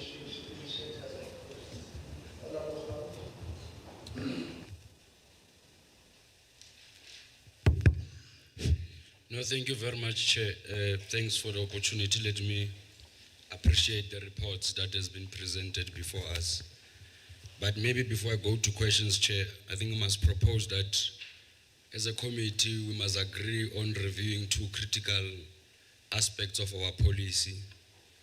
Firstly, being the funding model for both CET and TVET colleges, but also the policy framework in terms of, for an example, your CET, how do we then create an environment whereby students are able to be funded for scholar transport as much as TVETs are funded in universities? The third thing that I would want to propose that we'd have to look into is how universities are handling the issue of historical debts vis-a-vis our situation in TVET colleges. You'd find a situation in universities, there's a clear framework on how do they address the issue of historical debts. But when it comes to TVETs, there is none. To a large extent, government has demonstrated a capacity and a willingness to deal with the issue of historical debt at the level of universities. But going back to the issue of the funding model, Chairperson, it is my firm belief that historically we have created an impression that universities are the best thing that has ever happened to us in South Africa. When in actual fact, the market is demanding or is giving us a different scenario or a different picture in terms of what is demanded. I'm raising the issue of funding precisely because of, if we're to invest or to adhere to the presidential call of making sure that we create enough skills to respond to our service delivery challenges, we will not be having this situation. It is my firm belief that as a committee, when we deal with the approval of the budget, we need to look into the disparities that are there, Chairperson. And those disparities, unfortunately, are costing us. Are costing us in a sense that the majority of people or young people who are benefiting from this TVET and CET, it's mostly young people who are coming from poor background, if not the working class background.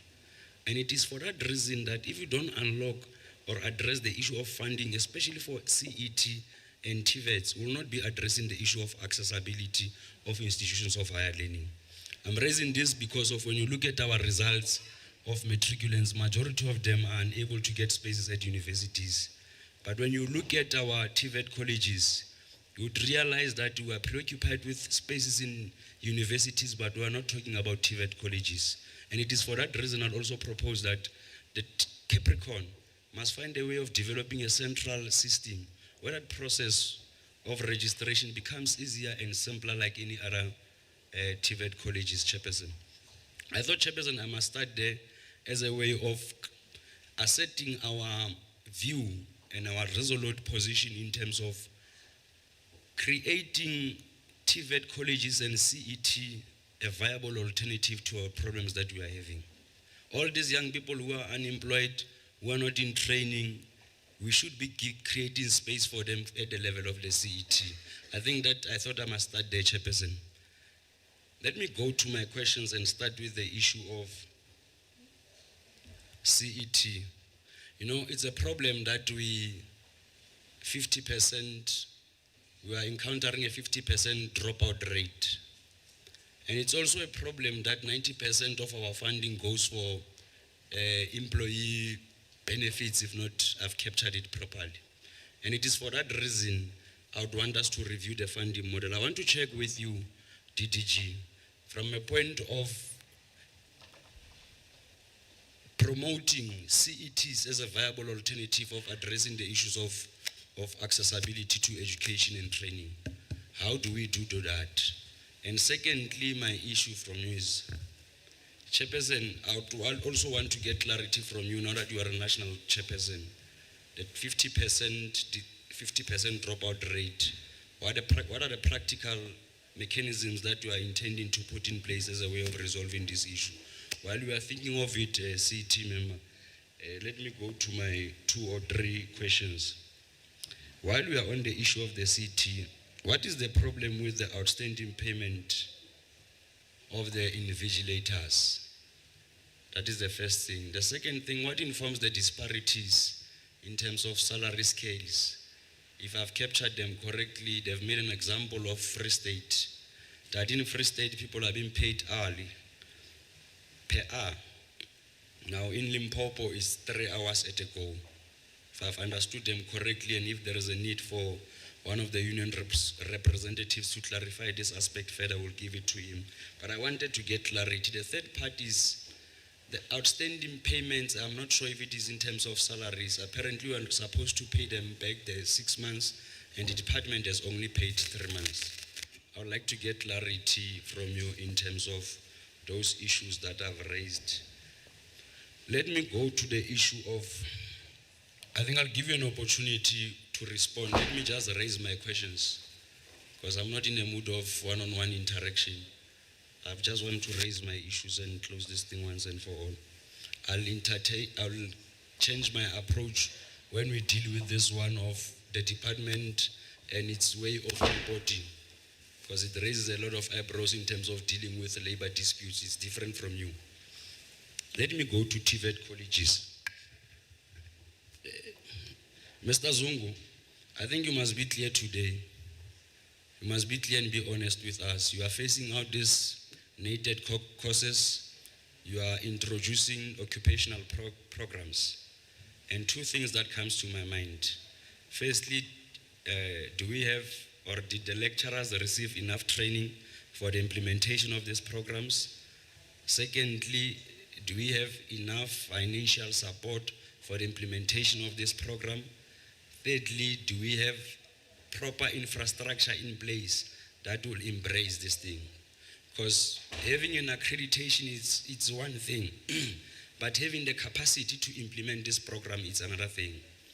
But secondly, Mr. Zungu, the department seems to be sending contradictory statements. On the other side, you are phasing out these needed courses and implementing occupational programs in other TVET colleges. I'll give you a practical example, even in the Northwest. You've got Vuselela TVET College. You have given us an impression that you'll be implementing 6 occupational programs. To date, we are told that there's not even a single program that is being implemented. Tell us what informs the problem of analyzing the process of accreditation. Where is the bottleneck? The other issue that I wanted to raise, it's in relation to the implementation plan. Does the department have a plan on how to implement these occupational programs?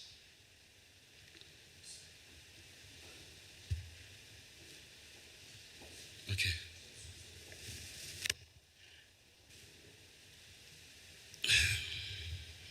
Now let me go to this other issue that has been a problem for some time.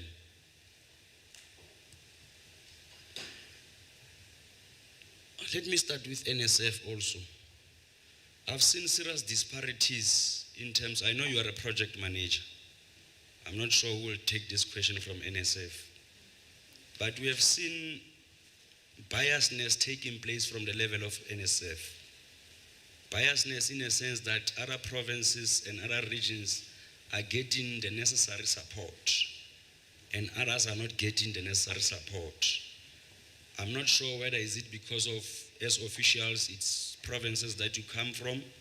I would like you to give me an understanding as to which yardstick are you using to identify beneficiaries, especially for infrastructural development of TVET colleges. I think last year you have returned 6 billion, if not mistaken. Now this is my problem with the DG being a referee and a player. That's where the problem arises. And DG, I would want you to explain to me, and in simple terms, you know, in the organization that some of us come from, the People's Movement, Parliament of People, in terms of internal democracy or internal processes of raising disputes, I can't come from a branch level and write directly to Fikile Mbalula. I can't do that. Because it is through Fikile Mbalula that I must be able to seek recourse. Where are the employees going to get the recourse if the DG directly himself handles this matter? Now, of course, you'll present a view that the person who feels that there's been an injustice, they must go for a review. How would that person be able to sustain the financial or have the necessary financial backup to raise a genuine issue of injustice? We know the process of the courts, especially when you officials are not using your money from your own pocket. And it is for that reason, Chairperson, part of the proposal should be, we need to look into the law, specifically in terms of people who are taking decisions and wrong decisions deliberately on behalf of government. And those decisions have a negative financial implication on government. What do we do with these people? Can't we find a way of holding these people personally liable? My last part, Chairperson, on the issue of the DG. I think Mr. Zungu, we must get clarity on this matter. What was your role as the DDG responsible for TVET colleges? And Principal, I would want you to explain and tell me if indeed the regional manager that you say, you must just give us the name. And if indeed he is the regional manager, this one, who's saying that, whom you say that you have forwarded the letter and is claiming that he has not received the letter. I would want you to confirm that.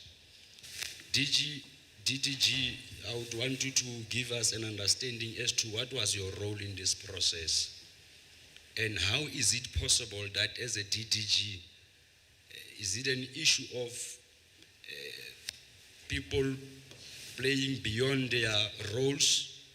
Or is it a situation of roles being encroached, your role being encroached as a DDG, whereby the DG can just wake up in the morning and go directly? And I think also, Chairperson, we must include this TVET on our list of TVETs that we have complained about in terms of the inconsistencies of the DG and his appetite of meddling with processes that are beyond his control. We need to look into that matter. And DG, you must also give us an understanding as to how is it possible that the supply chain manager, whom there is proof and evidence according to the principal, he has paid or facilitated processes that are contradicting the supply chain management processes in line with their policy.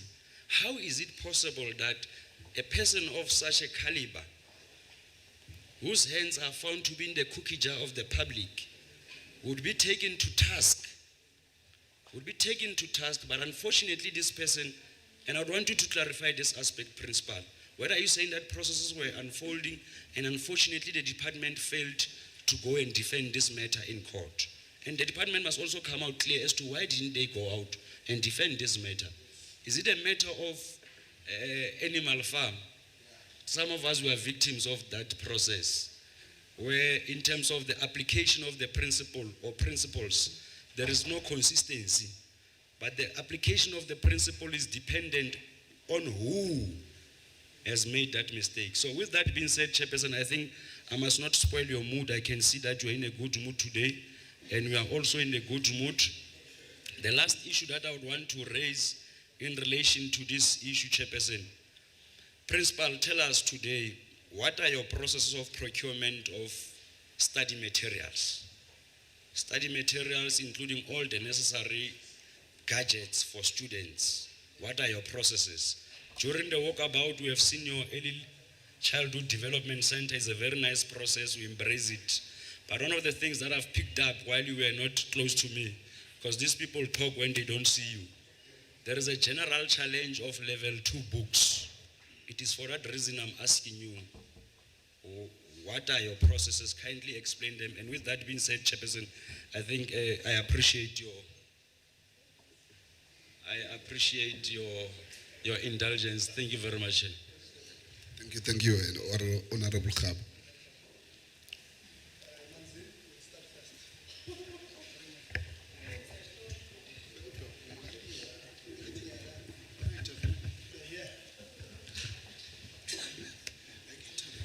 No, thank you very much, Honorable Khabo, and for raising such important questions that are talking to our core business, which is teaching and learning And the transitional period that we are in terms of phasing out NATED, that is informed by the Gazette that was issued back in 2020. And also as a direct response to the matters that has been raised by this House to us in terms of making sure that TVETs offer both relevant and responsive programs. And this is the path that is, as a department, we are embarking on. I will allow Mr. Vera just to highlight how far are we in relation to the implementation plan of the rolling out of occupational programs, talking to the issues of capacity building of our staff, as well as the issues of funding.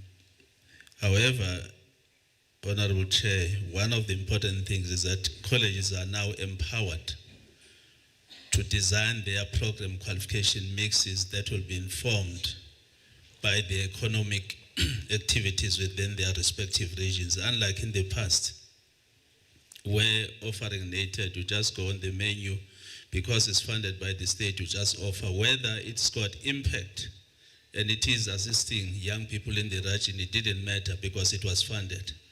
Now, these new programs are empowering colleges to engage their local stakeholders and package proper program qualification mixes or PQMs that are responsive to directly to the needs of the local communities. With your permission, Chair, let me allow Mr. Vera just to touch on those specific matters, but I wish to also bring to the attention of the House that the Minister has since established a ministerial task team consisting of various stakeholders that will be assisting in ensuring that indeed this rolling out of vocational programs becomes a success. Through you, Chair, Mr. Verret, on these few issues that have been raised.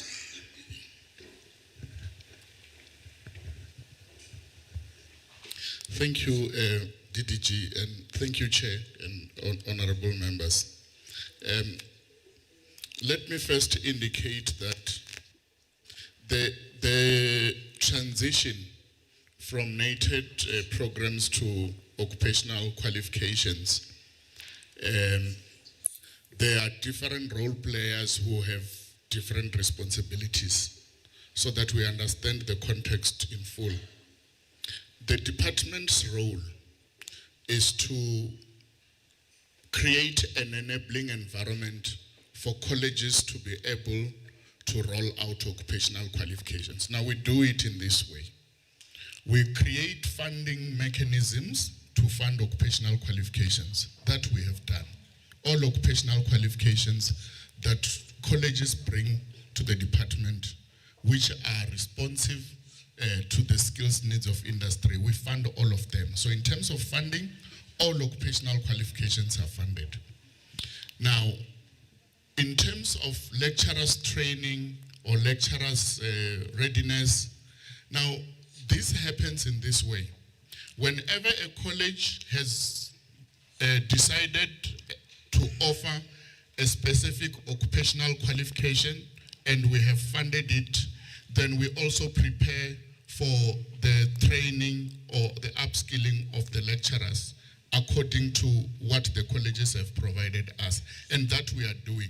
Since 2024, we have been running lecturers training for the various occupational qualifications that we have implemented. In 2025, we have trained more than 1,000 lecturers in accordance with all the occupational qualifications that we implemented in 2025. And that is what we are continuing to do with all the occupational qualifications that we are offering starting from 2026. Now, the financial support beyond what the department provides as part of the funding for enrolled students, there are mechanisms that colleges can access funding through CETAs. Now, this cannot be centralized because institutions make choices on which occupational qualifications to offer, which then determines the kind of infrastructure and workshops that they specifically need. So that kind of support then has to be done through the institutional channel of seeking funds through CETAS and the NSF and so on. That goes also to the infrastructure needs of specific institutions. And I think there are serious questions that we should start asking the institutional councils and the institutional management, because they are empowered in the CAT Act to make choices and decisions on the type of programs that are offered in those institutions. It is not the responsibility of the department to impose programs and qualifications into institutions. There are more than 800 occupational qualifications that are currently accessible, which the department can fund if institutions choose to bring them to the department. So I need to bring that. Let's look at the bottleneck issues of accreditation. You've made that point about 3 times, but the question was that in a case of Vuselela, for an example, where they don't bring to the department an occupational course that must be started this year, what is the intervention of the department in assisting? It might be that they are not starting it because they're not ready in terms of lecture development, in terms of classes, I mean, we saw there, Capricorn have put together a ECD level 4, which is part of this thing. But they are ready there. As you can see, the classes are there, the equipment is there. Those ones you can. So what happens? What is the intervention of the department when this doesn't happen? Okay. In instances where we pick up that a college has not started applying, we do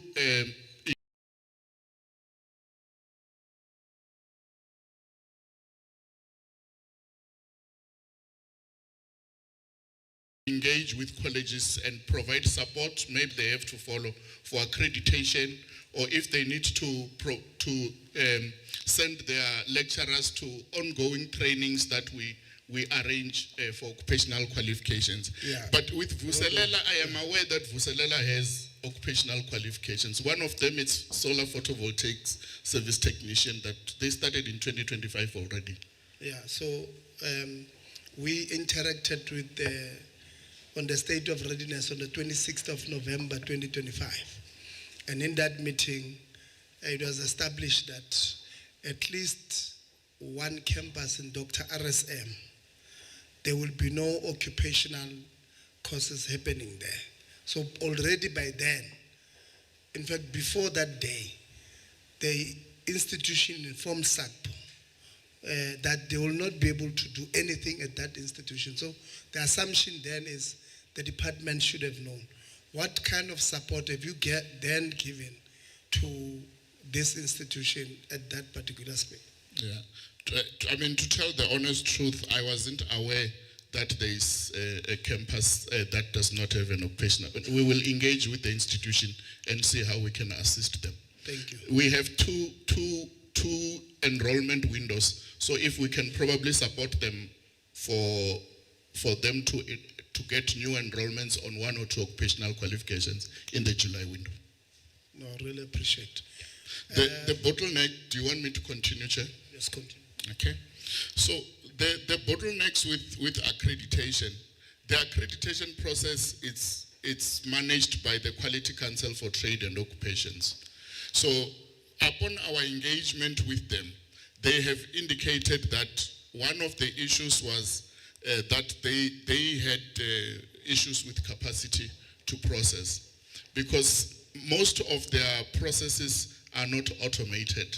They are manual, much as applications are uploaded online, but it's people who have to go manually to evaluate them. So that also causes a lot of bottlenecks with the number of accreditation applications. No, the right answer for you there is that the bottlenecks happen at QCTO and we must take it up with QCTO. Yeah. Don't respond on their behalf because we'll ask you questions you can't ask. Okay.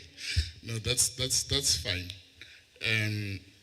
Yeah, I think those were the questions that were directed to us with regards to the transition. Please give DDG there.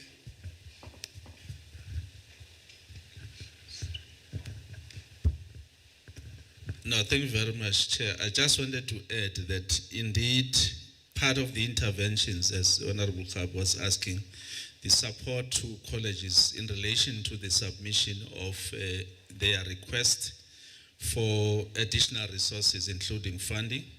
For instance, in terms of lecturer capacity building, the digitalization of the colleges, the modernization of their technical workshops, most of the sitters have responded positively in order to support us. We also, in addition, through the Chief Directorate led by Mr. Vere, we've made a submission to NSF to support colleges in this intervention. But what we try to do, we made some estimates to say by 2026, these are the number of occupational programs that have been rolled out. Therefore, these are the estimated requirements in terms of that. Maybe, Chair, just before I pass on, the question that Honorable Khabo asked was the role of the DDG TVET, to be specific, in relation to the labor relations matters. From where we are, some of these things, as I've said, we learn them post facto. When, in one instance, that the principal was already at home, and I get a call from the chair of council to say, DDG, why did you suspend the principal? I say, what principal? So it's the issue of the communication protocols that when such allegations, for instance, I was not aware of this case of this current, and I don't know if the chair is aware that there were almost charges. I don't know if it's almost charges or all charges already discharged. Because if there is such an information, regardless of where it comes from and allegations, our understanding is that as a head of the branch, I should be informed that we've received an informant or information in relation to one of the officials within your space. And this is the intention, that we want to do an investigation so that we are aware. If I take you back to this case where the principal was already sitting at home, it created havoc because it means we must now as a branch work around time to find a replacement or someone to act in that regard, post facto. So these are the things that perhaps within the department we need amongst ourselves to deal with in terms of how do we deal with that protocol when it comes to the issues. We don't want to interfere. Sometimes we are not interested to know what exactly are the allegations, but to be informed to say, this is what we have received, and as the unit that deals with this, we are going to embark on this process so that we are aware.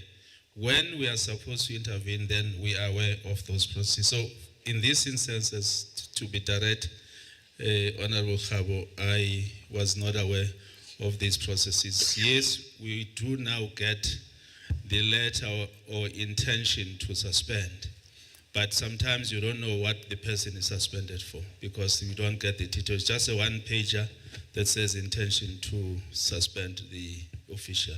Thank you very much. Yeah, that's a sign of a dysfunctional department. Because even though, like I said, I know the principal they're talking about that one from College of Cape Town, the one that is very disrespectful. Even though it was wrong, even though that he's disrespectful, but it was wrong to even suspend him the way you did. And it brought a lot of chaos there. There was no leadership. There was a lot of mayhem in that system. CFO working from home, DVC of something working from home, death threats to everybody, you know, just madness. So on this matter, colleagues, I think we must interact with the minister and the DG, because I can tell you it will continue to all these institutions. So we must look for a space in our program. Let's interact with them to come and brief us. What is the correct protocol? What is the legislation saying on following this thing? And what is their views on, in my view, an abuse of process by sharing charges or by asking the initiator of the charges to draft the charges. It's an abuse, an irregular something. And then in that meeting, I would propose that we say to them, when you are taking, I'm not even saying if, when you are taken to court, you can defend the matter. But when you lose, and I'm not saying if, when you lose, that money must be paid for by yourself. Whoever will take, because this is state resources. Yesterday, we're dealing with an institution, DDG Zungu, that's confirmed to us. It says, in the past 5 years, we've used 61 million rands on legal fees, 5 years. But we did not have a prescribed way of getting a law firm that will brief. So somebody will just call his friends. Hey chief, we're going to court. Please bring brief SC Litsia. And then SC Litsia charges 65,000 a day. Then you go to court, you lose it. There's a law firm there that was briefed that way. No prescribed process, nothing. And we told them, you'll go to court and lose. They don't listen. Like we're telling the labor relations. This one I'm willing to even bet. You know, I was saying yesterday I'm willing to bet my last cent because we've got naughty members of this committee. They said I will be betting with the 82 million tender from UNIS. Money that I don't have, you know. I'm willing to bet that even this one, when you go to court, you lose. And that is why I'm saying, no problem. Go to court. But when you lose, the state must not pay that thing. The state must use that money to improve the system. Because I'm tired. By the way, the 61 million that we're talking about from that institution excludes the cost that was declared by the court to be paid to either the applicant or the defendant on the other side. So the money might very well be double. And that institution is small. It's a shame it's small. And this 61 million, about 80% of it is money being used against students. About 80% against students and workers. So we're going to ask, Anele, you'll note this one, ask the department also to give us how much really have we spent on legal cases against employees.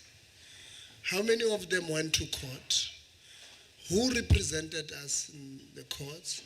What was the outcome of those courts? And how much did we pay that legal firm? In fact, we can even go as far as asking, how did we source that legal firm? Because I'm beginning to think that there's a deliberate effort to siphon money out of the state using these court issues. Because I don't understand. There are certain things that I don't understand. Because I was taking people to court, I read the documents I was doing affidavits on Christmas. I was in a police station doing founding affidavit, filing for an agent court. Ne? So I read a lot of the documents. What is this point in the mean? What is, I read a lot. Ne? Now these days, when I get home, I just open court online and look for latest court things there. Then I enter there into case line. There's something that they call case line. Enter there, you read founding affidavit, answering affidavit.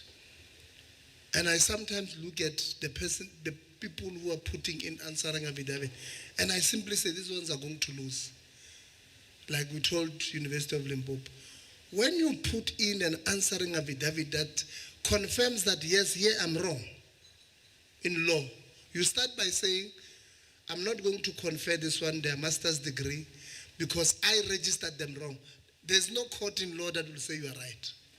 Because you are admitting, in your answering affidavit, you are saying, this one was admitted incorrectly. The court will ask, by who?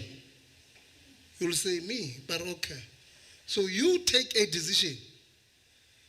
You say it's wrong, but you take a decision. You keep this student 2 years on the system. And then when they're supposed to graduate, you say, no, you can't graduate. So you are prejudicing a student for a decision, a wrong decision that you take. There's no court in law that will rule in your favor. And that's why they've lost, I can't remember honorable loans, is it 9 or 11? But there are many. Many, including this one. So we're going to write to the department about these ones. And we're going to ask you, the chairman, to give us the proof that, or any documents that you may have received on this case, and what is it, when was it? So if you open an email there, you must just forward what you had received so that we can see when did you receive it. Because the allegation then will be that indeed maybe the principal is targeted, because same process that was followed by the complainant was followed. I hear your argument that the principal did not write to me, but even the complainant did not write to you. He followed the same process as the previous one, but they are receiving this different treatment. And I'm saying, seated here, I believe that if they believe that they are being targeted, then I find it very difficult to argue against that. The communication protocol, DGs, I mean, I can imagine the DG, Fuchan. You wake up, now you've got only one chairperson, and the Temahlobo, super chair now, you know. Is, but I can imagine you have a principal. You wake up, you don't know. You hear that, hey, I'm suspended. You don't know. It brings mayhem in the system. You, who is going to, this person reports to you by your own legislation. But you don't know, because labor relations decided to do things, but no, we don't have to talk to you. The principal, the DG, will tell you if he wants. And that is correct. We don't think that is correct. We don't think that is in the spirit of rebuilding this department. This department needs rebuilding. This committee instructed me last year to write to the president to inform him that we don't have a DG. In fact, I think we must reconsider rewriting members, because every week there is more. We must consider, President, we wrote to you on this day. You did not respond to us about the incompetence that we reported to you about the Director General. Things are worse. He has decided now to be incompetent with flying colors, because it's worse. What is this thing? a director general, he will suspend her. The contract of the principal, by the way, says, Umqashi is the minister. Unless the minister would have delegated powers to the DG. But you hire a principal. In that contract, you say, when your boss is the minister. Then you are charged by somebody else. It's like the deputy principals. They can't be charged by the principal, if I'm not mistaken. But they report there. What you are saying, what the DG is doing, by the way, it's the same as the deputy principal, the principal waking up tomorrow and saying, no, me and HR here, human resource, we have charged deputy principal finance because he paid somebody we said he must not pay. They don't even tell DDG. I don't know, minister. DDG doesn't know. It's exactly the same thing. They can't charge the deputy principal. Mara DG, I was told, this is probably the third case. He started with the disrespecting one of Cape Town, went to Etlanzeni. I don't know if Etlanzeni, the charges already are continuing or they've continued. Now it's maybe next one will be in Free State. Gary wants one per province. No, it can't be. It can't be. We must not allow this thing. No, we must not allow this thing. Our first meeting members will be on the 18th of February in the first meeting in Parliament. I can tell you he will be sick. But on the 12th, previous a week before on a Thursday, he will be attending State of the Nation when President opens Parliament. The following week he will be sick. If he's not sick, he would have out of the country confirmed something. So we must, when we meet there, if he doesn't come, do two things. Again, ask the president, what do you want us to do? And then, because we have in September already said, Arna department demo. He comes to our court, we invite him, DDG. Come to our court, he comes there. He gives us a presentation. 3 weeks later, DDG Gasa comes, says, no, what the DG said is not true. Because this money was not returned to Treasury on the basis that the minister did not sign. It was because there's no capacity. Oh, the report says, he says, no, I withdraw, but I'm not, hey, our department. For everybody, there is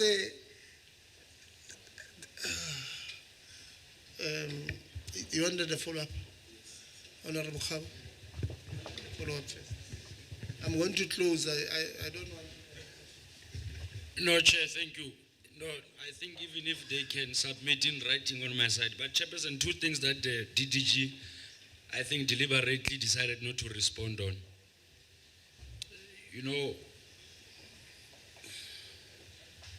it's always the case, Principal, and that thing you'll have to correct it. If you don't correct it, history will judge you very harshly. In our language, Rabotau, Basi, Olibu Muta, Pahamatulo, by Pizza di Hose. I'm not sure if it was Tuana, but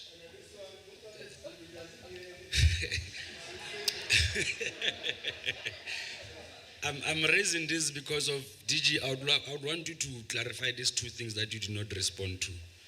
One, where do you seek recourse? But the second one is this part of the supply chain manager, whom to a large extent, the impression that has been created is that he's very immune from process of accountability.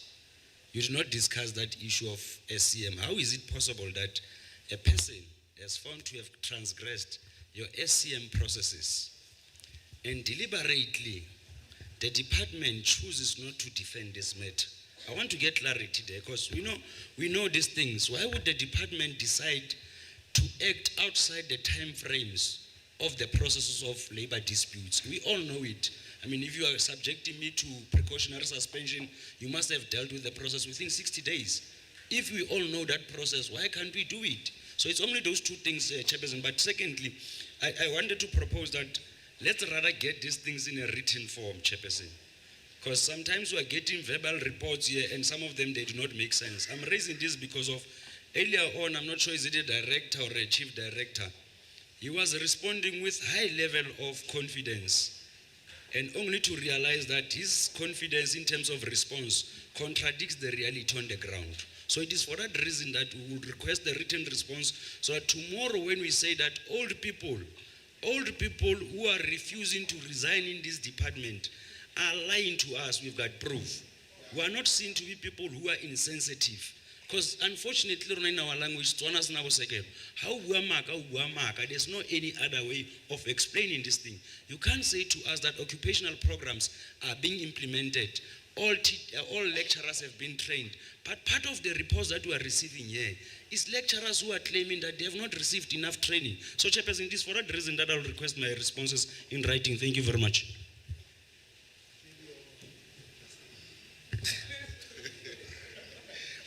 No, thank you very much for that few minutes of your time. Maybe, Chair, I'll just reiterate one point I think that you might have maybe not put emphasis or attention on. In this plenary of Parliament, which I think, Chair, you'll emphasize that this is indeed a plenary of Parliament, we have a situation where the principal claims that the RM confirmed that he received the complaint he had sent and even called him to confirm that, is that correct, Principal, that he got the complaint. The RM, before this plenary, denies that, to say he never spoke to the principal, so therefore the principal is lying before Parliament. So one of the two of them is lying before Parliament, and we must find out who that is. If it means that we must call for a report, it's a good thing about this thing of gadgets. We have people like Mkwanas of KZN that can ensure that the call did happen or it didn't happen. Someone is lying. This thing of sending things on email is very, very simple as well, because you have it on your records. There's no way in which you can delete such very important emails. So we just need someone in the department, Chair, that must do their job in terms of ensuring that they give us records and all of that, of these issues, so that we can then act accordingly as Parliament and the Portfolio Committee. Thank you very much. No, thank you. I think it's a comment. Principal, how much do you charge per bed here? Not sharing.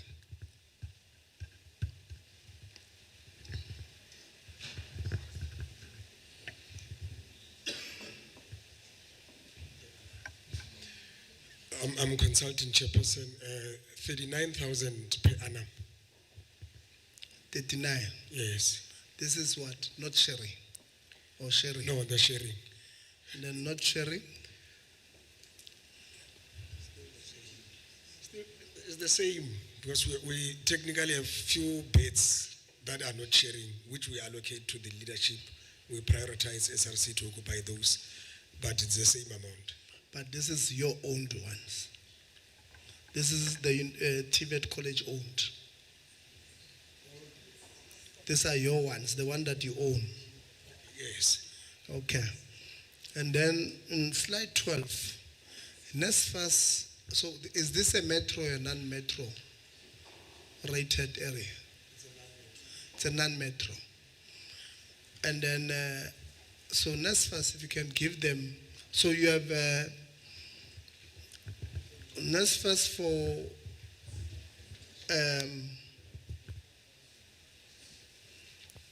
how many grade A's sharing do you have here? Have you accredited.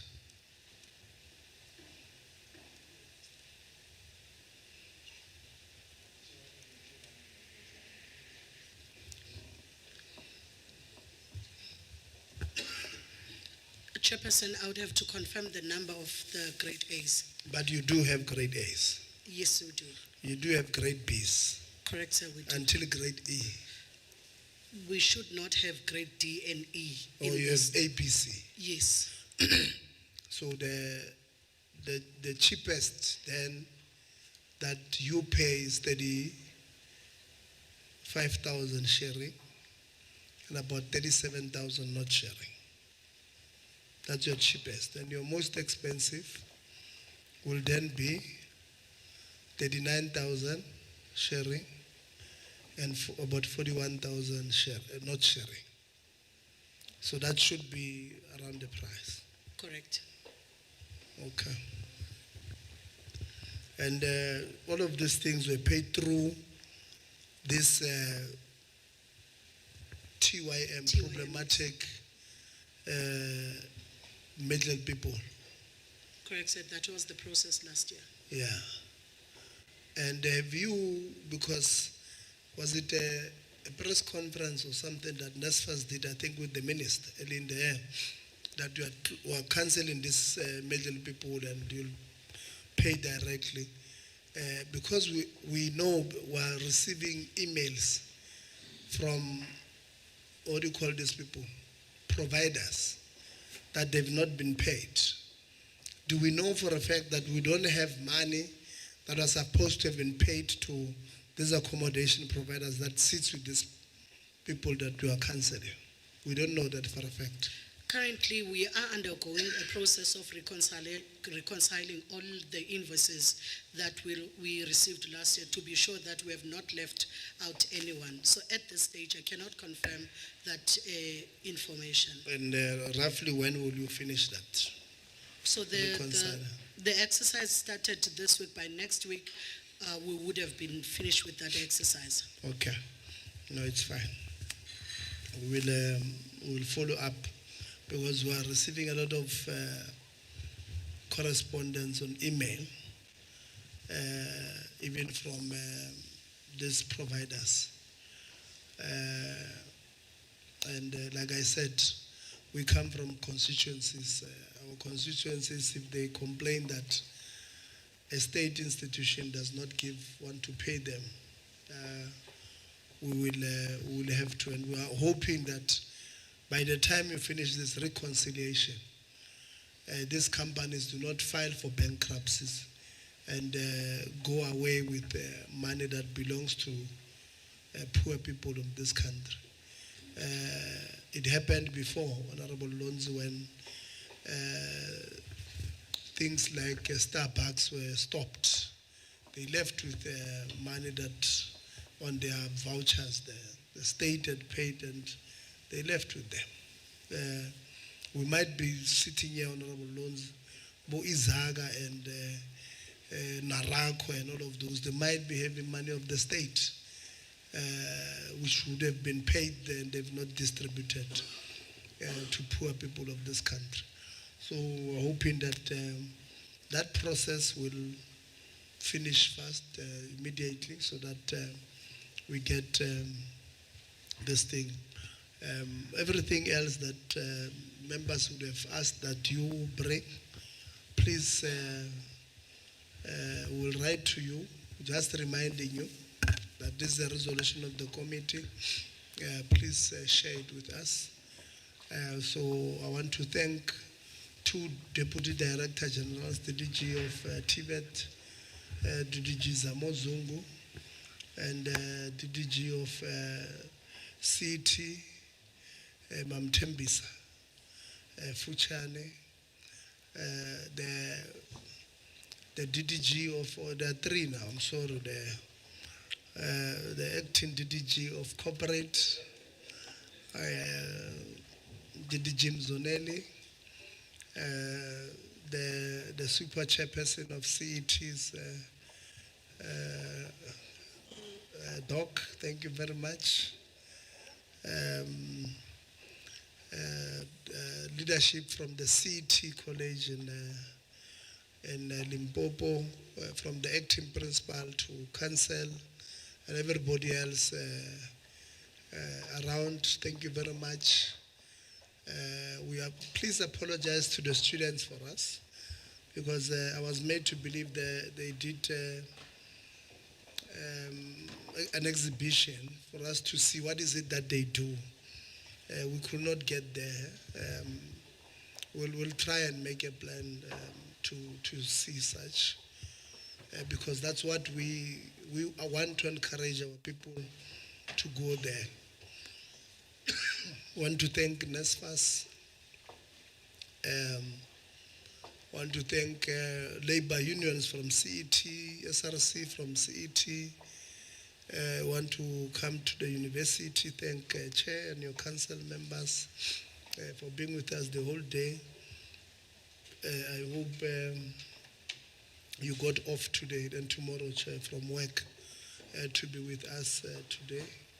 If you did not get off at work, you might get there, and then if you are in higher education, you might get a charge from the DG, because the DG seems to be charging everybody. And then regional manager, thank you very much. The team from DHEAD, the ministries team, Tabile, thank you. Team from Capricorn, led by the principal, the management team, thank you very much. Campus managers, thank you very much. The president and SG of the SRC, thank you, and the entire leadership. Team from DHEAD itself, thank you very much. Labor unions from the institution, Capricorn, thank you very much. I know that the chair of SAD today we had asked that we put phones on silent, and he refused, and the phone rang about 3 times. You know, 3 is a very holy number. Your phone rang 3 times, and I saw Jesus is haunting you now because you refused to put your phone on silent. The chairperson of the portfolio committee at the legislature, thank you very much for you've been with us for the whole week. We really appreciate. Members of parliament, members from Parliament TV, photography, thank you very much. We were being streamed live on YouTube, and that is why we do have a recording. As I was saying, in hindsight, we can simply, I could have just opened YouTube and rewinded and played it, what you said, labor relations. I decided not to do so, but it was at my disposal, I could do so. And our capable team, Tandu Kolo, Anele, Dr. Arens Mampaho, the entire team from our team in Parliament, we really appreciate. I think at this point we are now going to close our meeting. Or David from the office of the DG that is under administration, thank you for attending. We really appreciate. I think at this point I've thanked everybody, and the meeting is now adjourned. Tomorrow we meet at Letaba. Thanks.